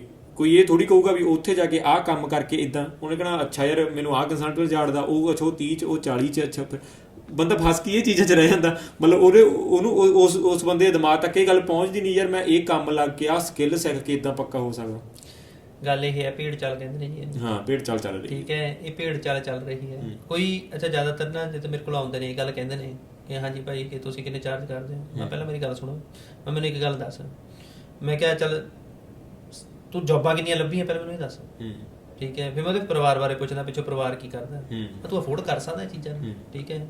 ਫਿਰ ਅਗਲੇ ਨੂੰ ਮੈਂ ਨਹੀਂ ਗੱਲ ਕਹਿੰਦਾ ਮੈਂ ਨਹੀਂ ਕਰਦਾ ਹੈਗਾ, ਪਰ ਜੇ ਸਿੱਧੇ ਰਸਤੇ ਤੁਰਨਾ ਹੈ ਆ ਜਾਓ, ਫਿਰ ਮੈਂ ਸਿੱਧਾ ਰਸਤਾ ਦਿਖਾ ਦੇਣਾ।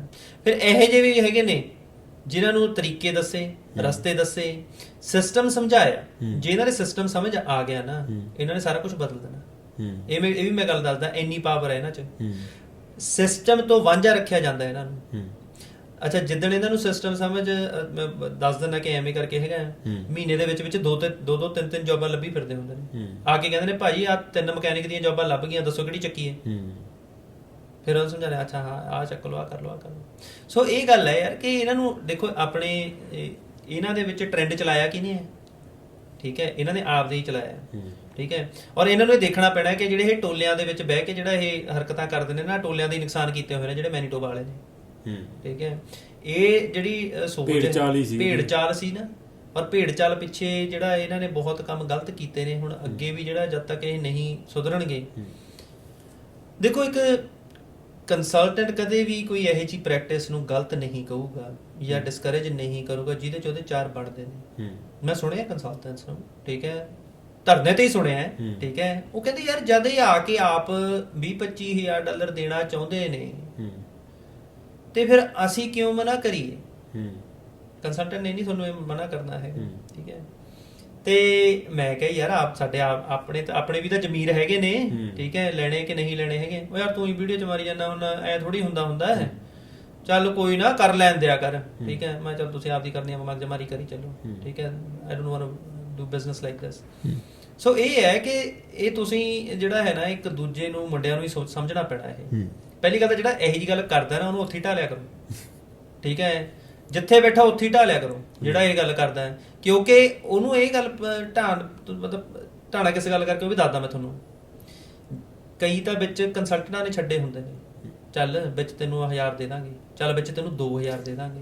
ਇਹ ਰਿਐਲਿਟੀ ਹੈ। ਹਾਂ ਨਹੀਂ ਹੈ, ਠੀਕ ਹੈ। ਕਾਲਜਾਂ 'ਚ ਵੀ ਛੱਡੇ ਹੁੰਦੇ ਨੇ ਔਰ ਬਾਹਰ ਵੀ ਛੱਡੇ ਹੁੰਦੇ ਨੇ। ਉਹ $2000 ਦੇ ਚੱਕਰ ਦੇ ਵਿੱਚ ਆਪਣੇ ਯਾਰ ਦੋਸਤ ਨੂੰ ਪੁੱਠੀਆਂ ਸਲਾਹਾਂ ਦੇਣ ਵਾਲੇ ਜਿਹੜੇ ਨੇ ਉੱਥੇ, ਅੱਛਾ ਬਾਕੀ ਜਿਹੜੇ ਹੁੰਦੇ ਨੇ ਅੱਧਿਆਂ ਦੀ ਪੀਤੀ ਹੁੰਦੀ, ਹਾਂ ਹਾਂ ਠੀਕ ਹੈ ਠੀਕ ਹੈ, ਔਰ ਠੀਕ ਦੇ ਚੱਕਰ ਦੇ ਵਿੱਚ ਉਹ ਫਿਰ ਉਹੀ ਮਾਈਂਡ ਸੈਟ ਲਈ ਘੁੰਮਦੇ ਹੁੰਦੇ ਨੇ।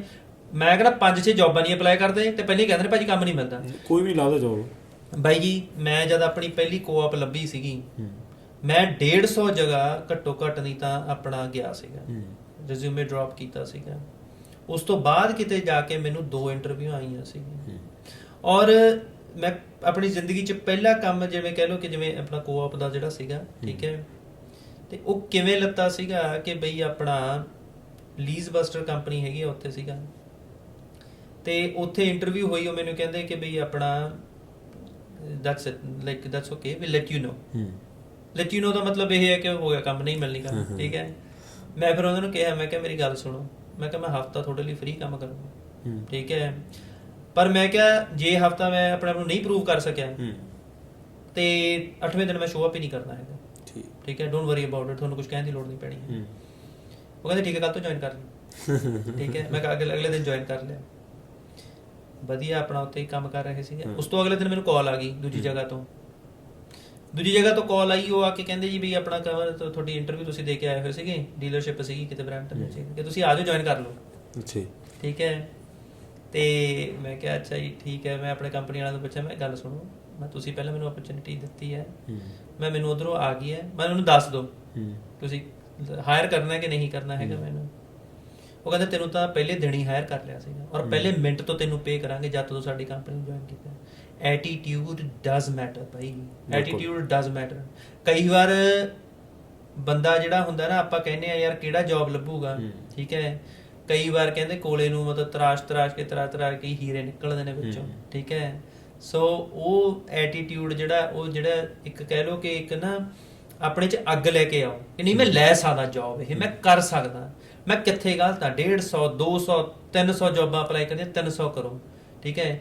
ਮੇਰੀ ਗੱਲ ਸੁਣੋ, ਇੰਨੀਆਂ ਜੌਬਾਂ ਅਪਲਾਈ ਕਰਨ ਦੇ ਵਿੱਚ ਹੱਦ, ਮੈਨੂੰ ਇੱਕ ਗੱਲ ਸਟੂਡੈਂਟ ਇਹ ਗੱਲ ਦੱਸਦੇ ਕਿ 1 ਮਹੀਨਾ ਜਾਂ 2 ਮਹੀਨਾ ਲਾ ਕੇ ਕੰਮ ਲੱਭ ਸਕਦੇ ਨੇ, ਹਾਂ ਜਾਂ ਨਾ?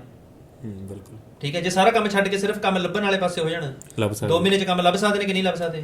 2 ਮਹੀਨੇ 'ਚ $30,000 ਕਮਾ ਸਕਦੇ ਨੇ, ਪਰ ਗਵਾ ਜ਼ਰੂਰ ਸਕਦੇ ਨੇ, ਠੀਕ ਹੈ। ਇਹ ਦੱਸੋ ਕਿੱਥੇ ਦਾ ਫਾਇਦੇ ਦਾ ਸੌਦਾ ਹੈਗਾ ਇਹਨਾਂ ਦੀ? ਇਹ ਸੋਚ, ਇਹ ਆਪ ਇਹ ਸੋਚਣ, ਠੀਕ ਹੈ, ਕਿ $30,000 ਮੰਗਵਾ ਲੈਣ ਘਰਦਿਆਂ ਤੋਂ, ਕੋਈ ਚੱਕਰ ਨਹੀਂ ਹੈਗਾ, ਠੀਕ ਹੈ, ਪਰ ਕੰਸਲਟੈਂਟ ਨੂੰ ਦੇਣ ਤੋਂ ਪਹਿਲਾਂ 2 ਮਹੀਨੇ ਟਰਾਈ ਜ਼ਰੂਰ ਕਰਨ, ਕਿਉਂਕਿ ਜੇ ਮਿਲ ਗਏ, ਠੀਕ ਹੈ, ਤਾਂ ਉਹ $30,000 ਫਿਰ ਚਲੋ ਪਿੱਛੇ ਭੇਜਣੇ ਨਹੀਂ ਭੇਜਣੇ ਤੁਹਾਡੀ ਬਾਅਦ ਦੀ ਗੱਲ ਹੈ, ਪਰ ਗੱਲ ਇਹ ਆਣਗੇ, ਮਤਲਬ ਉਹ ਤੁਸੀਂ ਬਚਾ ਲਏ। ਨਹੀਂ ਇਹ ਹੈ ਬਿਲਕੁਲ। ਚਲੋ ਆਪਾਂ ਇਹ ਕਿਸੇ ਹੱਦ ਤੱਕ ਮੰਨ ਸਕਦੇ ਹਾਂ, ਜਿਹੜਾ ਹੁਣ ਇੱਕ ਓਵਰਆਲ ਸਾਰਿਆਂ ਲਈ ਇਹ ਬਣਿਆ ਹੋਇਆ ਵੀ ਕੰਮ ਹੈ ਨਹੀਂ ਕੈਨੇਡਾ 'ਚ। ਜੇ ਆਪਾਂ ਕਿਤੇ ਵੀ ਹੈ ਨਾ ਪੁੱਛ ਲਈਏ, ਜ਼ਿਆਦਾਤਰ ਆਪਣੇ ਇੱਥੇ ਬਰੈਂਪਟਨ ਏਰੀਏ 'ਚ ਜੇ ਆਪਾਂ ਕਿਸੇ ਨੂੰ ਫੋਨ ਕਰਦੇ, ਉਹ ਕਹਿੰਦੇ ਜੀ ਅਸੀਂ ਤਾਂ ਹੁਣ ਉਹ ਉੱਧਰ ਕਾਲਜ ਲੈਣਾ ਵਾ। ਮੈਂ ਕਿਹਾ ਬਰੈਂਪਟਨ ਕਾਹਤੋਂ ਨਹੀਂ ਲੈਣਾ, ਉੱਥੇ ਕੰਮ ਹੈ ਨਹੀਂ। ਮੈਂ ਤੁਹਾਨੂੰ ਕਿਵੇਂ ਪਤਾ? ਕਹਿੰਦੇ ਅਸੀਂ ਸੁਣਿਆ। ਮੈਂ ਕਿਹਾ ਠੀਕ ਆ, ਚਲੋ ਆਪਾਂ ਫਿਰ ਵੀ ਕਿਸੇ ਹੱਦ ਤੱਕ ਮੰਨ ਸਕਦੇ ਹਾਂ ਜਿਹੜੇ ਸਟੂਡੈਂਟ ਆਏ ਹੋਏ ਆ ਉਹਨਾਂ ਨੂੰ ਕੰਮ ਨਹੀਂ ਮਿਲ ਰਿਹਾ, ਵੀ ਉਹ ਪਾਰਟ ਟਾਈਮ ਨੇ, ਨਾਰਮਲ ਕੰਮ ਕੀ ਜਨਰਲ ਲੇਬਰ ਹੋ ਗਿਆ ਜਾਂ ਹੈ ਨਾ ਵੇਅਰ ਹਾਊਸਾਂ 'ਚ ਹੋ ਗਿਆ, ਵੀ ਚਲੋ ਉਹ ਫੁੱਲ ਨੇ ਬਹੁਤ ਹੱਦ ਤੱਕ ਸੀਟਾਂ। ਪਰ ਜੇ ਇੱਕ ਬੰਦਾ ਕੋਈ ਵਰਕ ਪਰਮਿਟ ਤੇ ਗਿਆ ਤੇ ਵਰਕ ਪਰਮਿਟ ਤੇ ਜਾ ਕੇ ਉਹ ਕਵੇ ਵੀ ਕੰਮ ਹੈ ਨਹੀਂ ਯਾਰ, ਮੈਂ ਤਾਂ 40,000 ਜਾਂ ਕੁਛ ਵੀ ਕਰਨਾ ਜਿਵੇਂ ਵੀ ਮਰਜ਼ੀ ਹੈ, ਜਿਹਨੂੰ ਪੁੱਛੀ ਭਈ ਅੱਛਾ ਤੂੰ ਜੌਬਾਂ ਕਿੰਨੀਆਂ ਅਪਲਾਈ ਕੀਤੀਆਂ, ਕਿੰਨੀ ਜਗ੍ਹਾ ਲੱਭਿਆ, ਯਾਰ ਅਪਲਾਈ ਤਾਂ ਨਹੀਂ ਯਾਰ ਕੀਤੀ, ਕੋਈ ਕੰਮ ਤੇ ਨਹੀਂ ਲੱਭਿਆ, ਫਿਰ ਤੈਨੂੰ ਕਿਵੇਂ ਪਤਾ ਵੀ ਕੰਮ ਹੈ ਨਹੀਂ? ਬਸ ਯਾਰ ਹੈ ਨਹੀਂ ਕੰਮ ਯਾਰ। ਮਤਲਬ ਇੱਥੋਂ ਤੱਕ ਨੇ ਸਟੂਡੈਂਟ ਵੀ ਉਹਨੂੰ ਜੇ ਪੁੱਛ ਲਓ ਵੀ ਤੁਸੀਂ ਕੰਮ ਕਿਵੇਂ ਲੱਭਿਆ, ਕੰਮ ਕਿਸੇ ਨੇ ਇੱਕ ਵੀ ਨਹੀਂ ਲੱਭਿਆ ਹੁੰਦਾ, ਪਰ ਉਹਨਾਂ ਨੂੰ ਪਤਾ ਵੀ ਕੰਮ ਹੈ ਨਹੀਂਗਾ। ਉਹ ਵੀਡੀਓ ਦੇਖੀ ਸੀਗੀ ਇੰਸਟਾਗ੍ਰਾਮ ਤੇ, ਦੇਖੀ ਸੀ, ਲਾਈਨਾਂ ਲੱਗੀਆਂ, ਉਹ ਸਾਨੂੰ ਲੱਗਿਆ ਫਿਰ ਕੰਮ ਹੋਣਾ ਹੀ ਨਹੀਂ, ਇਸ ਲਈ ਅਸੀਂ ਕੰਮ ਲੱਭੇ ਹੀ ਨਹੀਂ, ਠੀਕ ਹੈ। ਬਸ ਇਹ ਦੇਖ ਸੋ ਇਹ ਸੋਸ਼ਲ ਮੀਡੀਆ ਦੇ ਡਰਾਬੈਕ ਵੀ ਹੈਗੇ ਨੇ। ਨਹੀਂ, ਇਹਨਾਂ ਨੂੰ ਇਹ ਸੋਚ ਤੋਂ ਬਾਹਰ ਆਉਣਾ ਪੈਣਾ, ਕਿਉਂਕਿ ਇੱਕ ਗੱਲ ਮੈਨੂੰ ਦੱਸੋ, ਜੇ ਕੰਮ ਨਹੀਂ ਹੈਗਾ ਫਿਰ ਕੰਸਲਟੈਂਟ ਕਿੱਥੋਂ ਲੱਭ ਕੇ ਲੈ ਕੇ ਆਇਆ? ਦੱਸੋ ਮੈਨੂੰ, ਠੀਕ ਹੈ। ਜਿਹੜਾ $30,000 ਲੈ ਕੇ ਉਹ ਕੰਮ ਦੇ ਰਿਹਾ ਹੈ, ਕੰਮ ਹੋਣਾ ਤਾਂ ਹੀ ਦੇ ਰਿਹਾ ਹੈ, ਠੀਕ ਹੈ। ਸੋ ਇਹਨਾਂ ਨੂੰ ਦੇਖੋ, ਆਪਾਂ ਆਪਣੀ ਕਮਜ਼ੋਰੀ ਨੂੰ ਲੁਕਾਉਣ ਲਈ 100 ਬਹਾਨੇ ਮਾਰ ਲਈਏ। ਰਿਸੈਸ਼ਨ ਦੀ ਗੱਲ ਕਰਦੇ ਨੇ, ਅਸੀਂ ਵੀ ਰਿਸੈਸ਼ਨਾਂ 'ਚ ਕੰਮ ਲੱਭੇ ਹੋਏ ਨੇ, ਕੰਮ ਕੀਤੇ ਹੋਏ ਨੇ। ਕੰਮ ਔਖੇ ਨੇ ਲੱਭਣੇ, ਸੌਖੇ ਨਹੀਂ ਹੈਗੇ। ਸੌਖਾ ਕੰਮ ਜਿਹੜਾ ਲੱਭ ਲਓਗੇ ਉਹਨੇ ਅੱਗੇ ਜਾ ਕੇ ਔਖਾ ਕਰਨਾ, ਔਖਾ ਕੰਮ ਹੁਣ ਕਰ ਲਓਗੇ ਅੱਗੇ ਜਾ ਕੇ ਸੌਖੇ ਰਹਿ ਜਾਓਗੇ। ਬਿਲਕੁਲ, ਮੈਂ ਇਹ ਗੱਲ ਪੱਲੇ ਬੰਨ ਲਓ। ਸਹੀ ਹੈ। ਆਪਾਂ ਉਹਨੇ ਉਹ ਵੀਡੀਓ ਜਿਹੜੀ ਮੈਂ ਤੁਹਾਡੀ ਵੀਡੀਓ ਦੇਖੀ ਸੀਗੀ, ਤੁਸੀਂ ਕਿਹਾ ਸੀਗਾ ਵੀ ਯਾਰ ਐਲਐਮਆਈਆਂ ਲੈਣ ਨਾਲੋਂ ਹਨਾ 40 50 ਹਜ਼ਾਰ ਦੀ ਚੱਕੀ ਫਿਰਦੇ ਹੋ, ਜੇ ਤੁਸੀਂ 4-5 ਜਣੇ ਰਲ ਕੇ ਆਪਦਾ ਬਿਜ਼ਨਸ ਖੋਲ ਲਓ ਤੇ ਆਪ ਐਲਐਮਆਈ ਲੈ ਲਓ, ਮਤਲਬ ਆਪਣੇ ਭੈਣਾਂ ਭਾਈਆਂ ਨੂੰ ਅੱਗੇ ਦੇ ਸਕਦੇ ਹੋ, ਤੁਸੀਂ ਹਰ ਸਾਲ ਰਿਸ਼ਤੇਦਾਰ ਸੱਦ ਸਕਦੇ ਹੋ, ਹੈਲਪ ਕਰ ਸਕਦੇ ਹੋ ਹਨਾ। ਤਾਂ ਇਹ ਗੱਲ ਮਤਲਬ ਕਿੱਥੋਂ ਤੱਕ ਕਿੰਨੀ ਕੁ ਪ੍ਰੈਕਟੀਕਲ ਆ ਵੀ ਹਾਂ ਵੀ ਇਹ ਇਦਾਂ ਹੋ ਸਕਦਾ ਵੀ ਜਾਂ ਆਪਾਂ ਇਦਾਂ ਕਰ ਲਈਏ? ਜਿਹੜੇ ਕਰ ਰਹੇ ਨੇ ਉਹਨਾਂ ਨੂੰ ਪੁੱਛ ਲਓ, ਅਗਲੇ ਕਰ ਵੀ ਰਹੇ ਨੇ। ਕਿਉਂਕਿ ਦੇਖੋ ਅੱਛਾ ਹੁਣ ਤੁਸੀਂ ਇੱਕ ਗੱਲ, ਮੈਨੂੰ ਆਮ ਤੌਰ ਦੇ ਉੱਤੇ ਗੱਲ ਹੁੰਦੀ ਹੈ ਇਹਦੇ ਵਿੱਚ, ਵੀਡੀਓ ਜਦ ਪਾਈ ਸੀਗੀ ਇਸ ਚੀਜ਼ ਬਾਰੇ ਇੱਕ ਡਿਟੇਲਡ ਵੀਡੀਓ, ਚਲੋ ਇੱਕ ਮੈਂ ਅੱਗੇ ਜਾ ਕੇ ਪਾਊਂਗਾ ਵੀ ਥੋੜਾ ਜਿਹਾ, ਬਸ ਥੋੜਾ ਜਿਹਾ ਉਸ ਬਾਰੇ ਤੁਹਾਨੂੰ ਆਈਡੀਆ ਦੇ ਦਈਏ।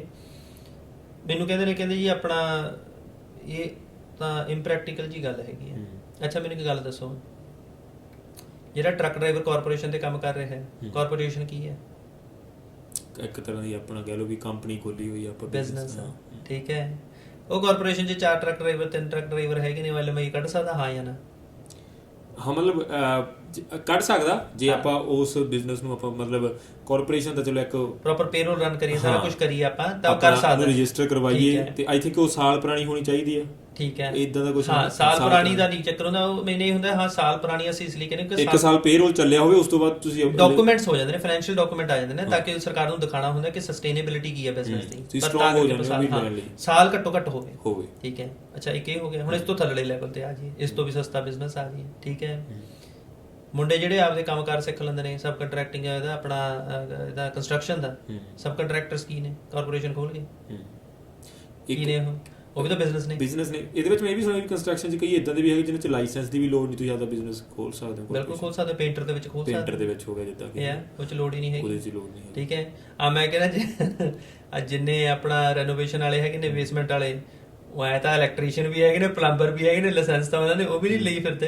ਤੇ ਇਹਦੇ ਵਿੱਚ ਫਿਰ ਇਹ ਵੀ ਆ, ਇਹਦੇ 'ਚ ਫਰਾਡ ਵਾਲੀ ਵੀ ਗੱਲ ਇੱਕ ਆ ਜਾਂਦੀ ਹੈ, ਤੁਸੀਂ ਸਮਝੋਗੇ ਵੀ ਕਈਆਂ ਨੇ ਇਦਾਂ ਕਰਕੇ ਤੇ ਉਹ ਐਲਐਮਆਈ ਅਪਰੂਵ ਕਰਵਾ ਕੇ ਤੇ ਉਹ ਕਹਿੰਦੇ ਵੀ ਹਾਂ ਸਾਡੇ ਕੋਲ EMPLOYER ਹੈਗੇ, ਇਹ ਗੱਲਾਂ ਵੀ ਚੱਲਦੀਆਂ।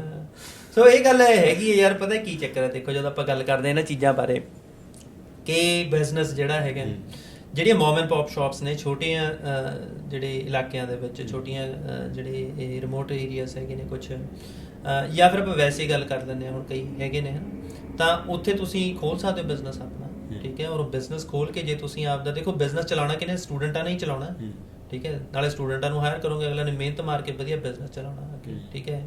ਵਿੱਚ ਕੁੱਕ ਵੀ ਸਟੂਡੈਂਟ ਹੈ, ਵਿੱਚ ਅੱਗੇ ਆਪਣਾ ਵਰਤਾਉਣ ਵਾਲਾ ਵੀ ਸਟੂਡੈਂਟ ਹੈ, ਖਾਣ ਵਾਲਾ ਵੀ ਸਟੂਡੈਂਟ ਅੱਜ ਦੀ ਡੇਟ 'ਚ, ਠੀਕ ਹੈ। ਸੋ ਜੇ ਤੁਸੀਂ ਵਧੀਆ ਚਲਾਉਂਦੇ ਹੋ ਅੱਗੇ ਜਾ ਕੇ, ਚਲੋ ਉਹਨਾਂ ਨੂੰ ਵੀ ਸਪੋਰਟ ਕਰੋ, ਠੀਕ ਹੈ। ਤੇ ਜੇ ਐਲਐਮਆਈ ਜ਼ਰੂਰੀ ਬਾਹਰ ਦੇਣੀਆਂ ਨੇ ਜੇ ਕਾਰੋਬਾਰ ਤੁਸੀਂ ਸੈਟਅਪ ਕਰ ਲਏ, ਠੀਕ ਹੈ। ਹੁਣ ਉਰੇ ਆਪਾਂ ਦੇਖ ਹੀ ਰਹੇ ਹਾਂ, ਚਾਹੇ ਬਈ ਬਥੇਰੇ ਉਰੇ ਰੈਸਟੋਰੈਂਟਸ ਹੈ ਜਿਹਨੇ, ਚੇਨਸ ਇਹੋ ਜਿਹੀਆਂ ਨੇ ਜਿਹੜੀਆਂ 0 ਤੋਂ ਸ਼ੁਰੂ ਹੋਈਆਂ ਨੇ, ਬਿਲਕੁਲ, ਠੀਕ ਹੈ। ਜਿਹੜੀਆਂ ਇੱਕ ਰੈਸਟੋਰੈਂਟ ਤੋਂ ਸ਼ੁਰੂ ਹੋ ਕੇ ਤੇ ਅੱਜ ਦੀ ਡੇਟ ਦੇ ਵਿੱਚ ਉਹਨਾਂ ਦੀਆਂ ਮਲਟੀਪਲ ਲੋਕੇਸ਼ਨਸ ਨੇ ਅਕ੍ਰੋਸ ਕੈਨੇਡਾ। ਹੁਣ ਐਗਜ਼ਾਮਪਲ ਜੇ ਮੈਂ ਦੇਣ ਲੱਗਾ, ਬਰੈਂਪਟਨ ਦੀ 36 ਗਿਣਾ ਦੀ ਆ, ਸਰਦਾਰ ਜੀ ਹੋ ਗਿਆ, ਉਹ ਜਿਹੜਾ ਹੈਗਾ ਬਾਈ ਚਾਪ ਵਾਲਾ ਹੋ ਗਿਆ, ਹੋਰ ਹੋ ਗਏ ਹੈਨਾ, ਰਾਜਧਾਨੀ ਹੈਨਾ। ਸੋ ਇਹ ਇਹੋ ਜਿਹੇ ਨੇ ਬਈ ਆਪਣਾ ਕਰਨ ਨੂੰ ਆਵੇ ਨਾ ਬੰਦਾ, ਕਿਉਂਕਿ ਆਪਦਾ ਨਾ ਆਪਣੀ ਜਿਹੜੀ ਕਮਿਊਨਿਟੀ ਦਾ ਬੇਸ ਨਾ ਹੁਣ ਵੱਡਾ ਹੁੰਦਾ ਜਾ ਰਿਹਾ। ਜਦ ਬੇਸ ਵੱਡਾ ਹੁੰਦਾ ਹੈ, ਬੰਦੇ ਜ਼ਿਆਦਾ ਆ ਰਹੇ ਨੇ, ਤੁਹਾਡਾ ਕੰਜ਼ਿਊਮਰ ਬੇਸ ਵੀ ਵੱਧ ਰਿਹਾ, ਤਾਂ ਤੁਸੀਂ ਬਿਜ਼ਨਸ ਵੀ ਖੋਲ ਸਕਦੇ ਹੋ। ਔਰ ਮੈਂ ਕਹਿੰਦਾ 3-4 ਜਣਿਆਂ ਨੂੰ ਰਲਣ ਦੀ ਵੀ ਲੋੜ ਨਹੀਂ, ਜੇ ਦਿਮਾਗ ਥੋੜਾ ਜਿਹਾ ਲਾ ਲਓ, ਇੱਕ ਬੰਦੇ ਕਾਫੀ ਕੰਮ ਖਿੱਚ ਸਕਦਾ ਜਿੰਨੇ ਦੀ ਐਲਐਮਆਈ ਵਿਕਦੀ ਹੈ। ਸੋ ਇਹ ਹੈ ਕਿ ਵੀ ਅੱਛਾ ਕਈ ਵਾਰ ਗੱਲ ਹੁੰਦੀ ਹੈ, ਮੈਂ ਨਾ ਮੇਰੇ ਕੋਲ ਆਣਗੇ ਬੰਦਾ PR ਹੁੰਦਾ, ਮੈਂ ਉਹਨੂੰ ਕਹਿੰਦਾ ਮੈਂ 70, ਕਹਿੰਦਾ ਮੇਰੇ ਬ੍ਰਦਰ ਦੀ ਕਰਾਉਣੀ ਹੈ, ਮੈਂ ਤੂੰ ਆਪ ਹੀ ਖੋਲ ਲੈ ਕਾਰੋਬਾਰ, ਠੀਕ ਹੈ। ਉਹ ਕਹਿੰਦਾ ਜੀ ਆਪਣਾ, ਕਹਿੰਦਾ ਮੈਨੂੰ ਘਰ ਦੇ ਮੇਰੇ ਤੇ ਭਰੋਸਾ ਨਹੀਂ ਕਰਦੇ। ਤੇ ਮੈਂ ਪਹਿਲਾਂ ਘਰਦਿਆਂ ਨੂੰ ਵੀ ਕਹੂੰਗਾ ਭਾਈ ਬੰਦਿਆਂ ਤੇ ਭਰੋਸਾ ਕਰ ਲਓ ਜੇ ਕਾਰੋਬਾਰ ਖੋਲਣਾ ਚਾਹੁੰਦੇ ਨੇ, ਠੀਕ ਹੈ, ਤੇ ਜੇ ਕਰ ਸਕਦੇ ਨੇ। ਫਿਰ ਉਹ ਕਹਿੰਦੇ ਨਹੀਂ, ਅੱਛਾ ਕਈ ਵਾਰ ਗੱਲ ਇਹ ਆਊਗੀ ਕਿ ਕਾਰੋਬਾਰ ਚਲਾਉਣੇ ਕਿਹੜਾ ਸੌਖੇ ਨੇ, ਤੇ ਜਿਹੜੀ ਐਲਐਮਆਈਆਂ 'ਚ ਲੈ ਕੇ ਆਉਂਦੇ ਨੇ ਉਹ ਕੰਮ ਦੇ ਦਿੰਦੇ ਨੇ, ਉਹ ਕਿਹੜਾ ਕੰਮ ਦੇ ਦਿੰਦੇ ਨੇ, ਜਿਹੜੇ ਕਹਿੰਦੇ ਨੇ ਕੰਮ ਕਾਰ ਚਲਾਉਣੇ ਕਿਹੜਾ ਸੌਖੇ ਨੇ। ਸੋ ਇਹ ਗੱਲ ਹੈ ਕਿ ਜੇ ਉਹ ਇੰਨੇ ਤੁਸੀਂ ਖੇ ਖਰਾਬ ਕਰਨੇ ਹੀ ਨੇ, ਠੀਕ ਹੈ, ਤਾਂ ਫਿਰ ਮਤਲਬ ਆਪਣਾ ਮੈਂ ਇਹੀ ਗੱਲ ਕਹੂੰਗਾ ਕਿ ਭਈ ਆਪਣਾ ਕਾਰੋਬਾਰ ਕਰਦੇ ਹੋ, ਉਹ ਚੱਲੂਗਾ, ਜ਼ਰੂਰ ਚੱਲੂਗਾ, ਪਰ ਜਿਹੜੀ ਆਪਣਾ ਤੁਸੀਂ ਜੇ ਚੰਗੀ ਨੀਤ ਨਾਲ ਚਲਾਓਗੇ, ਵਧੀਆ ਕਾਰੋਬਾਰ ਚੱਲਣਗੇ, ਤੁਹਾਡੇ ਗਰੋ ਵੀ ਹੋਣਗੇ। ਹੋ ਸਕਦਾ ਤੁਸੀਂ ਮਤਲਬ ਆਪਣੇ ਛੱਡੋ ਬਾਕੀਆਂ ਦੇ ਵੀ ਰਿਸ਼ਤੇਦਾਰ ਸੱਦ ਲਓ। ਮੈਂ ਨੀਤਾਂ ਸੱਚੀਆਂ ਰੱਖਿਆ, ਠੀਕ ਹੈ। ਤੇ ਆਪਾਂ ਹੁਣ PR ਤੱਕ ਚਲੋ ਆਪਣੀਆਂ ਕਾਫੀ ਗੱਲਾਂ ਹੋ ਗਈਆਂ ਨੇ, ਹੁਣ PR ਤੋਂ ਗਾਂ ਜੀ ਸਿਟੀਜ਼ਨਸ਼ਿਪ ਦੀ ਗੱਲ ਕਰ ਲਈਏ। ਸਿਟੀਜ਼ਨਸ਼ਿਪ, ਕੈਨੇਡਾ ਦੀ ਸਿਟੀਜ਼ਨਸ਼ਿਪ ਨੂੰ ਤੁਸੀਂ ਕਿੱਦਾਂ ਦੇਖਦੇ ਹੋ? ਮੈਨੂੰ ਐਂ ਲੱਗਦਾ ਵੀ PR ਤੱਕ ਇਹਨਾਂ ਨੇ ਬਾਹਲਾ ਵੱਡਾ ਹੋਊਗਾ ਆਪਣਾ, ਸਿਟੀਜ਼ਨਸ਼ਿਪ ਇਹਨਾਂ ਨੇ ਐਂ ਰੱਖੀ ਹੋਈ ਹੈ ਵੀ ਚਲੋ ਕੋਈ ਨਹੀਂ, ਜਿਵੇਂ ਗੱਡੀ ਲੈ ਲਈ ਉਵੇਂ ਸਿਟੀਜ਼ਨਸ਼ਿਪ ਲੈ ਲਈ। ਨਹੀਂ ਉਹ ਵਧੀਆ ਗੱਲ ਹੈ, ਚਲੋ ਸਿਟੀਜ਼ਨਸ਼ਿਪ ਦੀ ਤਾਂ ਮੈਂ ਇਹ ਗੱਲ ਨੂੰ ਮੈਂ ਪੋਜ਼ਿਟਿਵ ਕਹੂੰਗਾ, ਔਰ ਇਹ ਗੱਲ ਮੈਂ ਇੱਕ ਗੱਲ ਹੋਰ ਇਹ ਪਲੇਟਫਾਰਮ ਤੋਂ ਕਹੂੰਗਾ ਤੁਹਾਡੇ ਵਾਲੇ ਤੋਂ, ਕਿ ਜਿੰਨੇ ਵੀ ਆਪਣੇ ਜਿਹੜੇ ਬੰਦੇ PR ਹੋਏ ਨੇ, ਜਿਹੜੇ ਐਲੀਜੀਬਲ ਨੇ ਭਾਈ, ਕੋਸ਼ਿਸ਼ ਕਰੋ ਕਿ ਤੁਸੀਂ ਸਾਰੇ ਜਾਣੇ ਸਿਟੀਜ਼ਨਸ਼ਿਪ ਲੈ ਲਓ। ਠੀਕ, ਕੀ ਰੀਜ਼ਨ ਹੈ? ਠੀਕ ਹੈ, ਕਿਉਂਕਿ ਉਰੇ ਸੁਣਵਾਈ ਜਿਹੜੀ ਹੈ MPPR ਦਫ਼ਤਰ ਦੇ ਵਿੱਚ, ਜਦ ਆਪਾਂ ਆਪਣੇ ਮੁੱਦੇ ਚੱਕਣੇ ਨੇ, ਆਪਣੇ ਭੈਣ ਭਾਈਆਂ ਲਈ ਖੜਨਾ ਹੈ, ਕੋਈ ਗੱਲ ਕਰਨਾ ਹੈ, ਅਗਲੇ ਕਹਿੰਦੇ ਨੇ, ਅਗਲੇ ਗਿਣਦੇ ਨੇ ਵੋਟਾਂ ਕਿੰਨੀਆਂ ਨੇ, ਤਾਂ ਉਸ ਟਾਈਮ ਦੇ ਉੱਤੇ ਆਪਾਂ ਕਹਿਣ ਜੋਗੇ ਹੋਈਏ, ਜੇ ਗੱਲ ਨਹੀਂ ਮੰਨਦੇ ਭਾਈ ਇੰਨੀਆਂ ਵੋਟਾਂ ਨੇ। ਉਸ ਮੁਕਾਬਲੇ ਦੇਖਿਆ ਵੀ ਜਿੰਨੇ ਆਪਣੇ ਬੰਦੇ ਆਪਣੀਆਂ ਵੋਟਾਂ ਹੈ ਨਹੀਂ। ਹਾਂ, ਜੇ ਵੋਟਾਂ ਹੈਗੀਆਂ ਪਾਣ ਨਹੀਂ ਜਾਂਦੇ। ਸੋ ਇਹ ਹੈ ਕਿ ਆਪਣੇ ਬੰਦੇ, ਜੇ ਆਪਾਂ ਕੁਝ ਦੇਖੋ, ਤੁਹਾਨੂੰ ਇੱਕ ਅੰਦਾਜ਼ਾ ਦੱਸ ਦਿੰਦਾ ਮੈਂ। ਆਪਣਾ ਜਿਹੜਾ ਇਮੀਗ੍ਰੇਸ਼ਨ ਦਾ ਜਿਹੜਾ ਇਹਨਾਂ ਦਾ ਸਾਰਾ ਟਰੂਡੋ ਮੰਨਿਆ ਗਿਆ ਕਿ ਵਧੀਆ ਆਪਣੀ ਕਮਿਊਨਿਟੀ ਦੇ ਬੰਦਿਆਂ ਨੂੰ ਮਿਨਿਸਟਰ ਵੀ ਬਣਾਇਆ ਨੇ, ਸਾਰਾ ਕੁਝ ਕੀਤਾ। ਮੈਨੂੰ ਇੱਕ ਵੀ ਇੰਡੀਅਨ ਇਮੀਗ੍ਰੇਸ਼ਨ ਮਿਨਿਸਟਰ ਦਾ ਨਾਮ ਗਣਾਇਆ ਜਰਾ ਕੈਨੇਡੀਅਨ ਇਮੀਗ੍ਰੇਸ਼ਨ ਦਾ। ਇਮੀਗ੍ਰੇਸ਼ਨ ਤਾਂ ਨਹੀਂ ਹੋਣਾ। ਕਿਉਂ ਨਹੀਂ ਹੈਗਾ? ਡਿਫੈਂਸ ਮਿਨਿਸਟਰ ਬਣ ਸਕਦਾ, ਹੋਰ ਮਿਨਿਸਟਰ ਬਣ ਸਕਦਾ, ਇਮੀਗ੍ਰੇਸ਼ਨ 'ਚ ਕਿਉਂ ਨਹੀਂ ਬਣਾ ਸਕਦੇ ਹੈ? ਠੀਕ ਹੈ, ਚਲੋ ਉਹ ਅੱਡ ਮੁੱਦਾ ਹੈ। ਪਰ ਇਹ ਗੱਲ ਹੈ ਕਿ ਇਹ ਜਿਹੜਾ ਆਪਣਾ ਮੈਂ ਇਹ ਗੱਲ ਕਹੂੰਗਾ ਕਿ ਜੇ ਆਪਾਂ ਸੇਹ ਲੈ ਕੇ ਆਉਣੀ ਹੈ, ਠੀਕ ਹੈ, ਕਿਸੇ ਵੀ ਚੀਜ਼ 'ਚ ਆਪਾਂ ਆਪਣੀ ਕਮਿਊਨਿਟੀ ਦੀ ਸੇਹ ਲੈ ਕੇ ਆਉਣੀ ਹੈ, ਆਪਾਂ ਚਾਹੁੰਦੇ ਹਾਂ ਕਿ ਜੇ ਆਪਣੀਆਂ ਗੱਡੀਆਂ ਵੀ ਚੱਕੀਆਂ ਜਾਂਦੀਆਂ, ਕੋਈ ਇਹੋ ਜਿਹੀ ਵੀ ਗੱਲ ਹੈਗੀ ਹੈ, ਤਾਂ ਇੱਕ ਜਿੰਨੇ ਵੀ ਸਟੂਡੈਂਟ ਹੈਗੇ ਨੇ, ਜਿੰਨੇ ਵੀ ਜਿਹੜੇ ਸਟੂਡੈਂਟ ਤੋਂ ਵਰਕ ਤੋਂ PR ਦਾ ਟਾਈਮ ਪੂਰਾ ਹੁਣ ਹੋ ਗਿਆ, ਉਹਨਾਂ ਦੇ 2 ਸਾਲ ਉਹਨਾਂ ਨੇ ਕੰਪਲੀਟ ਕਰ ਲਏ PR ਦੇ। ਠੀਕ ਹੈ, ਟੈਕਨੀਕਲੀ ਜਿਹੜੇ Tier 2 PR ਦੇ ਵਿੱਚ ਪੱਕੇ ਹੋਏ ਸੀਗੇ, ਜ਼ਿਆਦਾਤਰ ਹੁਣ 2-2 ਸਾਲ ਪੂਰੇ ਕਰੀ ਬੈਠੇ ਨੇ ਆਲਮੋਸਟ। ਠੀਕ ਹੈ, ਜਿਹੜੇ ਸ਼ੁਰੂਆਤਾਂ 'ਚ ਪੱਕੇ ਹੋਏ ਨੇ, ਆਪਣੀ ਸਿਟੀਜ਼ਨਸ਼ਿਪ ਜ਼ਰੂਰ ਲਓ। ਸਿਟੀਜ਼ਨਸ਼ਿਪ ਲੈਣ ਦੇ ਨਾਲ ਕਈ ਚੀਜ਼ਾਂ ਜਿਹੜੀਆਂ ਨੇ, ਇੱਕ ਤਾਂ ਤੁਹਾਡੇ ਫਾਇਦੇ 'ਚ ਹੋ ਜਾਂਦੀਆਂ ਨੇ। ਜੇ ਕੱਲ ਨੂੰ ਤੁਸੀਂ PR ਹੈਗੇ ਹੋ, ਕੱਲ ਨੂੰ ਤੁਸੀਂ ਡਰੰਕ ਐਂਡ ਡਰਾਈਵ ਦੇ ਵਿੱਚ, ਰੱਬ ਨਾ ਕਰੇ, ਤੁਹਾਡੇ ਤੋਂ ਥੋੜੀ ਉੱਤੇ ਥੱਲੇ ਹੋ ਜਾਂਦੀ ਹੈ। ਵੈਸੇ ਤਾਂ ਇਹ ਹਰਕਤਾਂ ਨਾ ਕਰਿਆ, ਠੀਕ ਹੈ, ਆਪ ਦੀ ਲਾਈਫ ਵੀ ਰਿਸਕ ਤੇ ਲਾਉਣੇ, ਬਾਕੀਆਂ ਦੀ ਲਾਈਫ ਵੀ ਰਿਸਕ ਤੇ ਲਾਉਣੀ, ਪਰ ਉਹ 'ਚ PR ਕੈਂਸਲ ਹੋ ਜਾਂਦੀ ਹੈ। ਸੋ ਇਹ ਜਿਹੀਆਂ ਚੀਜ਼ਾਂ ਜਿਹੜੀਆਂ ਹੈਗੀਆਂ ਨੇ ਬਈ, ਆਪਣਾ ਜੇ ਤੁਸੀਂ ਮਤਲਬ ਇੱਕ ਵੈਸੇ ਵੀ ਆਪਾਂ ਨੂੰ ਇੱਕ ਕਮਿਊਨਿਟੀ ਗਰੋ ਕਰਨ ਦੀ, ਸਟਰੋਂਗ ਕਰਨ ਦੀ ਬਹੁਤ ਜ਼ਰੂਰਤ ਹੈ। ਬਹੁਤ ਇਹੋ ਜਿਹੇ ਮੁੱਦੇ ਨੇ ਜਿਨ੍ਹਾਂ ਦੇ ਪਿੱਛੇ ਇਹਨਾਂ ਨੇ ਤਾਂ ਹੀ ਸੁਣਨਾ ਹੈ ਜਿਨ੍ਹਾਂ ਨੂੰ ਵੋਟਾਂ ਦੇਖਣਗੀਆਂ। ਵੈਸੇ ਵੀ ਦੇਖਿਆ ਜਾਵੇ ਤਾਂ ਜੀ, ਜਿਹੜਾ ਆਪਣਾ ਇੰਟਰਨੈਸ਼ਨਲ ਸਟੂਡੈਂਟ ਨੇ, ਸਟੂਡੈਂਟ ਹੀ ਜ਼ਿਆਦਾ ਆਪਾਂ ਆ ਰਹੇ ਨਾ ਆਪਣੀ ਕਮਿਊਨਿਟੀ ਦੇ ਵਿੱਚ, ਸਟੂਡੈਂਟ ਹੀ ਸਾਰਿਆਂ ਨਾਲੋਂ ਵੱਧ ਨੇ, ਤੇ ਸਟੂਡੈਂਟ ਇਹਨਾਂ ਦੇ ਲਈ ਇੰਨਾ ਕੁ ਵੱਡਾ ਯੋਗਦਾਨ ਦਿੰਦਾ ਨੇ ਇਕਨੋਮੀ 'ਚ। ਤਾਂ ਮੈਨੂੰ ਲੱਗਦਾ ਵੀ ਆਪਣੇ ਇਹਨਾਂ ਸਟੂਡੈਂਟਾਂ ਦੀ ਗੱਲ ਜ਼ਿਆਦਾ ਸੁਣੀ ਜਾਣੀ ਚਾਹੀਦੀ ਹੈ, ਤੇ ਉਹ ਤਾਂ ਹੀ ਸੁਣੀ ਜਾਊਗੀ ਜਿਵੇਂ ਤੁਸੀਂ ਕਹਿ ਰਹੇ ਹੋ ਕਿ ਜੇ ਆਪਣੇ ਬੰਦੇ ਅੰਦਰ ਹੋਣਗੇ, ਜਾਂ ਉਹਨਾਂ ਨੂੰ ਪਤਾ ਹੋਊ ਵੀ ਭਾਈ ਇਹਨਾਂ ਦੀਆਂ ਇੰਨੀਆਂ ਵੋਟਾਂ ਨੇ, ਹਾਂ ਇਹਨਾਂ ਦੀ ਗੱਲ ਸੁਣਨੀ ਪੈਣੀ ਆ। ਇਹ ਜ਼ਰੂਰੀ ਹੈ ਬਹੁਤ।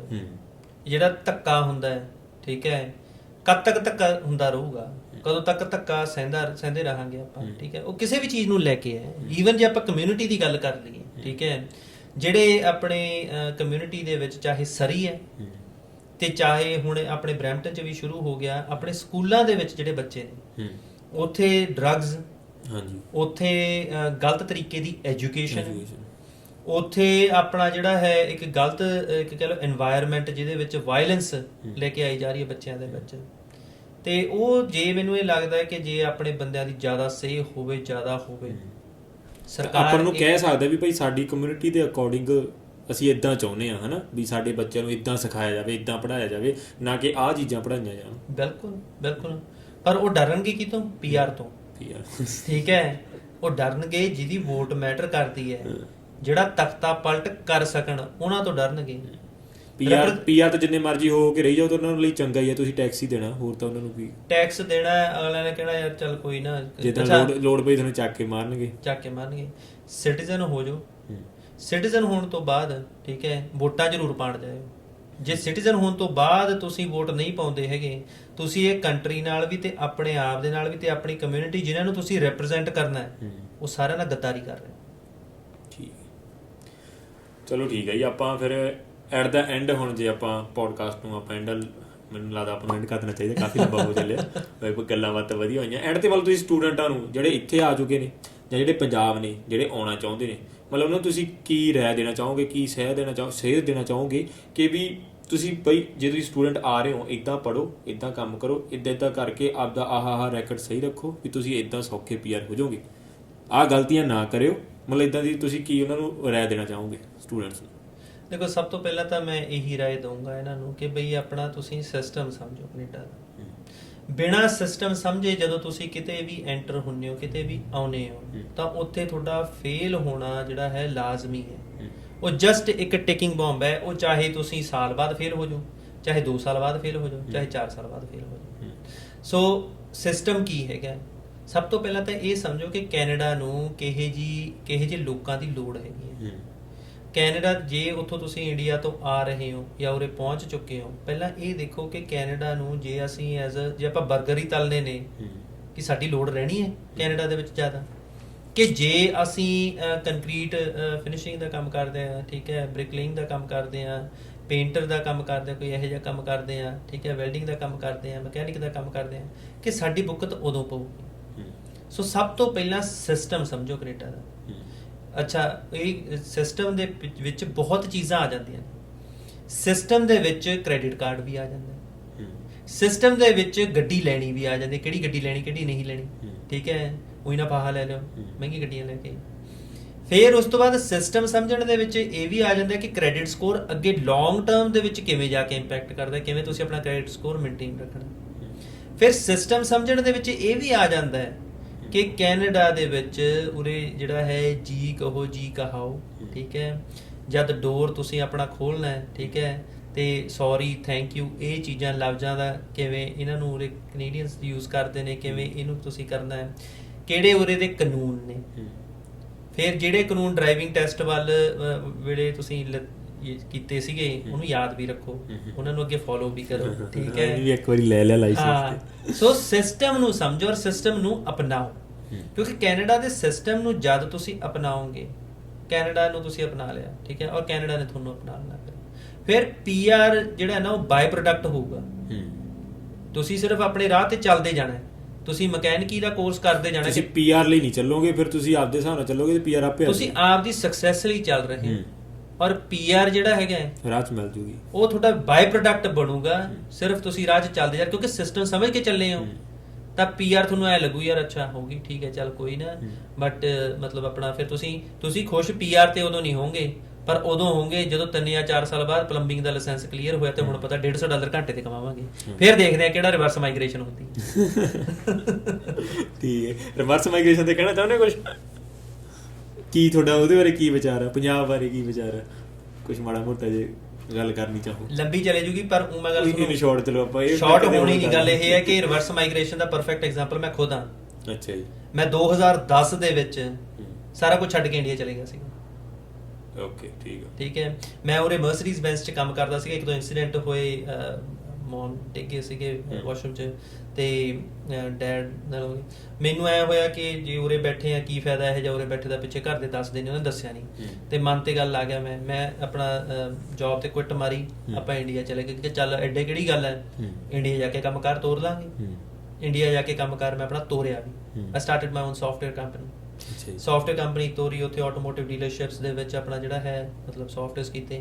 ਅਸੀਂ coast to coast softwares provide ਕੀਤੇ ਡੀਲਰਸ਼ਿਪਸ ਨੂੰ, ਠੀਕ ਹੈ। 1500 ਤੋਂ ਵੱਧ ਏਜੰਸੀਜ਼ ਨੂੰ ਅਸੀਂ ਸੌਫਟਵੇਅਰ ਦਿੱਤੇ ਨੇ ਇੰਡੀਆ ਦੇ ਵਿੱਚ, ਤੇ ਪ੍ਰਮਾਤਮਾ ਦੀ ਮਿਹਰ ਦੇ ਨਾਲ ਬੜਾ ਵਧੀਆ ਸੀਗਾ। ਟੂ ਬੀ ਵੈਰੀ ਓਨੈਸਟ, ਕਦੀ ਇਹ ਨਹੀਂ ਹੋਈ ਖਿੱਚ ਕੇ ਵੀ ਆਪਣਾ ਕੈਨੇਡਾ ਮਤਲਬ ਆਪਣਾ ਕੁਝ ਮਿਸ ਕਰ ਰਿਹਾ ਸੀ, ਕਿਉਂਕਿ ਬਿਜ਼ਨਸ 'ਚ ਬਿਜ਼ੀ ਰਹੀਦਾ ਸੀ। ਮੈਂ ਆਪਣਾ ਰੂਟੀਨ ਨਹੀਂ ਛੱਡਿਆ 8 ਘੰਟੇ ਕੰਮ ਵਾਲਾ, ਉੱਥੇ ਵੀ ਕਰੀ ਗਏ ਤਾਂ ਕਾਮਯਾਬ ਹੁੰਦੇ ਗਏ। ਬਟ ਉਸ ਸਪੀਡ ਨਾਲ ਮੈਨੂੰ ਲੱਗਦਾ ਹੈ ਕਿ ਜੇ ਮੈਂ ਕੈਨੇਡਾ 'ਚ ਹੁੰਦਾ ਤਾਂ ਜ਼ਿਆਦਾ ਗਰੋ ਕਰਨਾ ਸੀਗਾ ਜਿੰਨਾ ਇੰਡੀਆ 'ਚ ਹੋਇਆ। ਕਿਉਂਕਿ ਉੱਥੇ ਕੀ ਹੈ, ਉੱਥੇ ਹਰੇਕ ਚੀਜ਼ ਪਿੱਛੇ ਜਿਹੜਾ ਹੈ ਤੁਹਾਨੂੰ ਪਿੱਛੇ ਖਿੱਚਣ ਦੀ ਉਹ ਹੁੰਦੀ ਹੈ, ਠੀਕ ਹੈ। ਹਰ ਕੋਈ ਤੁਹਾਨੂੰ ਪਿੱਛੇ ਖਿੱਚਣ ਦੀ ਕਰਦਾ, ਠੀਕ ਹੈ। ਉਹਦੇ ਸਪੋਰਟਿਵ ਸਿਸਟਮ ਹੈਗਾ। ਇਹ ਤਾਂ ਸਿਸਟਮ ਦਾ ਫਰਕ। ਫਿਰ ਮੈਂ ਉੱਥੇ ਜਿਹੜਾ ਮੇਰਾ ਮਨ ਬਦਲਾਵ ਹੋਇਆ ਜਦ ਮੇਰੀ ਬੇਟੀ ਹੋਈ, ਜਦ ਤੁਹਾਡਾ ਬੱਚਾ ਹੋ ਜਾਂਦਾ ਨਾ, ਤਾਂ ਤੁਸੀਂ ਫਿਰ ਹੋਰ ਤਰੀਕੇ ਦੇ ਨਾਲ ਦੇਖਣ ਲੱਗ ਜਾਂਦੇ। ਤੁਹਾਨੂੰ ਇਹ ਲੱਗਦਾ ਹੈ ਕਿ ਯਾਰ ਕਿ ਵੀ ਇਹਨਾਂ ਦਾ ਫਿਊਚਰ ਉਰੇ ਕੀ ਹੈ। ਉਸੇ ਗੱਲ ਕਰਕੇ ਜ਼ਿਆਦਾ ਲੋਕੀ ਉੱਥੋਂ ਇਮੀਗ੍ਰੇਟ ਹੁੰਦੇ ਨੇ ਕੈਨੇਡਾ ਦੇ ਵਿੱਚ, ਜਾਂ ਬੱਚਿਆਂ ਨੂੰ ਆਪਣੇ ਭੇਜਦੇ ਨੇ ਕਿ ਸਟੱਡੀ ਤੇ ਹੀ ਚਲੇ ਜਾਓ, ਉਰੋਂ ਨਿਕਲੋ। ਉੱਥੇ ਇਹ ਦੇਖਿਆ ਕਿ ਬੱਚੇ ਸੇਫ ਹੀ ਨਹੀਂ ਹੈਗੇ। ਚਲੋ ਕਈ ਕਹਿੰਦੇ ਨੇ ਬੱਚੇ ਉਰੇ ਵੀ ਨਹੀਂ ਸੇਫ ਹੈਗੇ, ਬਟ ਉੱਥੇ ਮੈਂ ਹਾਲਾਤ ਦੱਸਦਾ ਕਿ ਉੱਥੇ ਆਬੋ ਹਵਾ ਦੇਖੋ, ਕਈ ਚੀਜ਼ਾਂ ਬੇਸਿਕ ਹੁੰਦੀਆਂ ਨੇ, ਠੀਕ ਹੈ। ਆਪਣੇ ਵਾਲੇ ਉਰੇ ਆ ਕੇ ਨਾ ਰਿਵਰਸ ਮਾਈਗ੍ਰੇਸ਼ਨ ਦੀ ਗੱਲ ਕਰਦੇ ਨੇ, ਕੋਈ ਨਾ ਜਦੋਂ ਇੰਡੀਆ ਜਾ ਕੇ ਪਰਾਲੀਆਂ ਫੂਕੀਆਂ ਤੇ ਧੂੰਆਂ ਗਿਆ ਨਾ ਬੱਚਿਆਂ ਦੇ ਉਹਦੇ ਵਿੱਚ ਆਪਣਾ ਫੇਫੜਿਆਂ ਦੇ ਵਿੱਚ, ਠੀਕ ਹੈ, ਤੇ ਐਸਥਮਾ ਦੀਆਂ ਪ੍ਰੋਬਲਮਸ ਹੋਈਆਂ, ਫੇਰ ਗੱਲ ਕਰਾਂਗੇ ਕਿੰਨਾ ਕੁ ਰਿਵਰਸ ਮਾਈਗ੍ਰੇਸ਼ਨ ਠੀਕ ਰਹਿ ਗਿਆ। ਅਸੀਂ ਉਹ ਸਮੇਂ ਦੇਖੇ ਨੇ ਜਿੱਥੇ ਆਪਣਾ ਠੀਕ ਆ ਅੰਨਾ ਹਜ਼ਾਰੇ ਇੱਕ ਪਾਸੇ ਤਾਂ ਉਹ ਕਰ ਰਿਹਾ ਸੀਗਾ ਕਿ ਆਪਣਾ ਐ ਹੋਣਾ ਚਾਹੀਦਾ ਐ ਹੋਣਾ ਚਾਹੀਦਾ ਹੈ, ਤੇ ਜਦੋਂ ਸਰਕਾਰ ਬਦਲ ਗਈ ਉਹ ਮੁੱਕਰ ਗਿਆ, ਠੀਕ ਹੈ, ਪੋਲੀਟੀਕਲ ਸਿਸਟਮ ਉੱਥੇ ਦਾ ਇਹੋ ਜਿਹਾ ਹੈਗਾ ਕਰਪਟ। ਫਿਰ ਉਸ ਤੋਂ ਬਾਅਦ ਐਸਾ ਸਮਾਂ ਵੀ ਦੇਖਿਆ ਹੋਇਆ ਉੱਥੇ ਹੈਗਾ ਕਿ ਬਰਗਾੜੀ ਦੇ ਵਿੱਚ ਬੈਠੇ, ਠੀਕ ਹੈ, ਪਾਠ ਕਰਦੇ, ਸਿੰਘਾਂ ਦੇ ਉੱਤੇ ਗੋਲੀਆਂ ਚੱਲ ਗਈਆਂ, ਠੀਕ ਹੈ, ਤੇ ਕੁਝ ਹੋਇਆ ਹੀ ਨਹੀਂ ਹੈਗਾ, ਠੀਕ ਹੈ, ਕੋਈ ਉਹਨਾਂ ਤੇ ਐਕਸ਼ਨ ਨਹੀਂ ਹੋਇਆ, ਕੀ ਹੋ ਰਿਹਾ ਕੀ ਨਹੀਂ ਹੋ ਰਿਹਾ, ਠੀਕ ਹੈ, ਸਰਕਾਰਾਂ ਬਦਲ ਗਈਆਂ, ਸਾਰਾ ਕੁਝ ਬਦਲ ਗਿਆ। ਫਿਰ ਉਸ ਤੋਂ ਬਾਅਦ ਆਪਣਾ ਇਹ ਵੀ ਦੇਖਿਆ, ਮੈਨੂੰ ਯਾਦ ਹੈ ਕਿ ਆਪਣਾ ਬਾਈ ਜਦੋਂ ਉੱਥੇ ਪਰਾਲੀ ਵਾਲਾ ਟਾਈਮ ਜਾਂ ਫੂਕਦੇ ਨੇ, ਸਾਰਿਆਂ ਨੂੰ ਯਾਦ ਹੋਣਾ, ਉਹ ਤਾਂ ਐਂ ਲੱਗਦਾ ਕਿ ਹੁਣ ਤਾਂ ਇੱਕ ਸੀਜ਼ਨ ਹੀ ਬਣ ਗਿਆ ਕਿ ਪਰਾਲੀ ਫੂਕਣੀ ਹੈ, ਤੇ ਹੁਣ ਤਾਂ ਧੁੰਦਲਾ ਹੋਣਾ ਹੀ ਹੈ ਹੁਣ ਸਾਰਾ ਕੁਝ, ਔਰ ਧੂੰਆਂ ਹੈ, ਠੀਕ ਹੈ। ਅੱਛਾ, ਫਿਰ ਉਸ ਤੋਂ ਬਾਅਦ ਪਾਣੀ ਤੁਸੀਂ ਦੇਖ ਲਓ, ਪਾਣੀ ਦੇ ਵਿੱਚ ਜ਼ਹਿਰ, ਠੀਕ ਹੈ। ਦੁੱਧ, ਮੇਰੀ ਗੱਲ ਸੁਣੋ, ਉੱਥੇ ਦੁੱਧ ਪਿਓਰ ਮਿਲ ਜੇ ਤਾਂ ਗੱਲ ਬਣ, ਦੱਸ ਦਿਓ ਮੈਨੂੰ, ਹੈ ਨਾ, ਉਹ ਨਹੀਂ ਤੁਹਾਨੂੰ ਉਹ ਕਰਦਾ ਹੁੰਦਾ ਹੈਗਾ। ਫਿਰ ਸਬਜ਼ੀਆਂ, ਫਰੂਟ, ਤੇ ਕਈ ਇਹੋ ਜਿਹੇ ਇਨਸੀਡੈਂਟ ਇਹੋ ਜਿਹੇ ਹੋ ਗਏ ਜਿੱਥੇ ਮੈਨੂੰ ਇਹ ਲੱਗਿਆ ਕਿ ਯਾਰ ਇਹ ਮੇਰੇ ਬੱਚਿਆਂ ਲਈ ਇਹ ਸੇਫ ਨਹੀਂ ਹੈਗਾ। ਫਿਰ ਆਪਣਾ ਮੈਂ ਦੁਬਾਰਾ ਇਮੀਗ੍ਰੇਟ ਹੋਣ ਦਾ ਫੈਸਲਾ ਲਿੱਤਾ ਸੀਗਾ ਕਿ ਦੁਬਾਰਾ ਆਪਾਂ ਕੈਨੇਡਾ ਚੱਲਦੇ ਹਾਂ। ਇੰਡੀਆ ਵੀ ਮੇਰੇ ਦਫ਼ਤਰ ਹੈਗੇ ਨੇ, ਇੰਡੀਆ ਮੇਰਾ ਮੋਹਾਲੀ, ਲੁਧਿਆਣਾ, ਜਲੰਧਰ ਦਫ਼ਤਰ ਹੈਗੇ ਨੇ ਮੇਰੇ, ਪਰ ਮੈਂ ਆਪਣਾ ਜਿਹੜਾ ਹੈ ਮੈਂ ਆਪਣੇ ਬੱਚਿਆਂ ਦਾ ਫਿਊਚਰ ਉਰੇ ਦੇਖਦਾ ਹਾਂ। ਸੋ ਰਿਵਰਸ ਮਾਈਗ੍ਰੇਸ਼ਨ ਜਿਹੜੀ ਹੈ ਨਾ, ਉਹ ਸੁਣਨ ਨੂੰ ਵਧੀਆ ਲੱਗਦੀ ਹੈ, ਜਾਂ ਤਾਂ ਤੁਸੀਂ ਇਹ ਕਹਿ ਦਿਓ ਕਿ ਉੱਥੇ ਜਾ ਕੇ ਤੁਸੀਂ ਉੱਥੇ ਸਿਸਟਮ ਦੇ ਹਿਸਾਬ ਨਾਲ ਫਿਰ ਹੋ ਜਾਓਗੇ। ਜਦ ਉੱਥੇ ਮੇਰੀ ਗੱਲ ਸੁਣੋ, ਜਦ ਉੱਥੇ ਸੜਕ ਤੇ ਜਾਂਦੇ ਨੇ ਤੇ ਪੁਲਿਸ ਵਾਲੇ ਦੇ ਕਿਸੇ ਇਹੋ ਜਿਹੇ ਪੁਲਿਸ ਵਾਲਿਆਂ ਦੇ ਮਾਰੀ ਨਾ ਡਾਂਗ ਪਿੱਛੇ ਜੇ, ਠੀਕ ਹੈ, ਲਿਆ ਕੱਢ 500, ਲਿਆ ਕੱਢ 200, ਲਾਜੂ ਪਤਾ ਕਿਹੜੇ ਭਾਅ ਪੈਂਦੀ ਹੈ। ਫਿਰ ਉੱਥੇ ਮਾਰ ਲਿਓ ਅੰਗਰੇਜ਼ੀ ਆਪਣੀ, ਅਗਲੇ ਨੇ ਉੱਥੇ ਢਾਲਣਾ, ਪਤਾ ਲੱਗਿਆ ਫਿਰ ਆਪਣਾ ਮੈਨੂੰ ਐਂ ਲੱਗਦਾ ਚਲੋ ਬਾਕੀ ਚੀਜ਼ਾਂ ਦਾ ਫਿਰ ਵੀ ਫਿਰ ਹਨਾ ਲੋਟ ਹੁੰਦੀਆਂ ਰਹਿਣਗੀਆਂ, ਚਲੋ ਚੱਲਦਾ ਰਹਿਣਾ। ਪਰ ਜਿਹੜਾ ਆਪਾਂ ਨਾ ਪੰਜਾਬ ਦੇ ਵਿੱਚ ਆਹ ਆਪਣੀ ਹਵਾ, ਪਾਣੀ ਤੇ ਮਿੱਟੀ ਖਰਾਬ ਕਰ ਬੈਠੇ ਨਾ, ਵੀ ਇਹ ਪਤਾ ਨਹੀਂ ਮਤਲਬ ਇਹ ਜ਼ਹਿਰ ਪਤਾ ਨਹੀਂ, ਮੈਨੂੰ ਲੱਗਦਾ ਨਹੀਂ ਕਦੇ ਹੁਣ ਸਹੀ ਹੋਊਗੀ, ਪਰ ਇਹ ਮੇਨ ਚੀਜ਼ ਸੀਗੀ। ਬਾਕੀ ਚੀਜ਼ਾਂ ਚਲੋ ਘਾਟਾ ਵਾਧੇ ਚੱਲਦੇ ਰਹਿੰਦੇ ਆ, ਪਰ ਇਹ ਮੇਨ ਚੀਜ਼ ਆਪਾਂ ਖਰਾਬ ਕਰ ਬੈਠੇ, ਜਿਹਦਾ ਸਾਰਿਆਂ ਨਾਲੋਂ ਵੱਧ ਦੁੱਖ ਮੈਨੂੰ ਜੋ ਚੀਜ਼ ਖੜਕਦੀ ਹੈ ਦਿਮਾਗ 'ਚ ਵੀ ਯਾਰ ਇਹ ਚੀਜ਼ ਬਹੁਤ ਵੱਡਾ ਘਾਟਾ ਪੈ ਗਿਆ, ਵੀ ਇਹ ਨਾ ਪੂਰਾ ਹੋਣ ਵਾਲੀ ਆ। ਮੈਨੂੰ ਤਾਂ ਇਹ ਲੱਗਦਾ ਘਾਟਾ ਪਾਇਆ ਕਿਹਨਾਂ ਨੇ, ਘਾਟਾ ਪਾਇਆ ਉਹਨਾਂ ਨਹੀਂ ਹੈ ਨਾ, ਜਿਹੜੇ ਉਹੀ ਮਤਲਬ ਆਪਣਾ ਸੋਚ ਵਾਲੇ ਬੰਦੇ ਉਰੇ ਵੀ ਆ ਗਏ ਹੁਣ, ਠੀਕ ਹੈ। ਸੋ ਪਰ ਐਨੀਵੇਜ਼ ਇਹ ਗੱਲ ਹੈ ਕਿ ਜਿਹੜਾ ਉੱਥੇ ਦਾ ਜਿਹੜਾ ਬਹੁਤ ਬੁਰਾ ਸਿਸਟਮ ਜਿਹੜਾ ਹੈ ਨਾ। ਪਰ ਤੁਸੀਂ ਜਿਹੜਾ 2010 ਚ, ਚਲੋ ਇਹ ਕੁਐਸਚਨ ਬਹੁਤ ਹੁੰਦਾ, ਜਿਹੜਾ ਤੁਸੀਂ 2010 ਚ ਕੈਨੇਡਾ ਛੱਡ ਕੇ ਗਏ ਸੀ, ਹਾਂਜੀ, ਤੇ ਆ ਕੇ ਤੁਹਾਨੂੰ ਉਹੋ ਜਿਹਾ ਮਿਲਿਆ ਜਾਂ ਹੁਣ ਉਹੋ ਜਿਹਾ ਹੈਗਾ? ਤੁਹਾਨੂੰ ਕੀ ਲੱਗਦਾ ਵੀ ਹੁਣ ਕੈਨੇਡਾ ਦੇ ਹਾਲਾਤ ਕਿੱਦਾਂ ਦੇ? ਦੇਖੋ, ਜਦੋਂ ਕੈਨੇਡਾ ਛੱਡ ਕੇ ਗਏ ਸੀ ਉਦੋਂ ਵੀ ਆਪਣੇ ਕੰਮ ਤੋਂ ਮਤਲਬ ਰੱਖੀਦਾ ਸੀਗਾ, ਨਹੀਂ ਹੁਣ ਤੁਸੀਂ ਦੱਸੋ ਨਾ ਵੀ ਫਿਰ ਕੈਨੇਡਾ ਦੇ ਹਾਲਾਤ। ਕੈਨੇਡਾ ਦੇ ਹਾਲਾਤ ਦੇਖੋ, ਕਈ ਚੀਜ਼ਾਂ ਜਿਹੜੀਆਂ ਨੇ ਉਹ ਮਤਲਬ ਕਿਉਂਕਿ ਮੈਂ ਬੈਰੀ ਪੜ੍ਹਿਆ ਸੀ, ਫਿਰ ਉਸ ਤੋਂ ਮੋਸਟਲੀ ਕੰਮ ਕੀਤਾ ਸਾਰਾ ਕੁਝ ਸੀਗਾ, ਠੀਕ ਹੈ। ਬਰੈਂਪਟਨ ਮੇਰਾ ਬਾਹਲਾ ਨਹੀਂ ਸੀ ਉਦੋਂ ਰਹਿਣਾ ਸੀਗਾ, ਠੀਕ ਹੈ, ਪਰ ਇਹ ਨਾ ਉਸ ਟਾਈਮ ਦੇਖਿਆ ਸੀਗਾ ਕਿ ਇੱਕ ਰੂਟੀਨ ਸੀਗਾ, ਵਧੀਆ ਤਰੀਕੇ ਨਾਲ ਸੀਗਾ ਸਿਸਟਮ, ਵਧੀਆ ਮੈਨੂੰ ਮਤਲਬ ਆਪਣਾ ਸੀਗਾ, ਸਾਰੇ ਇੱਕ ਸੌਰੀ ਥੈਂਕ ਯੂ ਵਾਲਾ ਜ਼ਿਆਦਾ ਚੱਲਦਾ ਸੀ। ਹੁਣ ਆ ਕੇ ਦੇਖੇ, ਹੁਣ ਥੋੜਾ ਜਿਹਾ ਇਹ ਲੱਗਦਾ ਕਿ ਆਪਾਂ ਨਾ ਮਤਲਬ ਇਹਨੂੰ ਪੰਜਾਬ ਦੇ ਵਿੱਚ ਜੋ ਮਾੜੀਆਂ ਚੀਜ਼ਾਂ ਨੇ ਉਹ ਚੀਜ਼ਾਂ ਆਪਾਂ ਉਹਦੇ ਲੈ ਕੇ ਆਂਦੇ ਜਾ ਰਹੇ ਹਾਂ, ਜਿਵੇਂ ਇੱਕ ਦੂਜੇ ਨਾਲ ਖਿੱਚਣਾ, ਠੀਕ ਹੈ, ਸੜਕਾਂ ਤੇ ਖਹਿਬਾਜ਼ੀ ਕਰਨੀ, ਠੀਕ ਹੈ, ਜਾਂ ਫਿਰ ਰੈੱਡ ਲਾਈਟ ਕ੍ਰਾਸ ਕਰਨੀ, ਠੀਕ ਹੈ, ਦੂਜਿਆਂ ਦੀ ਜ਼ਿੰਦਗੀ ਦੀ ਪਰਵਾਹ ਨਹੀਂ ਕਰਨੀ, ਠੀਕ ਹੈ, ਜਾਂ ਫਿਰ ਵੈਸੀ ਆਪਾਂ ਗੱਲ ਕਰ ਲਈਏ, ਠੀਕ ਹੈ, ਤਾਂ ਇੱਕ ਕਹਿ ਲਓ ਕਿ ਆਪਾਂ ਜਦੋਂ ਉਰੇ ਜਦੋਂ ਪਹਿਲਾਂ ਅਸੀਂ ਉਦੋਂ ਹੁੰਦੇ ਸੀਗੇ, ਕਿਸੇ ਇੱਕ ਆਪਣੇ ਬੰਦੇ ਨੂੰ ਦੇਖਦੇ ਸੀ ਨਾ, ਖੁਸ਼ੀ ਚੜ ਜਾਂਦੀ ਸੀ, ਠੀਕ ਹੈ, ਯਾਰ ਚੱਲ ਆਪਣਾ ਹੈਗਾ, ਹੈ ਨਾ, ਇੱਕ ਆਪਣਾ ਜਿਹਾ ਲੱਗਦਾ ਸੀਗਾ। ਹੁਣ ਜਿਹੜਾ ਮੈਨੂੰ ਲੱਗਦਾ ਕਿਤੇ ਨਾ ਕਿਤੇ ਇਹ ਹੋ ਗਿਆ, ਯਾਰ ਇਹ ਵੀ ਆ ਗਿਆ, ਠੀਕ ਹੈ, ਤੇ ਜਾਂ ਫਿਰ ਇੱਕ ਸਹੀ ਗੱਲ ਕਹਾਂ ਤਾਂ ਕਹਿ ਦਿੰਦੇ ਨੇ, ਕਹਿੰਦੇ ਜਿਵੇਂ ਆਮ ਤੌਰ ਦੇ ਉੱਤੇ ਜਿਹੜੀ ਧਾਰਨਾ ਬਣੀ ਹੋਈ ਹੈ ਨਾ, ਇਹੋ ਜਿਹੇ ਵੀ ਆ ਗਏ, ਠੀਕ ਹੈ। ਸੋ ਉਹ ਗੱਲ ਕਿਤੇ ਨਾ ਕਿਤੇ ਚੁਭਦੀ ਹੈ ਮੈਨੂੰ ਕਿ ਬਈ ਆਪਣਾ ਯਾਰ ਇਹ ਗੱਲ ਗਲਤ ਹੈ ਨਾ, ਹਰੇਕ ਦਾ ਜੇ ਉਰੇ ਆ ਰਿਹਾ ਬੰਦਾ ਕਿ ਆਪਾਂ ਇੱਕ ਸਪੋਰਟ ਕਰੀਏ, ਉਹ ਪ੍ਰੇਮ ਪਿਆਰ, ਉਹ ਕਮਿਊਨਿਟੀ ਸੈਂਸ ਜਿਹੜੀ ਆ ਉਹ ਗਾਇਬ ਹੁੰਦੀ ਮੈਨੂੰ ਲੱਗੀ ਆ ਉਰੇ, ਠੀਕ ਹੈ। ਤੇ ਮੈਨੂੰ ਇਹ ਲੱਗਦਾ ਕਿ ਉਹੀ ਇੱਕ ਬਹੁਤ ਪੋਜ਼ਿਟਿਵ ਚੀਜ਼ ਸੀਗੀ ਕੈਨੇਡਾ ਦੀ, ਤੇ ਉਹ ਵਾਪਸ ਮੁੜ ਆਉਣੀ ਚਾਹੀਦੀ ਹੈ ਕਿ ਆਪਣੇ 'ਚ ਕਮਿਊਨਿਟੀ ਸੈਂਸ ਆਉਣੀ ਬਹੁਤ ਜ਼ਰੂਰੀ ਹੈ। ਪੁਰਾਣੇ ਨੂੰ ਹੁਣ ਇਹ ਹੋ ਗਿਆ ਵੀ ਯਾਰ ਇਹ ਵੀ ਆ ਗਿਆ, ਇਹ ਵੀ ਆ ਗਿਆ, ਇਹ ਹੈ ਤਾਂ ਹੈਗਾ, ਪਰ ਆਪਾਂ ਨੂੰ ਮੈਨੂੰ ਲੱਗਦਾ ਇਹਨੂੰ ਇਸ ਤਰ੍ਹਾਂ ਸੋਚਣਾ ਚਾਹੀਦਾ ਵੀ ਹਾਂ ਚੱਲ ਜੇ ਆ ਗਿਆ, ਆਪਣੀ ਕਮਿਊਨਿਟੀ ਵੱਧ ਰਹੀ ਆ, ਹੁਣ ਆਪਾਂ ਐਸਾ ਕਮਿਊਨਿਟੀ ਇਸ ਦੇਸ਼ ਦੇ ਵਿੱਚ ਯੋਗਦਾਨ ਪਾ ਸਕਦੇ ਹਾਂ, ਆਪਾਂ ਆਪਦੇ ਕੰਮ ਕਰਵਾ ਸਕਦੇ ਹਾਂ। ਹੁਣ ਆਪਾਂ ਇੱਥੇ ਹੋਰ ਸਟਰੋਂਗ ਹੋ ਰਹੇ ਹਾਂ, ਨਾ ਕਿ ਵੀ ਯਾਰ ਇਹ ਵੀ ਆ ਗਿਆ ਵੀ ਹੁਣ ਆਪਾਂ ਸਿਸਟਮ ਖਰਾਬ ਕਰ ਰਹੇ ਹਾਂ। ਫਿਰ ਉਹਦੇ ਲਈ ਸਿਟੀਜ਼ਨਸ਼ਿਪ ਲੈਣੀ ਪੈਣੀ ਹੈ, ਰਿਵਰਸ ਮਾਈਗ੍ਰੇਸ਼ਨ। ਉਹ ਚਲੋ ਬੰਦੇ ਦੇ ਆਪਦੇ ਇੰਡੀਵਿਜੂਅਲ ਫਿਰ ਵਿਚਾਰ ਨਾ ਲੱਗ ਜੂ ਪਤਾ। ਮੈਂ ਤਾਂ ਮੇਰੀ ਗੱਲ ਸੁਣੋ, ਮੈਂ ਤਾਂ ਕਿਹੜੇ ਭਾਅ ਪੈਂਦੀ ਆ ਦੇਖ ਆਇਆ, ਜਿਹੜੇ ਚੱਲੇ ਨੇ ਉਹ ਵੀ ਦੇਖ ਆਣਗੇ, ਇਹ ਤਾਂ ਦੇਖ ਕੇ ਹੀ ਪਤਾ ਲੱਗੂ, ਠੀਕ ਹੈ। ਇਹ ਵੀ ਗੱਲ ਹੁੰਦੀ ਹੈ ਜਿਵੇਂ ਹੁਣ ਜਿਵੇਂ ਬੰਦੇ ਨੇ ਇੱਥੇ 3-4 ਸਾਲ ਲਾ ਲਏ ਨਾ, ਫਿਰ ਬੰਦਾ ਉਹ ਚੀਜ਼ਾਂ ਭੁੱਲ ਜਾਂਦਾ ਪਿਛਲੀਆਂ। ਹਾਂ, ਫਿਰ ਬੰਦਾ ਕਹਿੰਦਾ ਵਾ ਵੀ ਯਾਰ ਜਦੋਂ ਬੰਦੇ ਨੂੰ ਇੱਧਰਲੀ ਲਾਈਫ ਦੇਖਦਾ ਪਰਖਦਾ ਫਿਰ ਉਹਨਾਂ ਕੰਪੇਅਰ ਕਰਦਾ, ਫਿਰ ਬੰਦਾ ਕਹਿੰਦਾ ਯਾਰ ਉੱਧਰ ਚੰਗੀ ਸੀ। ਚੰਗੇ ਮੈਂ ਦੱਸਦਾ, ਪਹਿਲਾਂ ਜਦੋਂ ਉਰੇ ਹੁੰਦੇ ਨੇ ਕੈਨੇਡਾ, ਉੱਥੋਂ ਕਿਸੇ ਨੇ ਆਉਣਾ ਹੁੰਦਾ, ਆਪਾਂ ਕਹਿੰਦੇ ਆ ਇੱਧਰ ਨਾ ਆਈ ਯਾਰ, ਉਰੇ ਨਾ ਆਈ, ਉਰੇ ਕੈਨੇਡਾ ਬਹੁਤ ਮਾੜਾ ਹਾਲ ਹੈ ਨਾ, ਉਹ ਨਾ ਆਈ। ਅਗਲਾ ਟਲਦਾ ਤਾਂ ਨਹੀਂ, ਅਗਲਾ ਕਹਿੰਦਾ ਆਊਂਗਾ, ਤਾਂ ਆਊਂਗਾ, ਠੀਕ ਹੈ। ਹੁਣ ਉੱਥੇ ਜਿਹੜੇ ਵਾਪਸ ਜਾ ਰਹੇ ਨੇ ਉਹਨਾਂ ਨੂੰ ਲੋਕੀ ਕਹਿ ਰਹੇ ਨੇ ਨਾ ਉਰੇ ਤਾਂ ਬਹੁਤ ਮਾੜਾ ਹਾਲ ਹੈ, ਠੀਕ ਹੈ। ਹੁਣ ਇਹ ਵੀ ਨਹੀਂ ਟਲਦੇ, ਹੁਣ ਇਹ ਕਹਿੰਦੇ ਨਹੀਂ ਇੱਕ ਵਾਰ ਤਾਂ ਜਾਵਾਂਗੇ, ਜਾ ਕੇ ਦੇਖਿਆ ਲਵਾ ਲਿਓ ਕੰਨੀ ਹੱਥ ਜਿਹੜੇ ਤੁਹਾਡੇ ਲੱਗਣੇ ਨੇ। ਬੰਦਾ ਪੁੱਛਣ ਵਾਲਾ ਹੋਵੇ, ਪੋਲੀਟੀਕਲ ਸਿਸਟਮ ਦੇਖ ਲਓ, ਠੀਕ ਹੈ ਉੱਥੇ ਦਾ। ਤੁਸੀਂ ਦੇਖੋ ਜਦੋਂ ਉਹੀ ਗੱਲ ਜਿਵੇਂ ਤੁਸੀਂ ਕਹੀ, ਬੰਦਾ ਭੁੱਲ ਜਾਂਦਾ ਜੀ, ਭੁੱਲ ਗਏ ਨੇ, ਕੋਈ ਨਾ ਚੇਤੇ ਕਰਾ ਦੇਣਾ ਉਹਨਾਂ ਨੇ। ਪਰ ਚਲੋ ਇਹਦਾ ਇਹੀ ਚਾਹੇ ਹੋਪਫੁਲੀ ਉਹ ਵੀ ਵਧੀਆ, ਪੰਜਾਬ ਵੀ ਵਧੀਆ ਹੋਵੇ ਹੁਣ ਜੋ ਗਾਂ ਹੋਣਾ, ਹਨਾ ਜੀ। ਗੱਲ ਸੁਣੋ, ਵਧੀਆ ਕਰਨਾ ਕਿਹਨੇ ਆ, ਠੀਕ ਹੈ। ਉੱਥੇ ਜਾਣਗੇ, ਹੁਣ ਮੇਰੀ ਗੱਲ ਸੁਣ ਲਓ, ਸਭ ਤੋਂ ਵੱਡੀ ਗੱਲ ਉੱਥੇ ਕੀ ਬਿਮਾਰੀ ਹੈਗੀ ਹੈ, ਉੱਥੇ ਤੁਸੀਂ ਕਿਸੇ ਨੂੰ ਸਵਾਲ ਨਹੀਂ ਚੱਕ ਸਕਦੇ, ਤੂੰ ਵੱਡਾ ਲਾਣੇਦਾਰ ਬਣ ਲੱਗਿਆ, ਠੀਕ ਹੈ। ਉੱਥੇ ਰੀਜ਼ਨੇਬਿਲਿਟੀ ਨਹੀਂ ਹੈਗੀ, ਉੱਥੇ ਲੋਕਾਂ ਦੇ ਵਿੱਚ ਸੁਧਾਰ ਤਾਂ ਉਦੋਂ ਹੋਊਗਾ ਨਾ ਜਦ ਲੋਕੀ ਰੀਜ਼ਨੇਬਲ ਹੋਣਗੇ। ਉੱਥੇ ਹੀ ਕਰਦੇ ਨੇ, ਤੂੰ ਵੱਡਾ ਲਾਣੇਦਾਰ ਹੈ, ਤੂੰ ਕੌਣ ਸਟਾਰ ਲੱਗਦਾ ਤੂੰ, ਠੀਕ ਹੈ, ਪਰਾਲੀ ਨਾ ਫੂਕੀਏ, ਹੋਰ ਕੀ ਕਰੀਏ, ਇੰਨਾ ਆਏ ਹੋ ਜਾਂਦਾ, ਇੰਨਾ ਆਏ ਹੋ ਜਾਂਦਾ। ਉਹਨਾਂ ਨੂੰ ਜੇ ਗੱਲਾਂ ਸਮਝਾ ਲਾ ਜਾਓਗੇ ਤੁਸੀਂ ਵਾਲੀਆਂ ਪੜ੍ਹੋਂ ਵਾਲੀਆਂ, ਅਲੱਗ ਵੱਲਾ ਵੱਡਾ ਸਾਨੂੰ ਸਿਖਾਉਣ ਲੱਗਿਆ, ਆਪ ਤਾਂ ਇਹ ਤੋਂ ਕੈਨੇਡਾ ਕੁਛ ਬਣਿਆ ਨਹੀਂ ਹੈਗਾ, ਸਾਨੂੰ ਰਹਿ ਕੇ ਮੱਤਾਂ ਦੇਣ ਲੱਗਿਆ, ਹਾਂ ਵੀ ਤੁਹਾਨੂੰ ਮਾਰ ਦੇਣਗੇ ਵੀ ਮੈਂ ਕਿਉਂ ਆ ਗਿਆ। ਹਾਂ, ਠੀਕ ਹੈ। ਫਿਰ ਉਸ ਤੋਂ ਬਾਅਦ ਜਦ ਉੱਥੇ ਜਾ ਕੇ ਕਿਹਾ ਨਾ ਕਿ ਤੇਰਾ ਯਾਰ ਕੰਮ ਨਹੀਂ ਬਣਦਾ ਹੈਗਾ, ਅਜੇ ਤੈਨੂੰ ਫਲਾਣੇ ਬਾਬੇ ਕੋਲ ਲੈ ਕੇ ਚੱਲੀਏ, ਠੀਕ ਹੈ, ਤੇ ਜਦ ਜਾ ਕੇ ਟੇਕਣਾ ਪੈਣਾ ਸੜੇ ਜੇ ਬਾਬੇ ਨੂੰ ਮੱਥਾ, ਠੀਕ ਹੈ, ਗਰਮੀ ਦੇ ਵਿੱਚ ਮੁਸ਼ਕ ਮਾਰਦੇ ਨੂੰ। ਫਿਰ ਤੁਸੀਂ ਕਹਿਣਾ ਯਾਰ ਕਿ ਸਾਲਾ ਨੇ ਦੱਸ ਹੈ, ਫਿਰ ਉੱਥੇ ਅੱਛਾ, ਫਿਰ ਉੱਥੇ ਬੋਲ ਕੇ ਦੇਖ ਲਿਓ, ਠੀਕ ਹੈ, ਕਿ ਨਹੀਂ ਆ ਬਾਬੇ ਗਲਤ, ਉਰੇ ਤਾਂ 100 ਕੁਛ ਕਰੀ ਜਾਂਦੇ ਨੇ ਨਾ, ਠੀਕ ਹੈ। ਇਹ ਵੀ ਗੱਲ ਮੈਂ ਕਹਿੰਦਾ, ਇੱਕ ਗੱਲ ਸੁਣੋ, ਉਰੇ ਕੈਨੇਡਾ 'ਚ, ਠੀਕ ਹੈ, ਚਾਹੇ ਮੈਂ ਨਿਰਪੱਖ ਹੋ ਕੇ ਗੱਲ ਕਰ ਰਿਹਾ, ਇਹ ਢੱਡਰੀਆਂ ਵਾਲੇ ਆਉਂਦੇ ਨੇ, ਠੀਕ ਹੈ, ਆ ਕੇ ਉਰੇ ਉਹਨਾਂ ਨੂੰ ਕਹਿ ਜਾਂਦੇ ਨੇ ਨਾ ਐਵੇਂ ਐਵੇਂ ਐਵੇਂ, ਉੱਥੇ ਕਹਿ ਕੇ ਦੇਖਿਓ, ਠੀਕ ਹੈ। ਮੈਂ ਕਹਿੰਦਾ ਤੁਹਾਨੂੰ ਮਤਲਬ ਆਪਣਾ ਲੱਗ ਜਾਣਾ ਪਤਾ ਕਿਹੜੇ ਭਾਅ ਪੈਂਦੀ ਹੈ।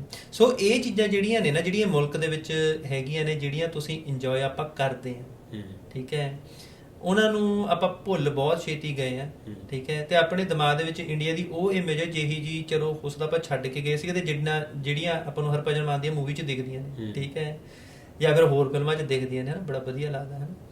ਬਟ ਥੋੜ੍ਹੀਆਂ ਵੈਬ ਸੀਰੀਜ਼ ਵੀ ਦੇਖ ਲਿਆ ਕਰੋ, ਜਿਹਦੇ ਵਿੱਚ ਦਿਖਾਉਂਦੇ ਨੇ ਕਿ ਬਈ ਆਪਣਾ ਗੈਂਗਸਟਰਵਾਦ ਕਿਵੇਂ ਚੱਲ ਰਿਹਾ ਪੰਜਾਬ ਦੇ ਵਿੱਚ, ਤੇ ਤੁਹਾਨੂੰ ਸਮਝ ਲੱਗ ਜੂਗੀ ਉੱਥੇ ਤਾਂ ਕਾਰੋਬਾਰ ਕਰਨਾ ਔਖਾ ਹੋਇਆ।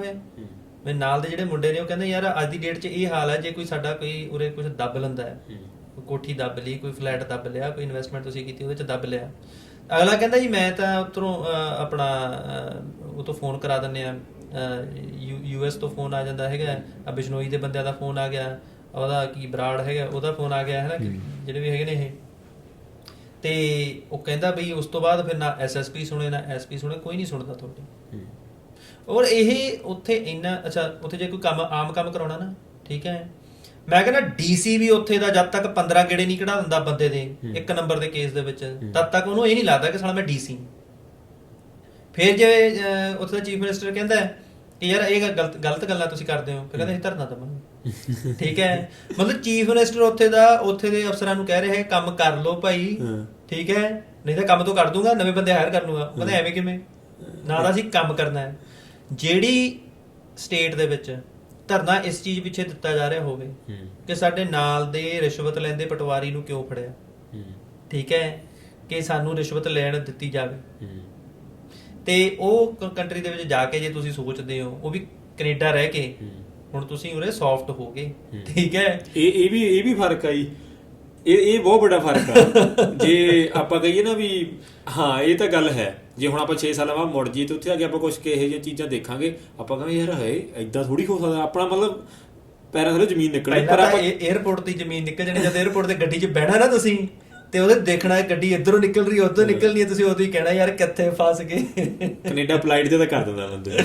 ਚਲੋ ਕੋਈ ਨਹੀਂ, ਆਪਣੀਆਂ ਗੱਲਾਂ ਲੰਬੀਆਂ ਚੱਲੀਆਂ ਜਾਣੀਆਂ, ਗੱਲ ਵੱਧ ਜਾਣੀ ਆ, ਹੋਪਫੁਲੀ ਕੋਈ ਨਹੀਂ ਆਪਾਂ ਕਿਸੇ ਹੋਰ ਦਿਨ ਟਾਈਮ ਕੱਢ ਲਾਂਗੇ ਜੇ ਚਾਹਿਆ ਤਾਂ, ਇਹਦੇ ਤੇ ਵੀ ਗੱਲ ਕਰ ਲਾਂਗੇ। ਪਰ ਚਲੋ ਮੈਨੂੰ ਤਾਂ ਬਹੁਤ ਵਧੀਆ ਲੱਗਿਆ ਗੱਲਾਂ ਕਰਕੇ। ਹੋਪਫੁਲੀ ਲੋਕਾਂ ਨੂੰ ਵੀ ਇਹ ਪੋਡਕਾਸਟ ਸੁਣ ਕੇ ਕੁਛ ਨਾ ਕੁਛ ਜ਼ਰੂਰ ਸਿੱਖਣ ਨੂੰ ਮਿਲੂਗਾ ਇਹਦੇ ਵਿੱਚ, ਨਾ ਇਮੀਗ੍ਰੇਸ਼ਨ ਬਾਰੇ, ਹੁਣ ਦੇ ਹਾਲਾਤ ਬਾਰੇ, ਤੇ ਬਾਕੀ ਵੀ ਆਪਾਂ ਜੋ ਗੱਲਾਂ ਕੀਤੀਆਂ। ਤੇ ਐਟ ਦਾ ਐਂਡ ਜੇ ਤੁਸੀਂ ਕੁਛ ਮੈਸੇਜ ਦੇਣਾ ਚਾਹੋ, ਕੁਛ ਵੀ ਕਹਿਣਾ ਚਾਹੋ, ਤਾਂ ਫਿਰ ਆਪਾਂ ਪੋਡਕਾਸਟ ਦਾ ਐਂਡ ਕਰੀਏ ਉਸ ਦੇਖੋ ਮੈਂ ਇਹੀ ਗੱਲ ਕਹਿਣਾ ਚਾਹੂੰਗਾ ਕਿ ਦੇਖੋ ਕੰਸਲਟੈਂਟਸ ਹੋ ਗਏ ਜਾਂ ਕੋਈ ਤੁਹਾਡੇ EMPLOYERS ਹੋ ਗਏ ਹੈ ਨਾ, ਇਹ ਤੁਹਾਨੂੰ ਉਦੋਂ ਤੱਕ ਤੁਹਾਨੂੰ ਐਕਸਪਲੋਇਟ ਕਰ ਸਕਦੇ ਨੇ ਜਦੋਂ ਤੱਕ ਤੁਹਾਨੂੰ ਤੁਹਾਡੇ ਹੱਕਾਂ ਬਾਰੇ ਨਹੀਂ ਪਤਾ ਹੈ। ਜਦੋਂ ਤੁਹਾਨੂੰ ਤੁਹਾਡੇ ਹੱਕਾਂ ਬਾਰੇ ਪਤਾ ਲੱਗ ਗਿਆ ਕਿ ਹਾਂ ਜੀ ਆ ਮੇਰੇ ਹੱਕ ਨੇ, ਇਹ ਮੈਂ ਐਵੇਂ ਕਰ ਸਕਦਾ, ਜਾਂ ਫਿਰ ਕੀ ਐਕਚੁਅਲ ਪ੍ਰੋਸੈਸਸ ਕੀ ਹੈਗੇ ਨੇ, ਸਿਸਟਮ ਕੈਨੇਡਾ ਦਾ ਕਿਵੇਂ ਚੱਲਦਾ ਹੈ, ਤੁਹਾਡੀ ਐਕਸਪਲੋਇਟੇਸ਼ਨ ਰੁਕ ਸਕਦੀ ਹੈ, ਤੁਹਾਡੇ ਨਾਲ ਧੱਕਾ ਹੋਣਾ ਰੁਕ ਸਕਦਾ ਹੈ। ਔਰ ਉਸ ਸਿਸਟਮ ਨੂੰ ਪਲੀਜ਼ ਜ਼ਰੂਰ ਸਮਝੋ, ਨਹੀਂ ਤਾਂ ਤੁਸੀਂ ਆਪਦੇ ਗੁਨਾਹਗਾਰ ਆਪ ਹੋ। ਚਲੋ ਬਹੁਤ ਬਹੁਤ ਧੰਨਵਾਦ ਜੀ ਤੁਹਾਡਾ ਟਾਈਮ ਦੇਣ ਲਈ, ਗੱਲਾਂ ਬਾਤਾਂ ਕਰਕੇ ਬਹੁਤ ਵਧੀਆ ਲੱਗਿਆ। ਸੇਮ ਪਲੇਜ਼ਰ ਮਾਈਨ ਜੀ, ਚੰਗਾ, ਸਤਿ ਸ਼੍ਰੀ ਅਕਾਲ। Thank you.